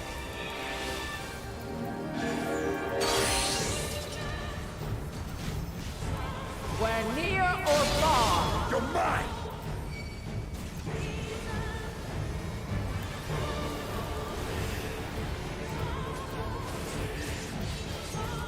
And now this.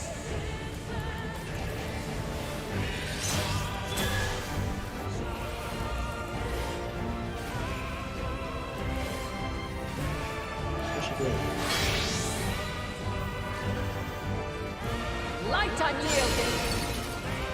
What? You're mine! Prepare yourself! I will not hold back. My turn! You're mine!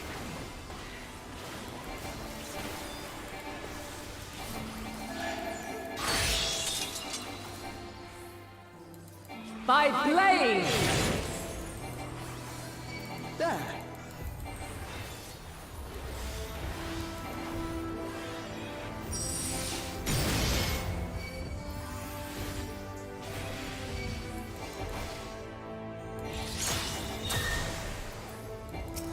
You're mine! There. You're mine! We're near or far.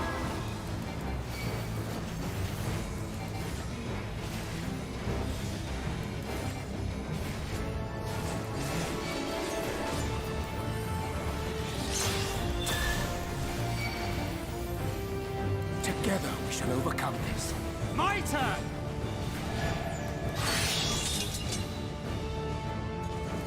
By blade!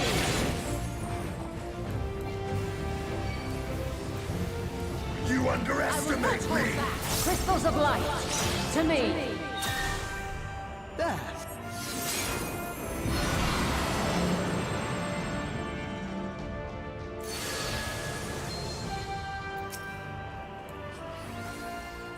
Here!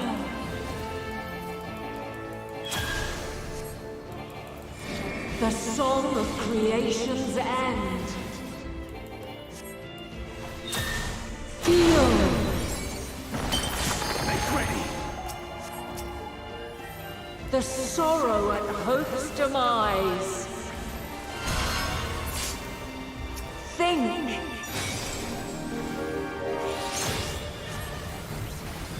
And find your way in the darkness.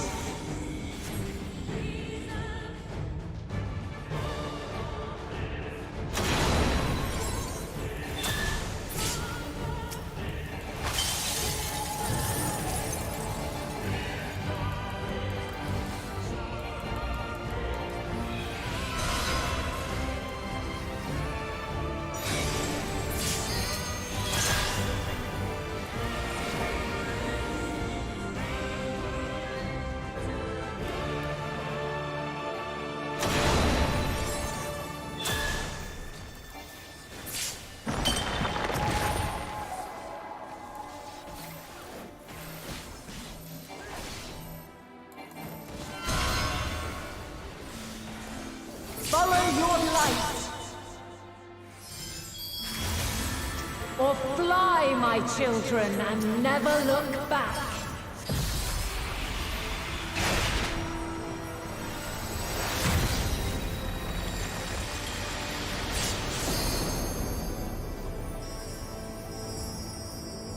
Then you are resolved.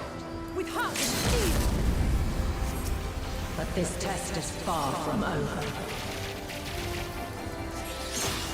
By crystal's light. I will not hold back!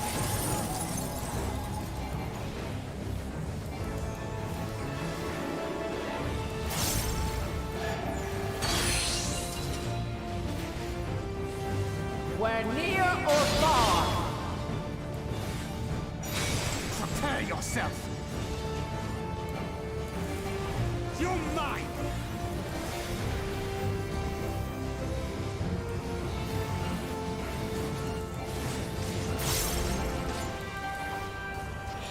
Be gone! We're high or low.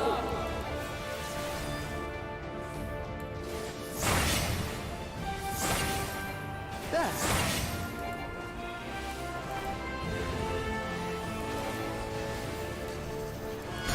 Together we shall overcome this.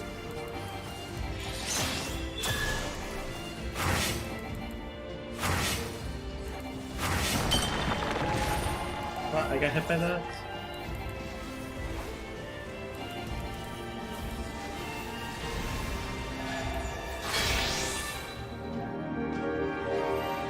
Light unyielding. You cannot stop us!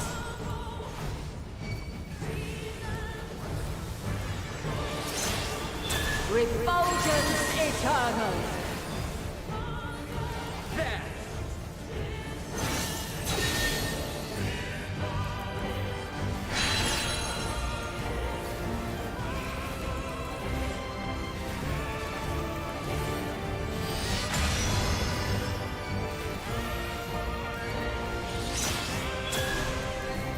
cannot stop us!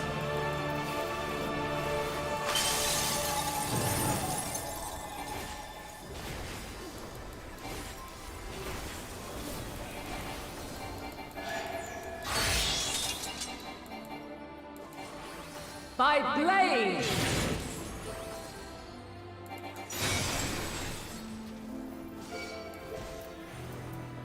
I've slept long enough.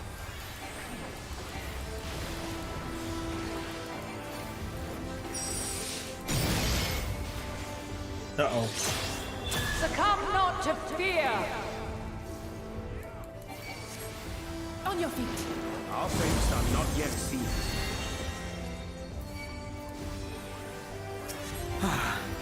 I'm in your debt.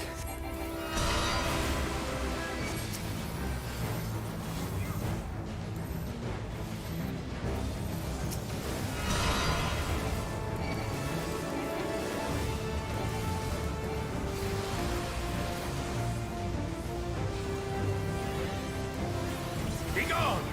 You underestimate me.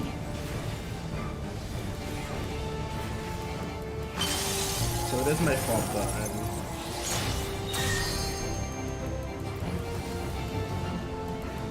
I have boss aggro.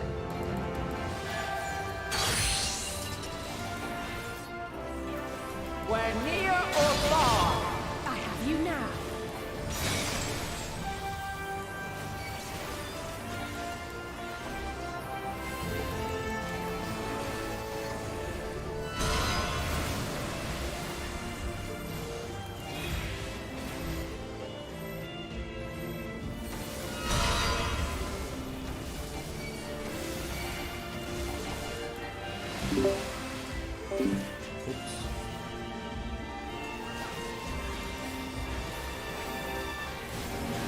I have you now.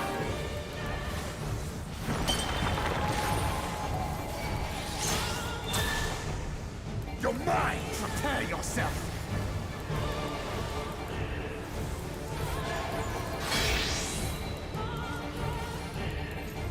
light unyielding! You cannot stop us! You underestimate me.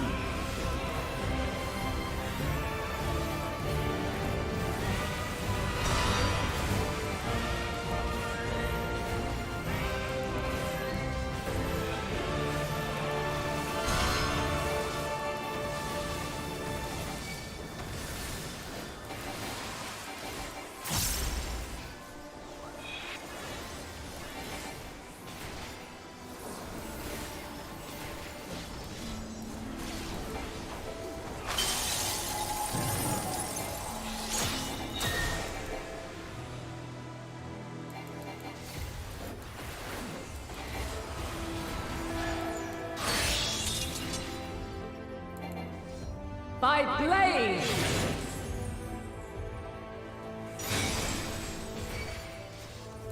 I will not hold back!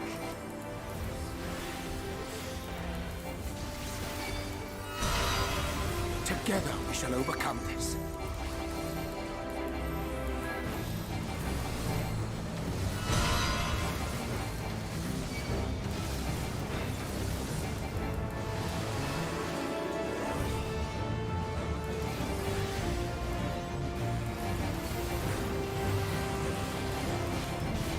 It's time. I have best to do, Heidelin. I shall have the fun You're pits. mine! Uh-oh.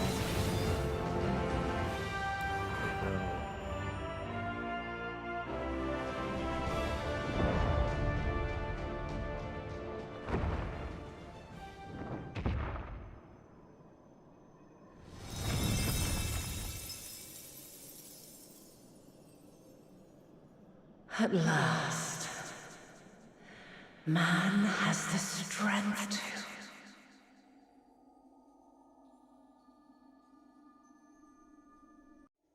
This is goodbye, isn't it?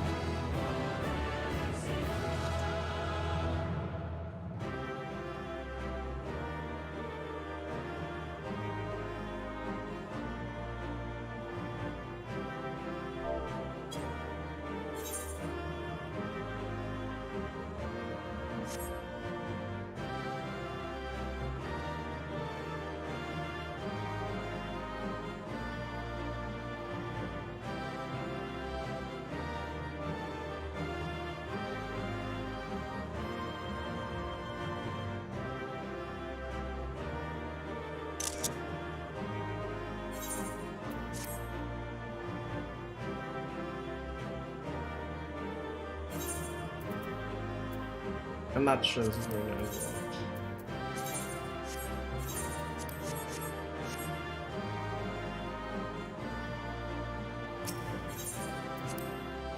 I can only imagine what's next. That was a fucking sick trial, by the way.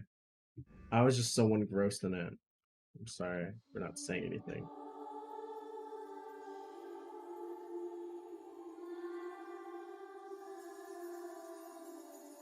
No! This can't be happening!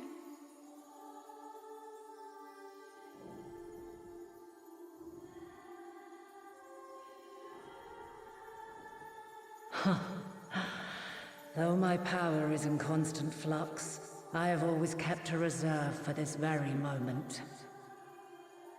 It was a true test of your prowess. You have done well.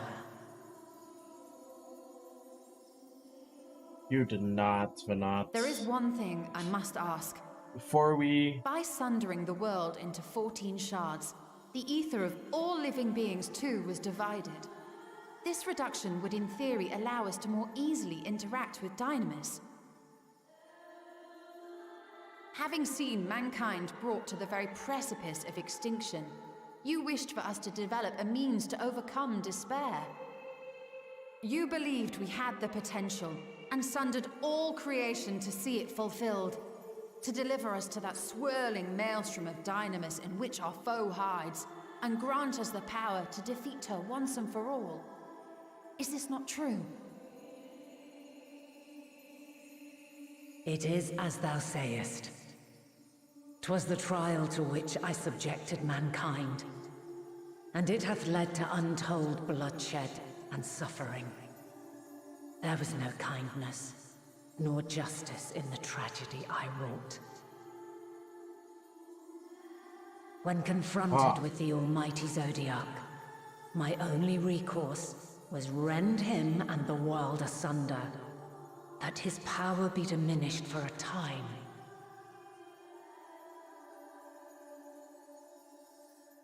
And so it came to pass. Now you, my chosen, have surpassed my expectations, surpassed me.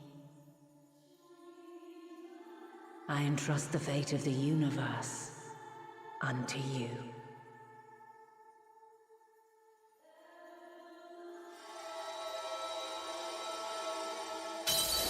This crystal contains the memory of Meteion's passage through the stars. Deliver it unto the Loporrits. They will guide you to her.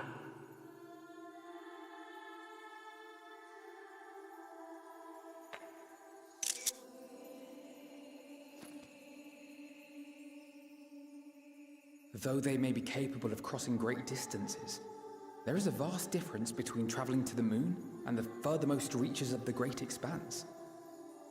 And unlike Meteion, we cannot simply soar on waves of Dynamis to our destination. Indeed. To make such a journey would require an astronomical amount of ether. But a solution lieth close at hand. You. I understand. Of course. Yes, my child. But nah. Ever since I became the will of the star, the ether drawn here had slowly crystallized.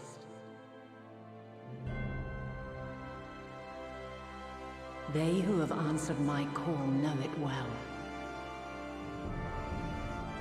While I have remained hidden, it hath become the embodiment of the planet's will in my place.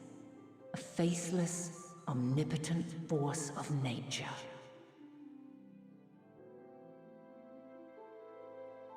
The Mother Crystal, our final hope.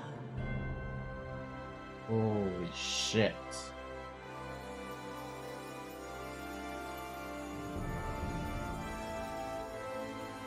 Alas, I can do no more.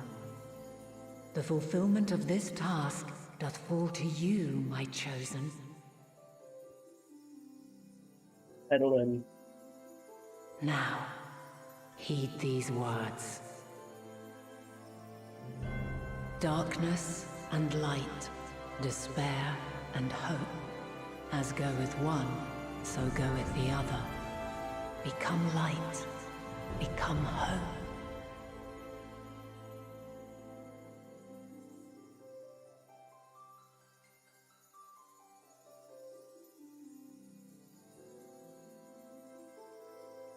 I have a gift for thee. Come closer. This is how it ends, huh, Vinod?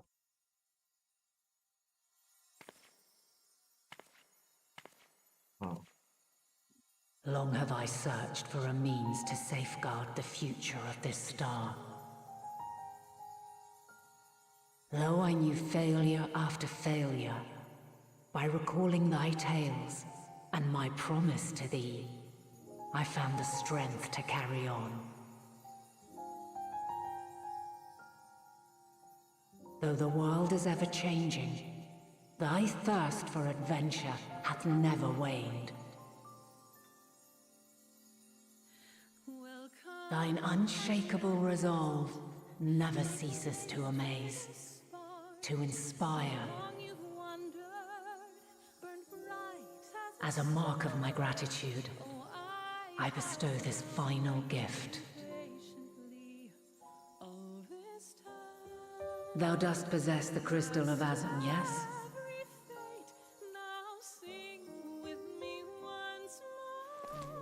Wait, this is the Elpis. As Hydaelyn, I reside over the forces of stasis, tranquility, peace. The laws which impart stability to existence itself. I will weave this self-same power into the crystal, granting thee mastery over matter, to give form to the formless. Use it wisely, or it will not last indefinitely.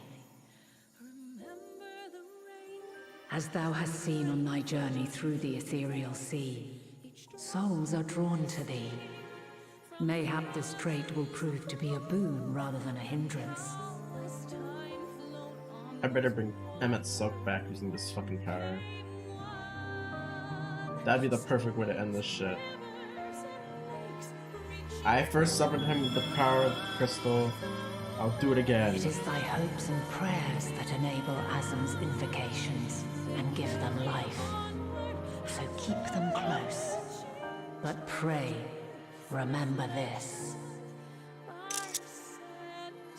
When the way forward is hidden, even from the mind's eye, look not to the invocation, but within yourself. These were the words of the crystal's original bearer.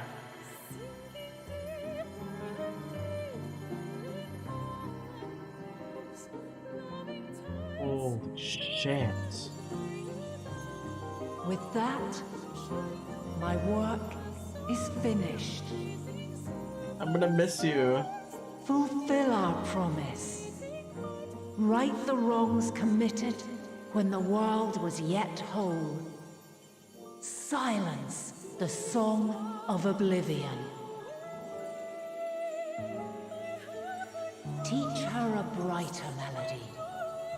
Show her our journey is far from over.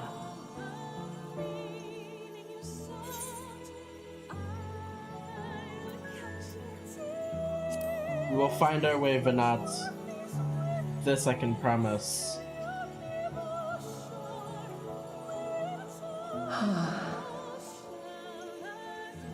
Of this, I have no doubt. For yours is a light brilliant beyond measure. Long after I have gone, though not even my soul remaineth, my love will be with you forever, my dearest children. Aww. Why?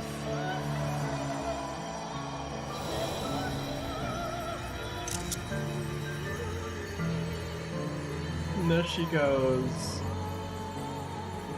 Man.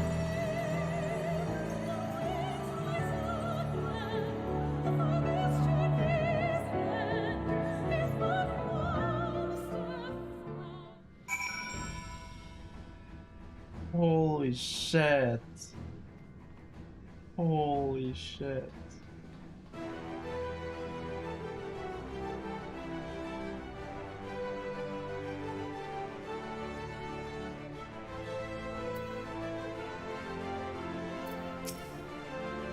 Far from it to me to refute Heidelin's own words, even if her actions were neither kind or just. We can yet give them a nobler meaning. We can make her faith the salvation of mankind.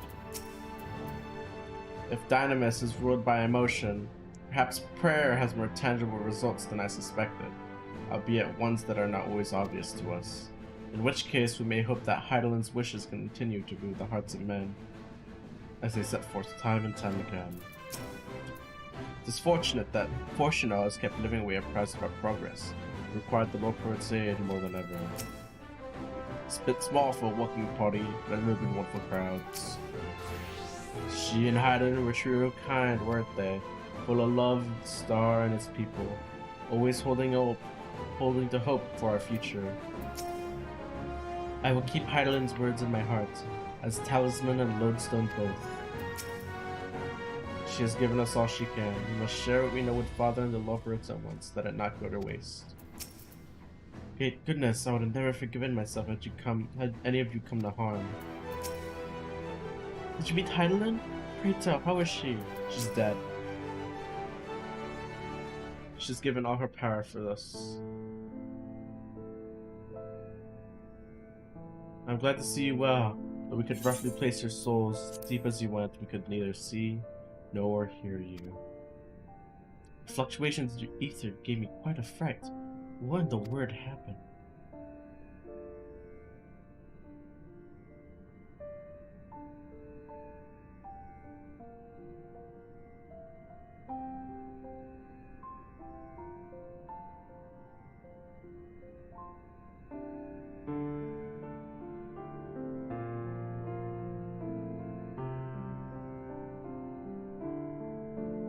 To say, Heidelin is...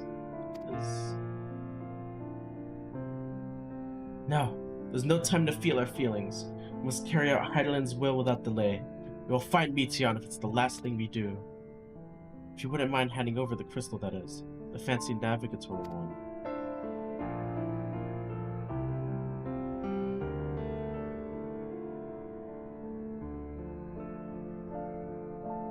The edge of the universe where congregates the despair of countless stars.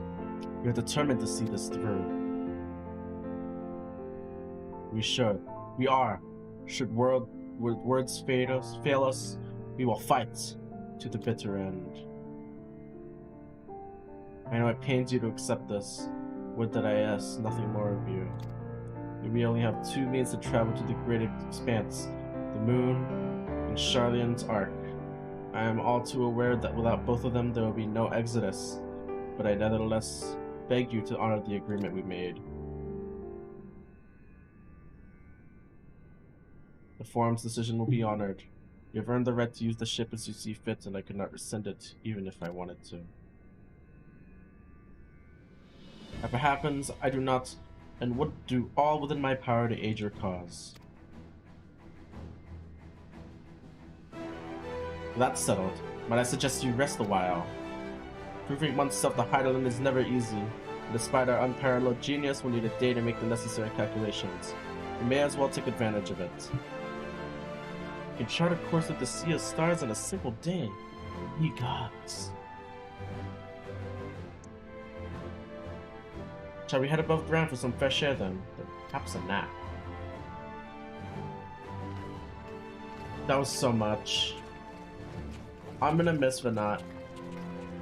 She was easily my favorite character, next to Hythlodaeus and Emmett Soak. Actually, everyone in Elpis was like my favorite. That arc was one of the best arcs in this game so far. Holy shit. Covenant, you'll be missed, my friend. You know how many people have said my friend to me? There's Hitler Deus, who's calls me his new old friend. There's Xenos, calls me my friend, my enemy. There's more I can think of right now. I can't think of right now, but I know there's more people who call me friend.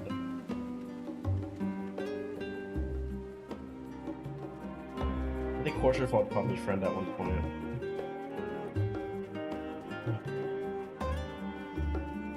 This game hurts me so much. Every day, all the time.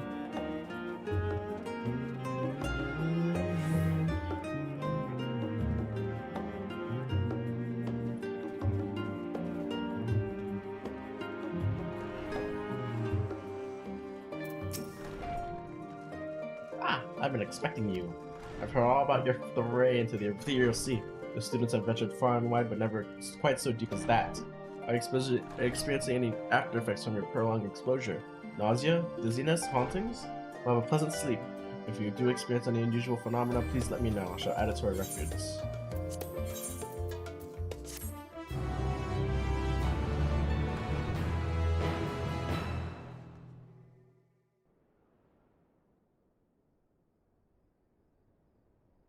Well, what sucks is there's no more Heidelin. Now, I kind of wasn't on Team Heidelin until Elpis. I always thought that we would pull up to kill her so that we take her powers. But she went ahead and gave the powers to us. Not before proving ourselves. But it's crazy to me.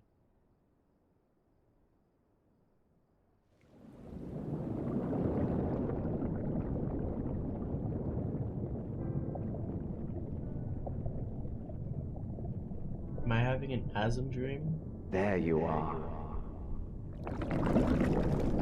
Wait, Emmett? Some time, indeed, yes. For you, at least. Is it the Hitler Deus or Emmett? I can't tell.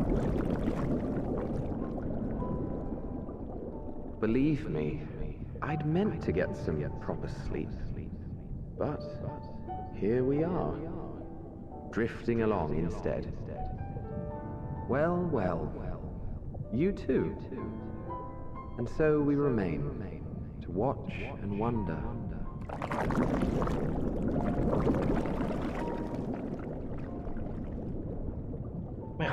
Yes, indeed. To begin, we first must see the end.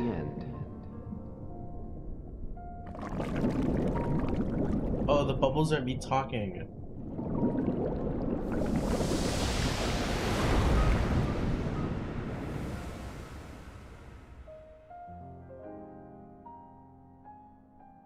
What does it mean?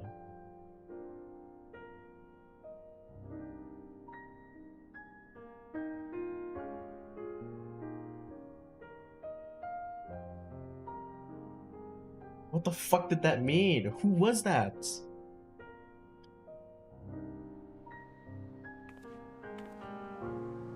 What did I even say?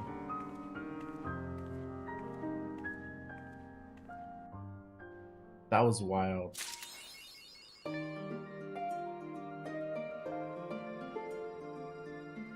Hi. This is the final stretch, isn't it? Oh boy. Well.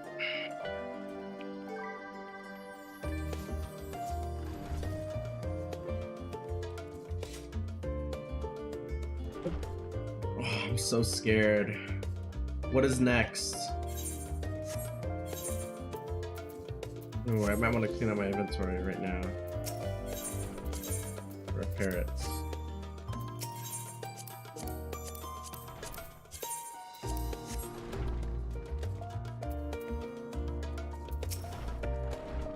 great many of helping hands deliver the adamantite is still here in Charlian, and I for one couldn't be happier. Between the ether burner needing to be refurbished, supplies to be transported, and meals to be delivered. Meals be prepared and all the assistance we can get. You have no idea what you're looking at? Looking at Final Fantasy XIV.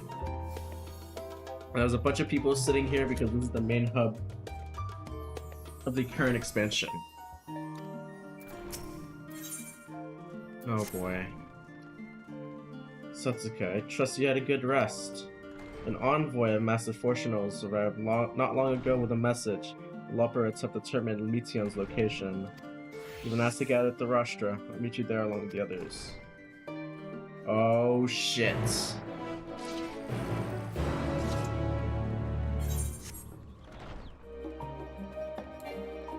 That is big. Right now, I'm nearing the conclusion of Final Fantasy XIV's most recent expansion, not Heaven's Work, the fuck? This is Endwalker.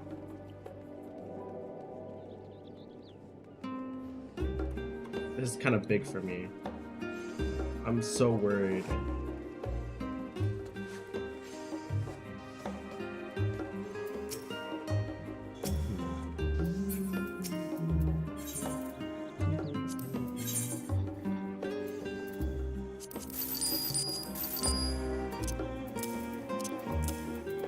I should sell this gear soon. There's gonna be the transmog side.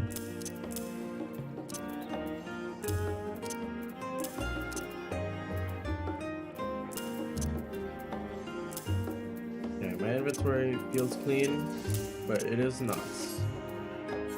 That I can assure. I guess it's time. It's time to go to the final zone. I have no idea what it entails. I'm so scared. What the fuck is at the edge of space? What could you put at the edge of space? In a fantasy game.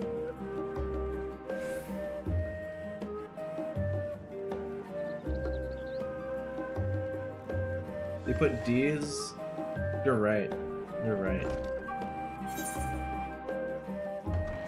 What is this bold decision? Holy shit. Look at everyone here. I'm not reading all of this out loud.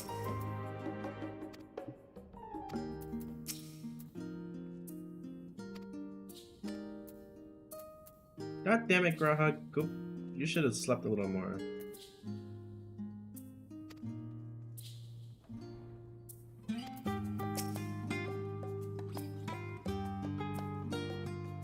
I fear for our recent travails within Labyrinthos and the Ethereal Sea have taken their toll on my mind.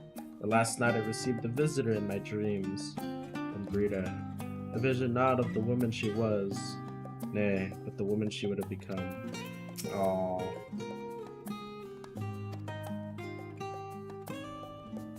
When I look upon Charlian and its idyllic surroundings, there are moments where her absence feels unreal. As do the final days. Were that a weird song? Not feeling any ill effects from the ITS scope, are you? After playing test subject for those new Aetherites, even the mention of ether sickness makes me feel queasy. Ill.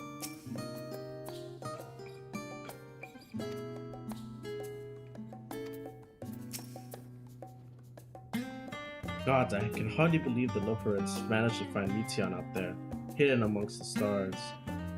The sheer distance involved are mind-boggling. What took you so long? You have much to discuss and scant time to do it. While the forum is not here in its entirety to brood and glare at us, Master Barner's presence alone is enough to put me on edge. If you would know the reason for this assembly, you had better ask Master Lavier. Oh god.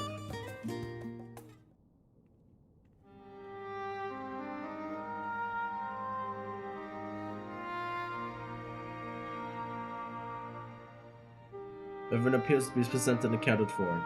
Good. Now, as you know, the Loporits have deduced the whereabouts of Metion by the means of crystal bequeathed to us by Heidelin herself. Their quarry is in a location far beyond the moon and the farthest reaches of the Sea of Stars at the edge of creation. A veritable Ultima Thule.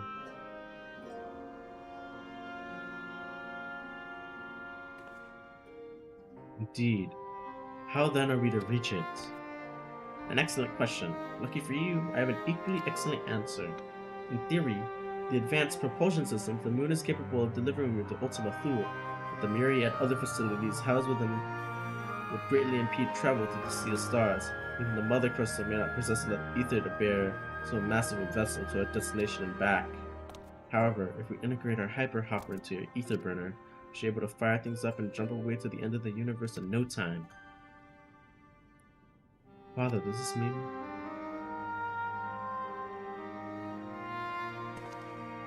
Bear in mind, the decision was not made solely at my discretion, but with the consent of the Forum.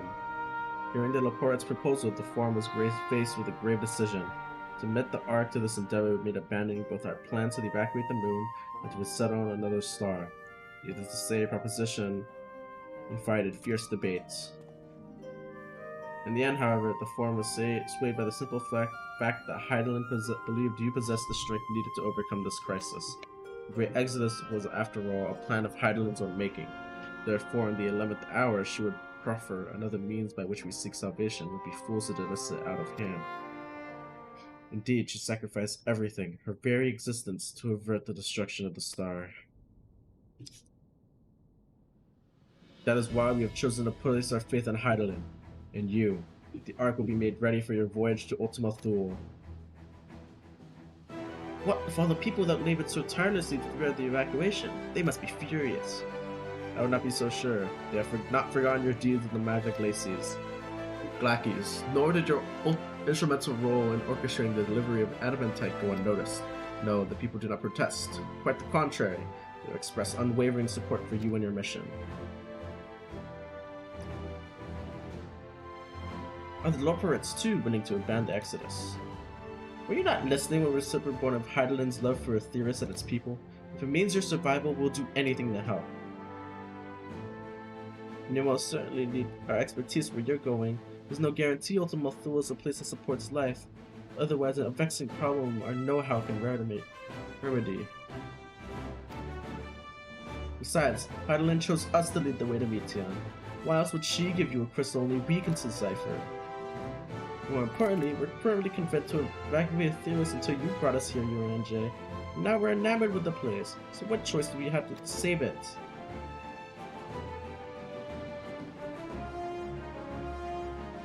Of course, none of this is possible without you in the silence, so I must ask, are you certain you wish to do this?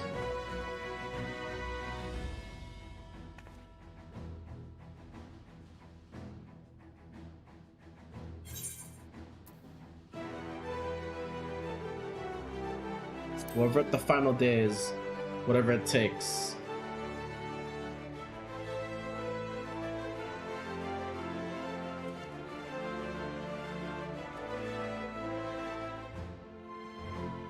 Very well, Michelle. Inform the Forum of your decision and begin preparations to bolster the Ark with the Hyper Hopper. Loperites will coordinate with the Elsebard contingent to have the necessary components transported via the Tower of Babel. Of course, it'll take some time until the work is complete.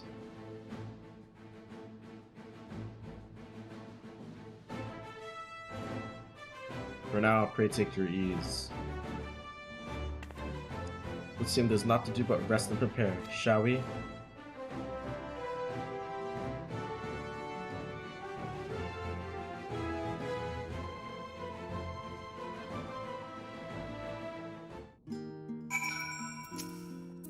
That must be done before the Ark can be ready for your voyage. Would that I be rewarded to speak with Alphino and Alize, alas.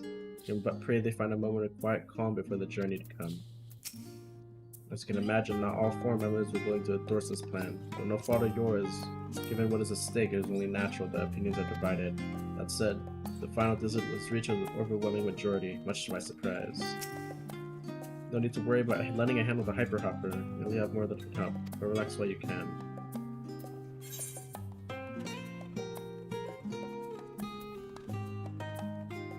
This is it. We're getting closer and closer. One quest at a time.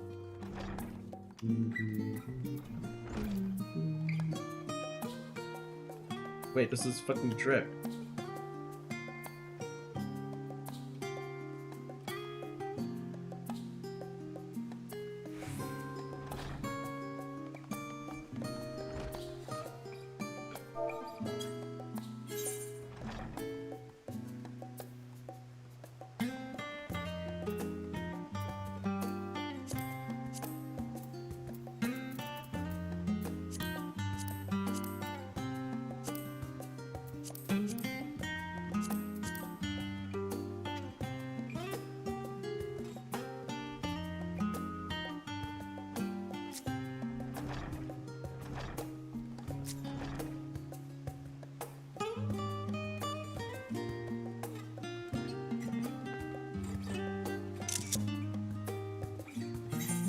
That didn't look good. That didn't look as good as I thought it would, but it's okay.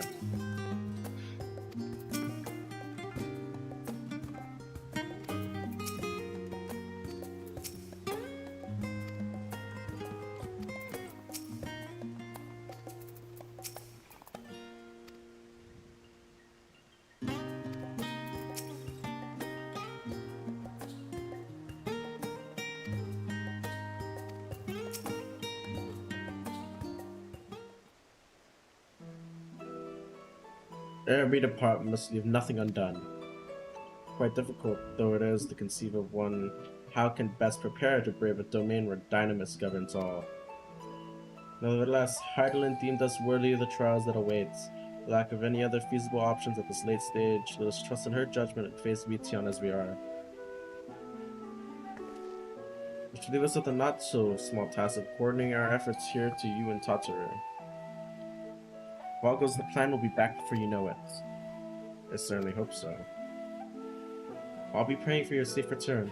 May happen will affect the Animus for the better. That's settled, we should get some rest, I think. Most of the time we've been afforded. Tataru? Yo. Meeting's over, isn't it? We've been there for so long, I started to worry. What did they have to say? Nothing. We're not going yet.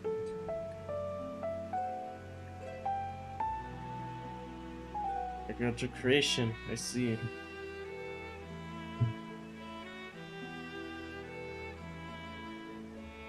Rest assured, everything will remain in order until you return, and you will return. Actually, could I borrow you for a moment? It's like your hands with the interim are decided. When the 2 of you are finished, meet us back at the Baldessian Annex, alright?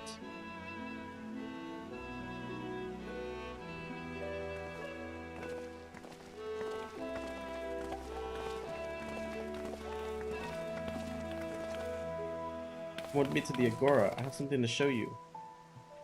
New drip, give me new drip. That's like the only reason I would expect Tataru to take me anywhere.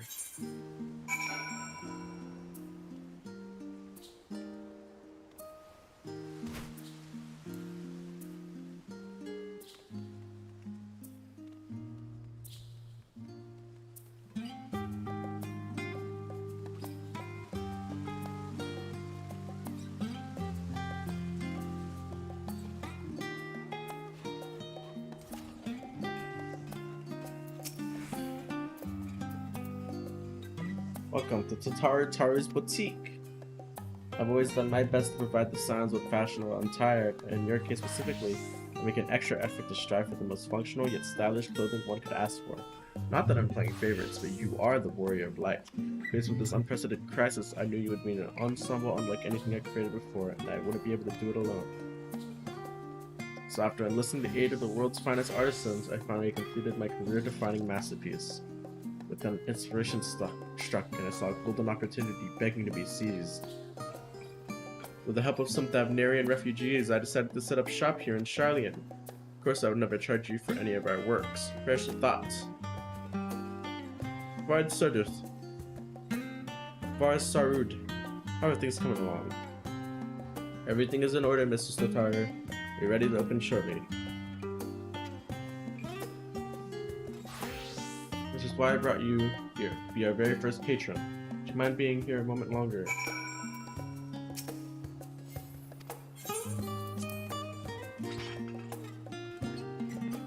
You did not just make me sell Tataru's shit before we go save the world. This is such classic. What the fuck?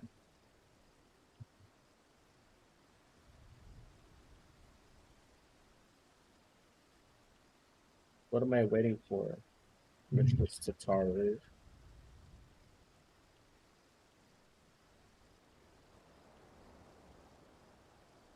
Nah, I did not expect you to find. I did not expect to find you here.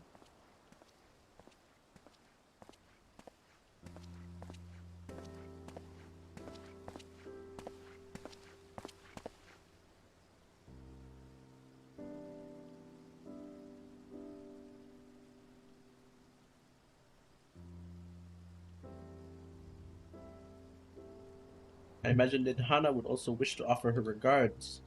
Alas, delivering our dragon skills to the engineers who remain to assist with their work on the ether burner. The Simulacrum too will stay in Charlian while I oversee matters at Razadhan. It is rather convenient means of keeping abreast of developments pertaining to the final days or anything else. It also allows me, after a fashion, to watch over my people in this distant land. Well, Sean, I was hoping you'd stop by. I can't thank you enough for allowing your artisans to work with me here at the boutique.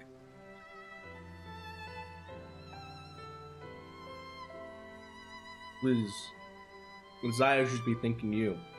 This establishment has restored a sense of normalcy to their lives. You have blessed them with newfound purpose and a means to which to support themselves in these troubled times. What's more, at last, when they at last return to Razadhan, the experience and knowledge they gained in your employ will no doubt prove a boon to the artistry and commerce of our land. In fact, I came here to see how your new employees are settling in and to express my gratitude for granting them this opportunity. It's an opportunity for me as well, you believe you me. The artisans that have taught me so much about Thavnarian craftsmanship, their resources, their resourcefulness and ingenuity are nothing short of inspiring. I can't wait to see what kind of wonders we come up with. Pray you every success in your endeavors, Mr. Satari. Before coming here, I heard word of the forum's decision, what will soon be attempted. It was only then that I finally understood why my father called this star the last bastion of hope.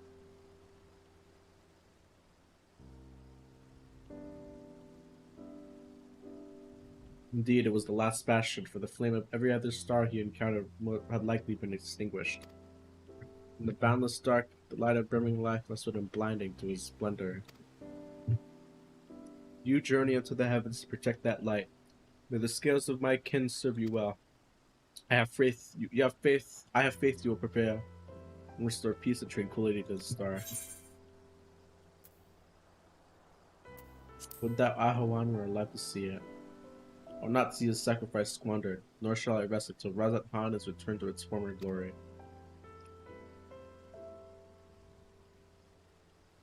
Forgive me, but I must take my leave. Fare you well, and remember, the people of the star have not given up hope, neither must you.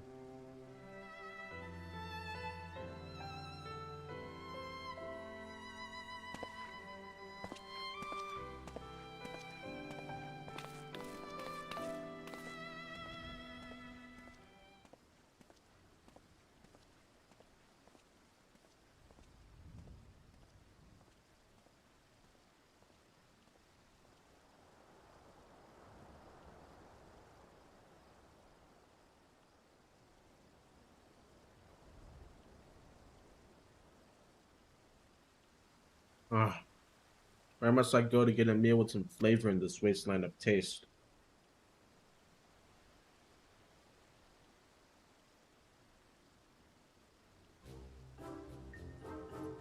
Madeline, oh.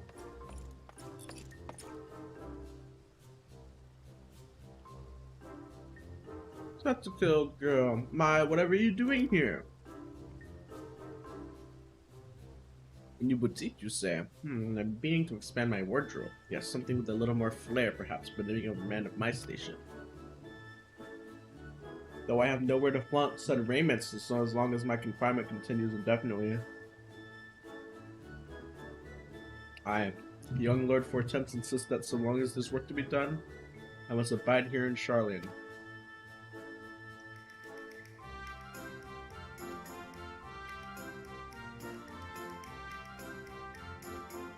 Thus do I toil. Every fiber of my being rails against it. Why, I've even suffered the company of that brute Sickard, to see supplies transported in a timely fashion. He was the one granted leave this morning to participate in some supposed covert operation. So I suffer instead for his otherwise welcome absence, not burdened with the extra busy work and without Honorroy here. There's no one to prepare my meals.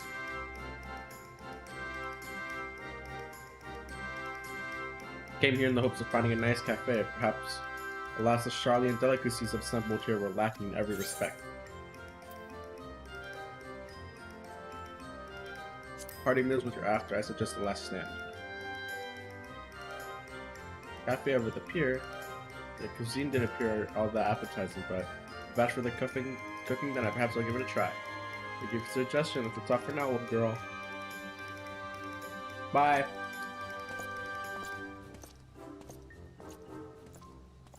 Go enjoy yourself. I should have told you to get Archon low, if you loser.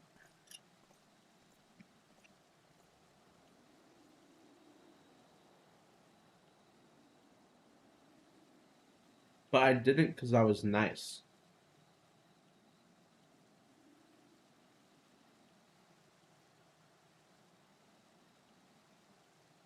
Well, is that Sasuke and Totaro I spy? Oh. Hancock.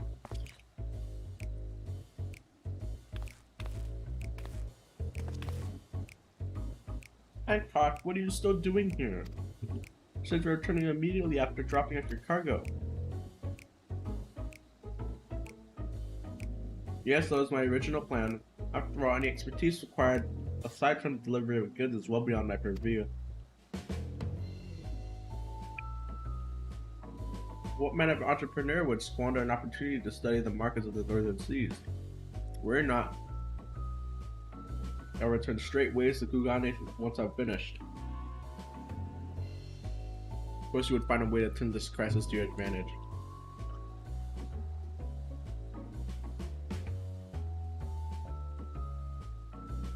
She wounds me, the industrious woman running a new boutique.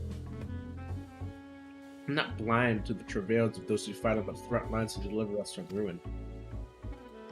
Indeed, I have every confidence they will succeed. I would make myself and my business ready for their return.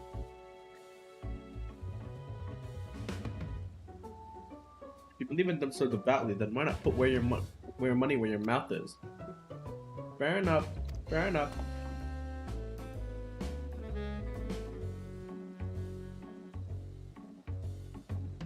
Not more than I can do to help ready the Ark and her heroes for their maiden voyage. But on your return, I shall host a grand celebration for your honor at the Bakara Inn. Accommodations are quite costly given the reputation of said establishment, but East London Art Trading Company would be honored to foot the bill.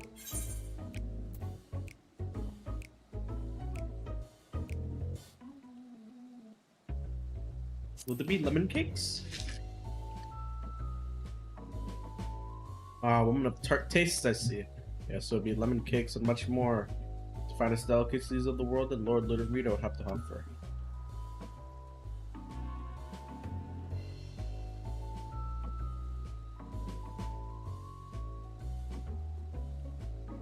But let us speak more of this upon your return, lest I drive in more of Tataru's ire till we next meet.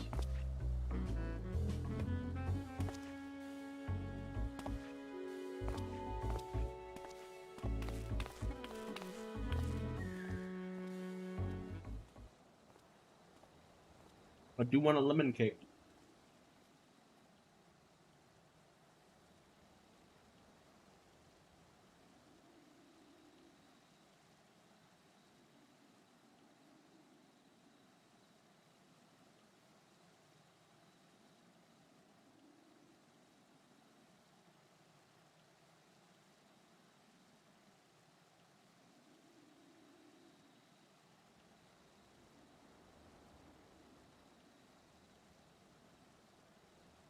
Ah, Sasuke. Decided to spend your time at the markets, did you?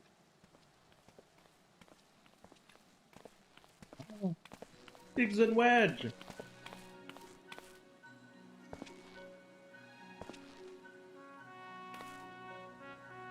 Kataru.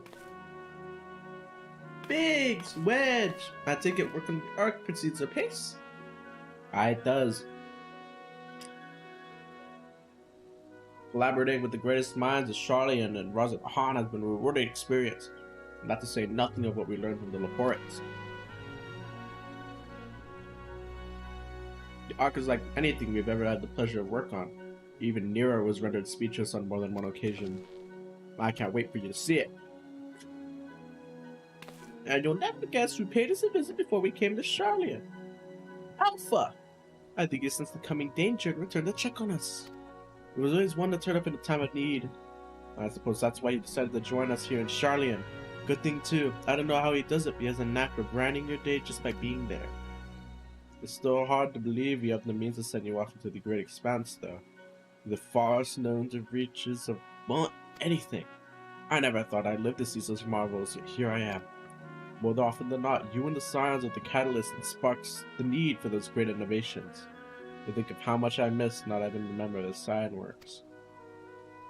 An awful lot of work, to be fair, and the privilege of being worked like a cart chocobo. Oh, there's that too. As busy as we've been, I wish there were more we could do for you, Satsuka. No matter what happens, we have to keep believing for a brighter future. That we do, my friend. That we do.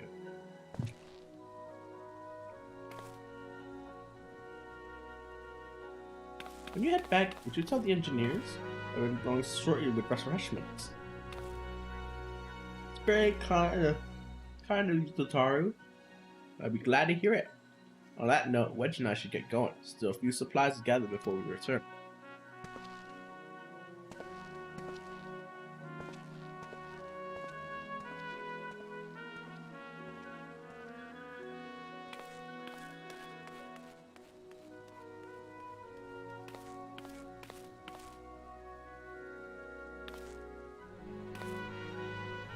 Terribly sorry for the wait. Right this way, if you please.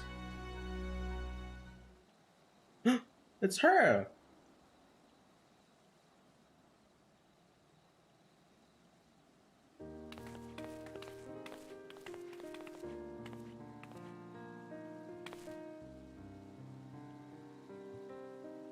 Right, I don't believe the two of you have been formally introduced. This is Varsard from Pelika Stand. A strong one. You're a very strong woman, you know that? Haven't we met before?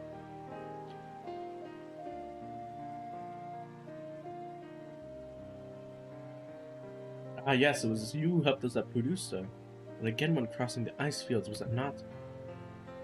I've doubt we exchanged a little more than glances then, but it's kind of you to remember me. Thanks to Mistress Tataru, I and many of my friends have found gainful employment in this foreign land. It was only natural to feel fear in the face of calamity. In such times we must look to one another for strength and succor. I know not whether to call this place home or return to Thavner, but we are here today, and are glad to have contributed to the cause.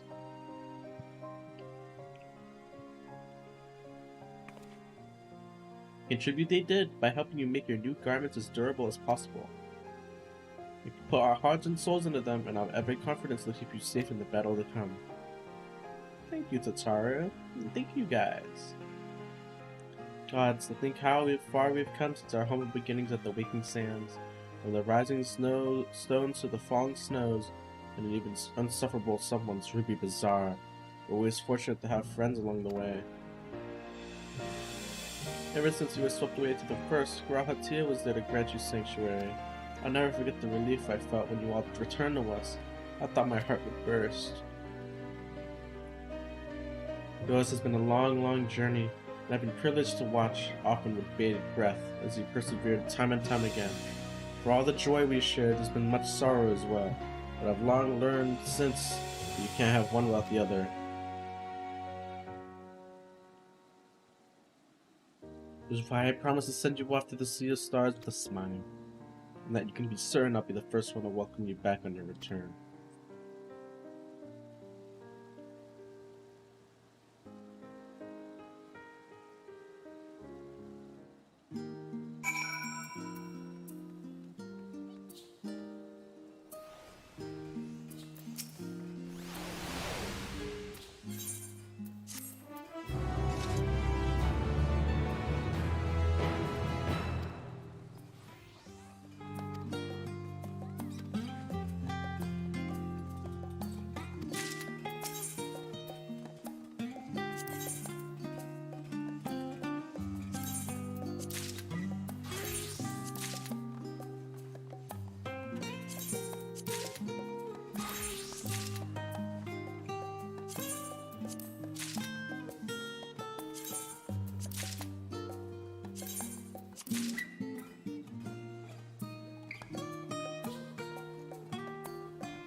Yes!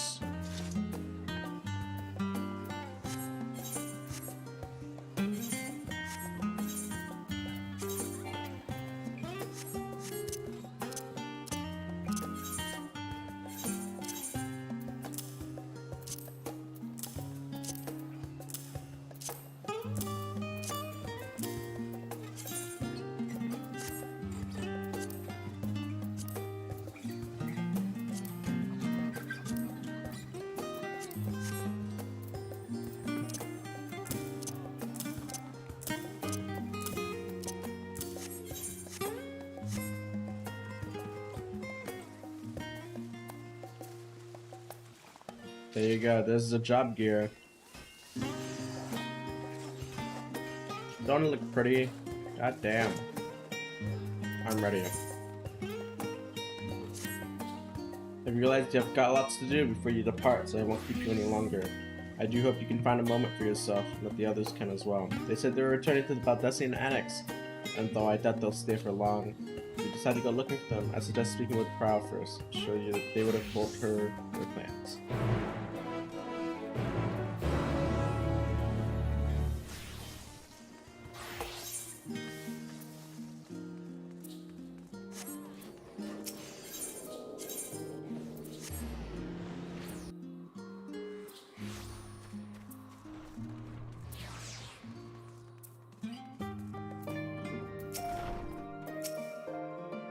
You're back. And to get you received your gift from Tataru. Surprise long in the making, with many long hours of fretting to get everything right. I'm glad to see it realized with great success. Waiting for the others though, they've already taken their leave. For Stola, Thancred, and Urianj, they have got to the last stand for a bite to eat. Alizé and Grahatia, meanwhile, thought their time would be better spent poring over books at Nomeon. As for Alphino and Astinian, well, they've elected to pay a visit to the Levier estate. The Astinian seemed somewhat reluctant to go.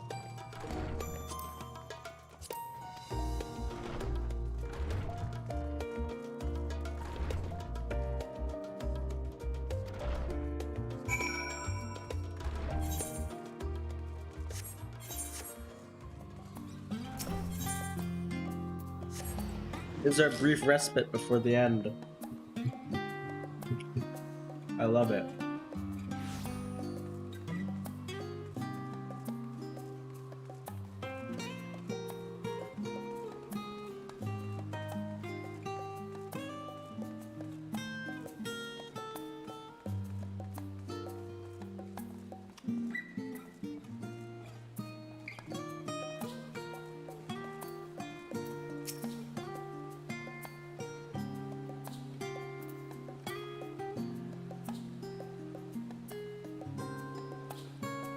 Satsuka, come to make a trio quartet, have you? Please have a seat. We'll see about getting you a drink.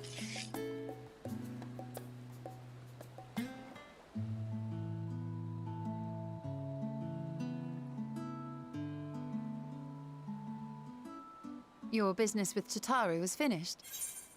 Alcohol. My, what a thoughtful surprise. Whatever would we do without her? Indeed. And she's right, you know. It hasn't been all doom and gloom.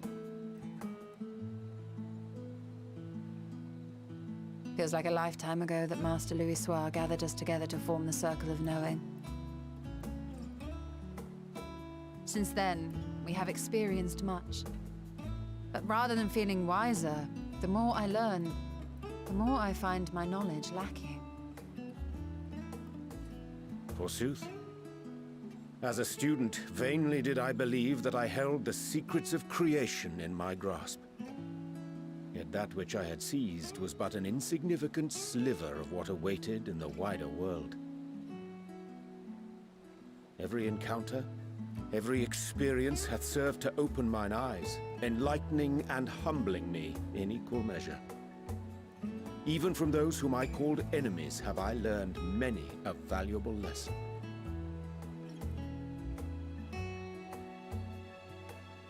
What will we learn at the edge of the universe, I wonder?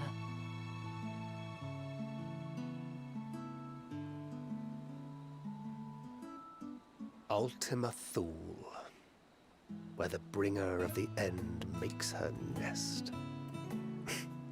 I, for one, can't possibly imagine.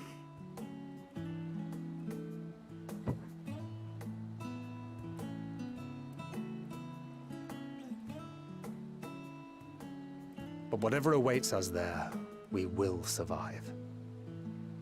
We must. For her.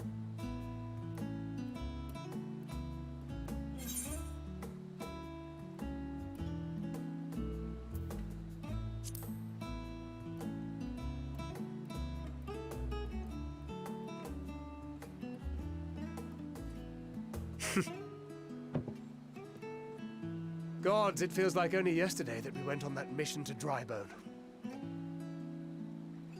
We've both changed much since then, have we not? God damn, yeah.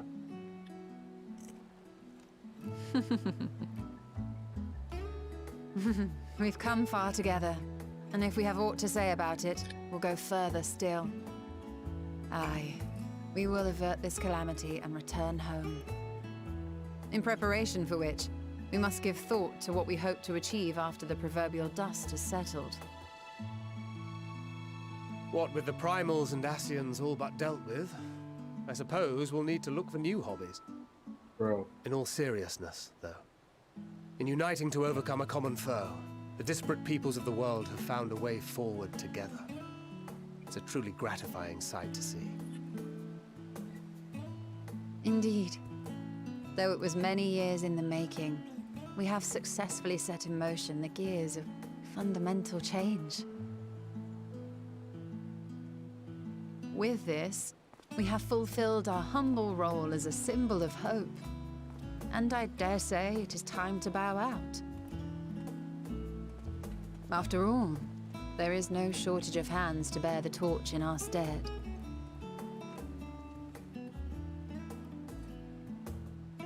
You know, I never really considered I might live long enough to see an after. But even if my time as a scion came to an end, I don't expect that much will change.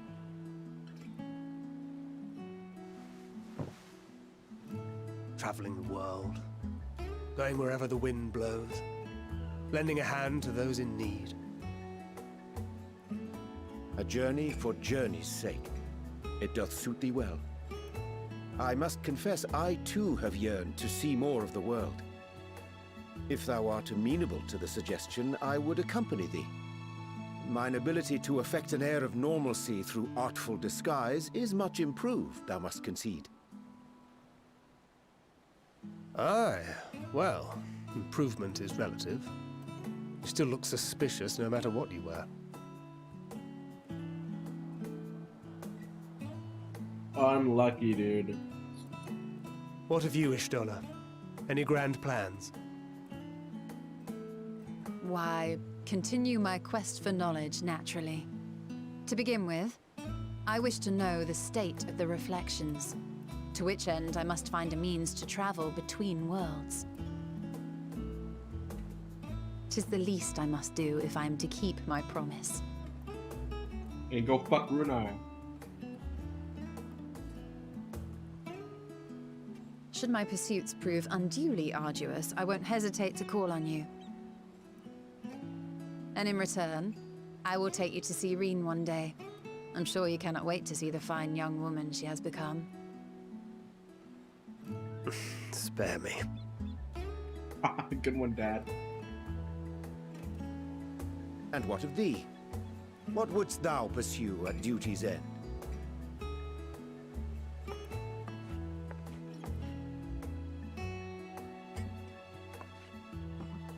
Here's yours. My apologies for the wait. Well, shall we make a toast?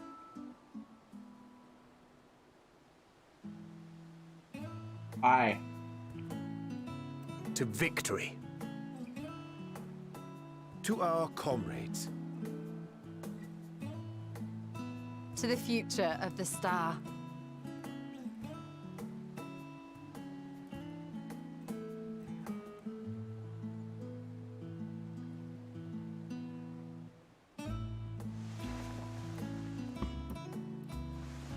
Okay, it's poisoned.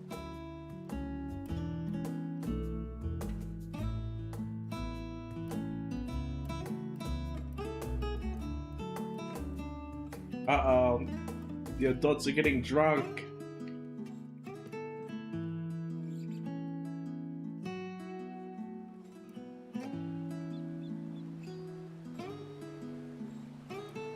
That was nice. I needed that.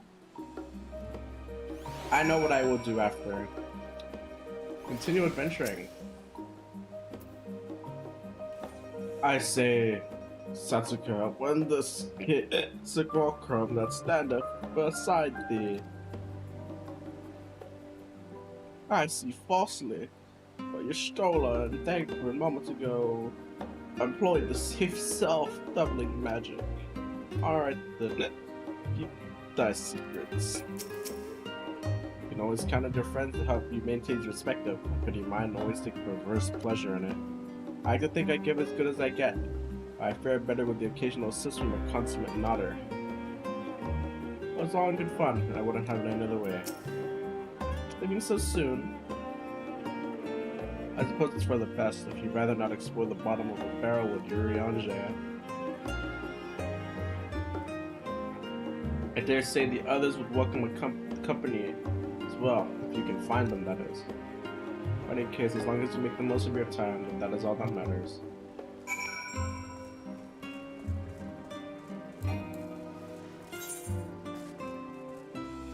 Let's go see my boy Guaha. Guahatia. Guaha and Alize, I love them. They're my homies.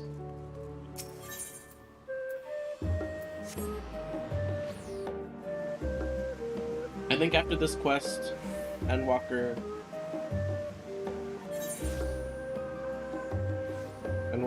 I'm gonna pause. And tomorrow shall be the end of this Star's Tale.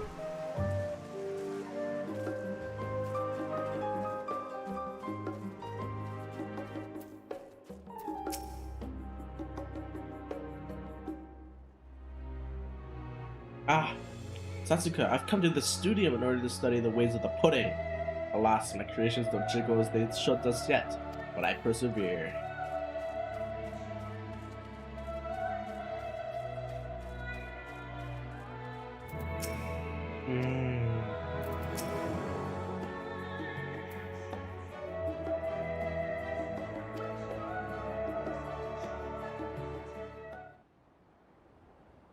Oh, sleepy, sleepy.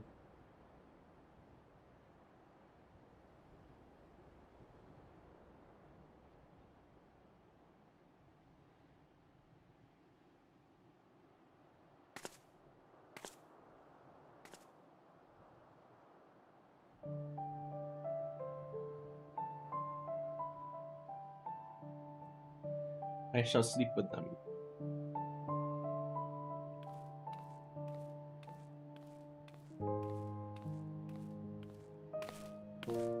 Ryle. Oh.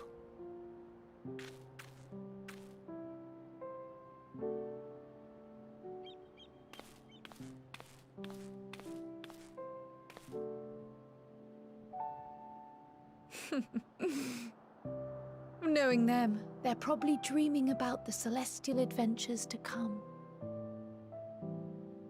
Just as well. They've been running themselves ragged of late.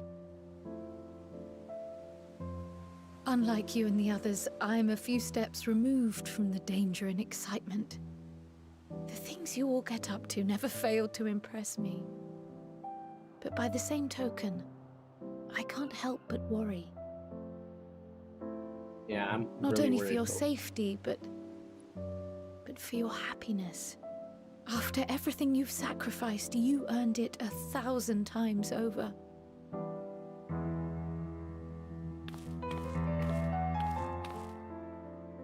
From the simple pleasures of tucking into a hearty meal or collapsing into a comfortable bed, to the grand triumphs of visiting legendary lands or finding true love. You deserve all the joy in the world. There There is so much that life has to offer. So much to be treasured and shared with those we hold dear. So promise me this. Come what may, you won't give up on your own happiness. Okay. I promise. When you're out there fighting tooth and nail, it's all too easy to forget. But in the end, your passions will be your greatest strength of all. Remember that.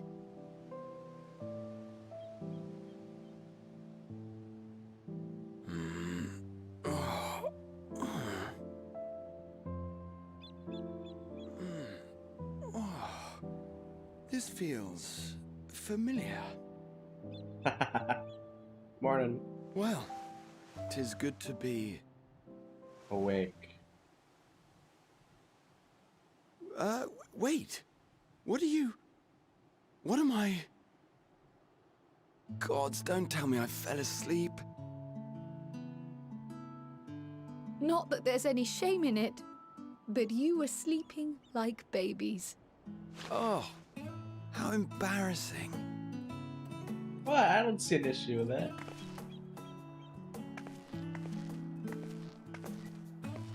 Not a word to anyone. Understood? Not one word. I'm told that sleeping in proper beds of your own choosing is a much more effective way to prepare for battle. Oh. What's wrong with sleeping? What were the I'm two of so you doing? shocked. I had a few books to return to the library. Thought I'd take care of it while I could. And you? I came to see you guys.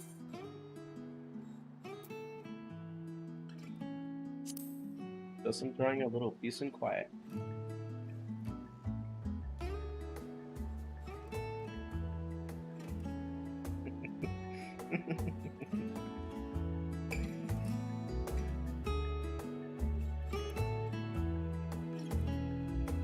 I love these two.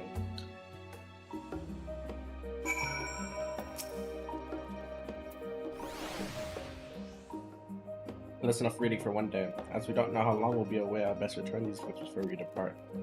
And eat. I'm absolutely famished. What about you? I already ate. Let's see. Now perhaps I'll stop at the last stand on my way back. God, I didn't realize I'm so tired. One moment I was resting my eyes, and the next, to go get some air. Maybe a quick bout of training, but not sleep. I'll sleep when I'm dead. Whatever, man. Nothing else. These two seem to be in good spirits. Still, I'd rather see them back at the annex for proper rest, even if they drag them by the ears.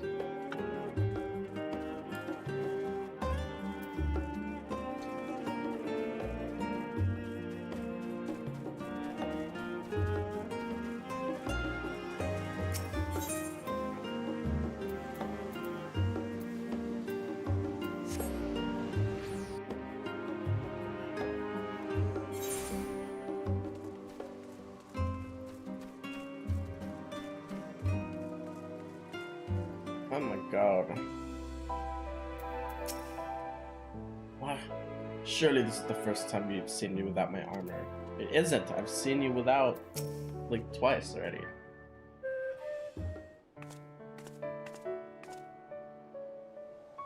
Yo. Oh. What brings you here? Me brings me here. Ah, so you were worried that the Levier household might again be gripped by turmoil. Ah, but of course. All is well, I assure you. In my letters home, I had made mention of Estinian, you see. My mother wished to meet the legend in person, and so we arranged to have a spot of tea together. Where were you in my hour of need? Fell beasts I can face, but I'm not made for idle chit-chat with lords and ladies. Well, I for one thought you held your own. Mother was the picture of delight. I might have been delighted myself, were we in a tavern with more agreeable drink. The thought of fleeing crossed my mind. But what then? I'd never hear the end of it. Least of all from Tataru. I'm sorry. 'Twas not my intent to cause you such distress. It's just... it was one of the things I didn't want to leave undone ere we set forth. That's not to say I think we won't be returning.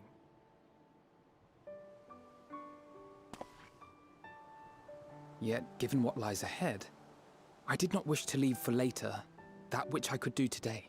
Wow, so he's not gonna fucking die. There's been no death After flags all, for him. Tomorrow is never promised. It's fine. Not like I had better things to do. Besides, seeing you with your mother brought back fond memories of my own. Be we rich or poor, family is family.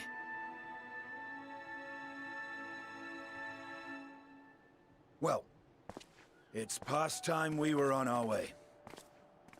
Justinian had to break his strongman facade for a little bit. Wait! I'm waiting. I love Justinian. What a boy. What a man. Since I left home, I've made a great many mistakes. Mistakes for which I can never make amends. But through it all, you didn't give up on me. To have returned here with you at my side, it means more to me than you know.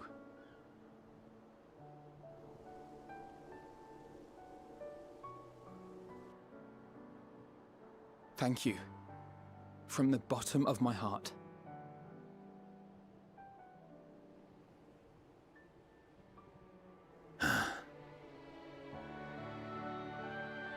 Forgive me, but it needed to be said. I'm the one who owes you thanks. Were it not for you, I would not be alive today, nor come to terms with Nidhogg's spirit. I am ever grateful. Justinian, oh my gosh.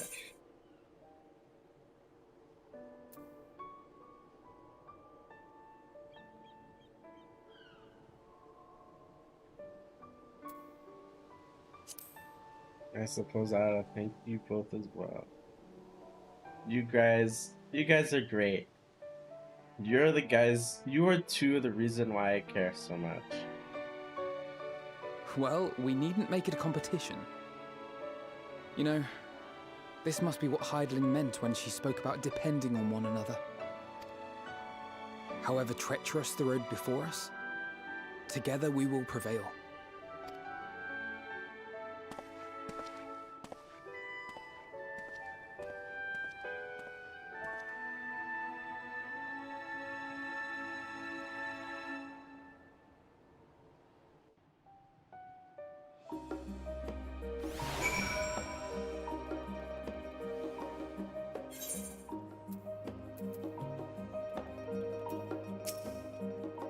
Good comrades decided to remain in Charlian after making the deliveries. Happen to pass by any of your way here. All that remains is to return to the annex and give my armor one last polish. I expect Alphina has maintenance to carry out those floating things of his too.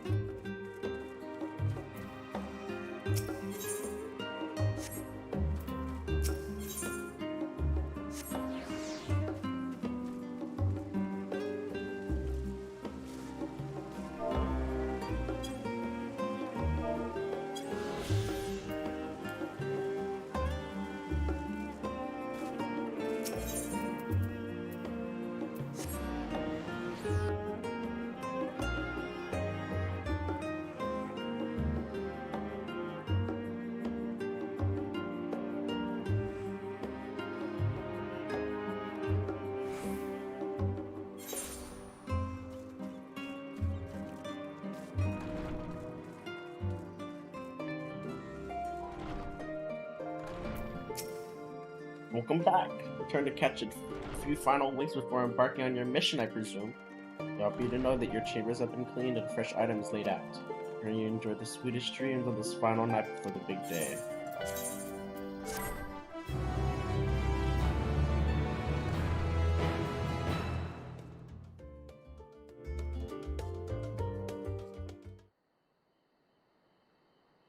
That night at the Royal Menagerie in Alamigo.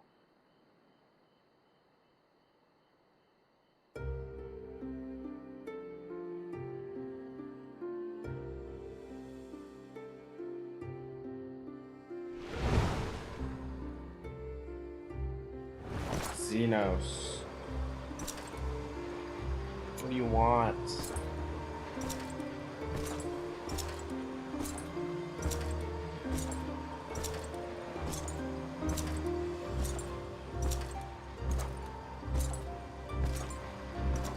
Look at him. He's fusing more with the void sense. Oh no, it's just a shrouded form. Never mind.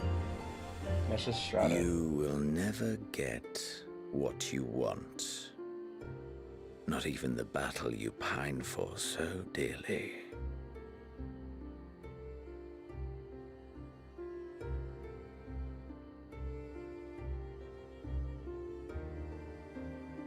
In that transcendent moment, what was it that I sought in you?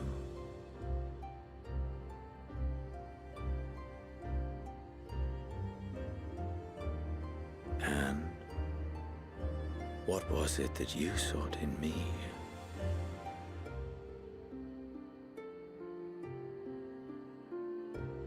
Uh-oh. Xenos is trying to figure out what he wanted. And thus it dawns. Day of Reckoning.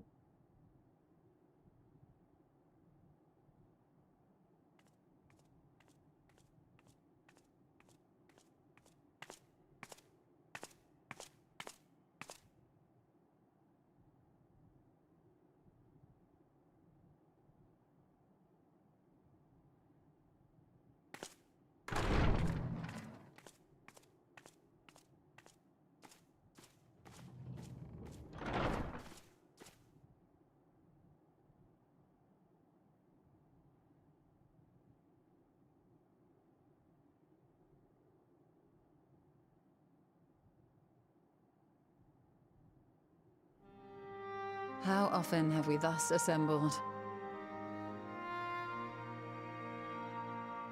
To combine our knowledge and seek solutions to the problems before us. Back at the Waking Sands, it was all we could do to address the most minor of troubles. Who could have realized what we'd find when we began to look to the sources of the realm's woes? At the Rising Stones, we made great strides and shared many moments, from the joyous to the sorrowful.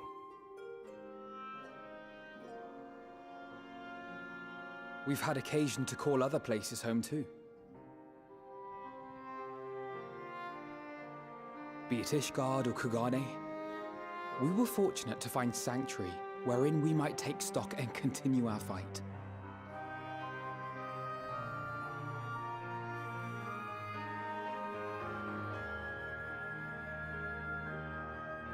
I was honored to host this company in the Crystarium, to stand with you all as we confronted the truth of the star itself.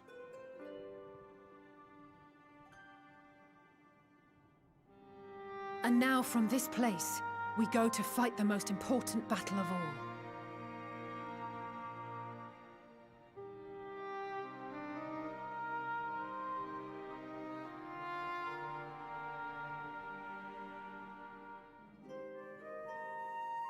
The Forum has sent word. The Ark is ready. The Loporrits naturally will be commanding the vessel.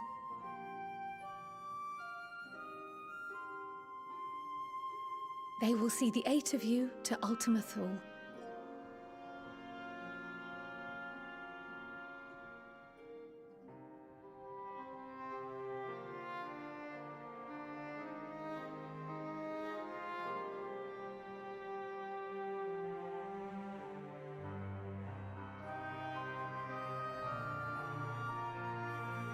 Upon arriving, your objective is to find and vanquish Meteon. As a final formality, the Forum bade me ascertain your resolve. So, are you certain you wish to do this?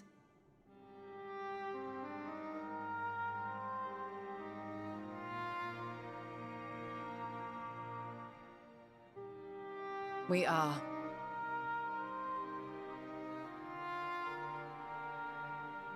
Then, ere you report to Thalmasane, I leave you with these words.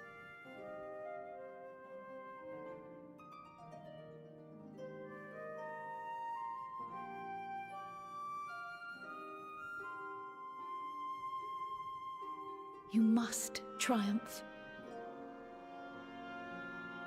What that means will differ for each of you.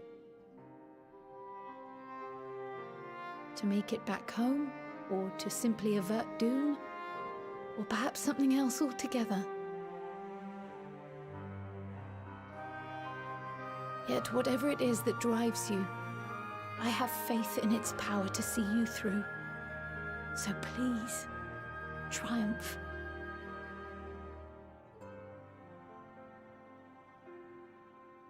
Triumph, as we who remain behind believe you will.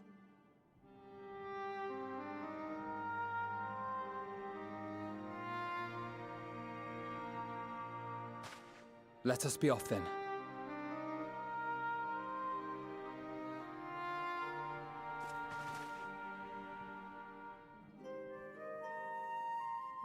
Wait!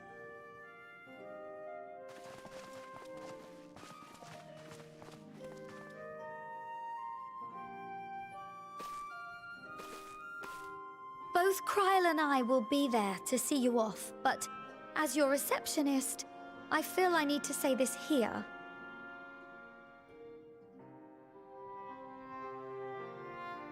Safe journey, all of you, and be safe. Oh.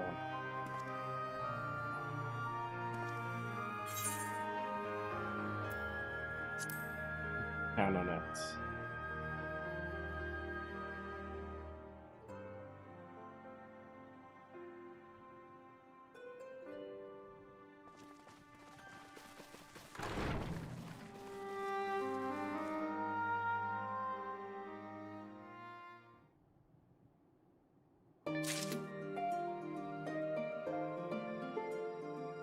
It is imperative that I go to sleep now, because if I fall asleep during this next part of the MSQ, I will actually, like, end myself.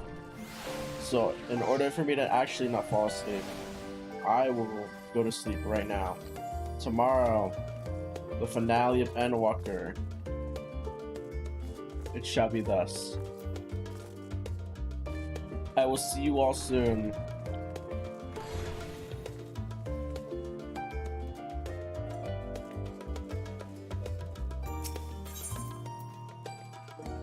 Unto the heavens.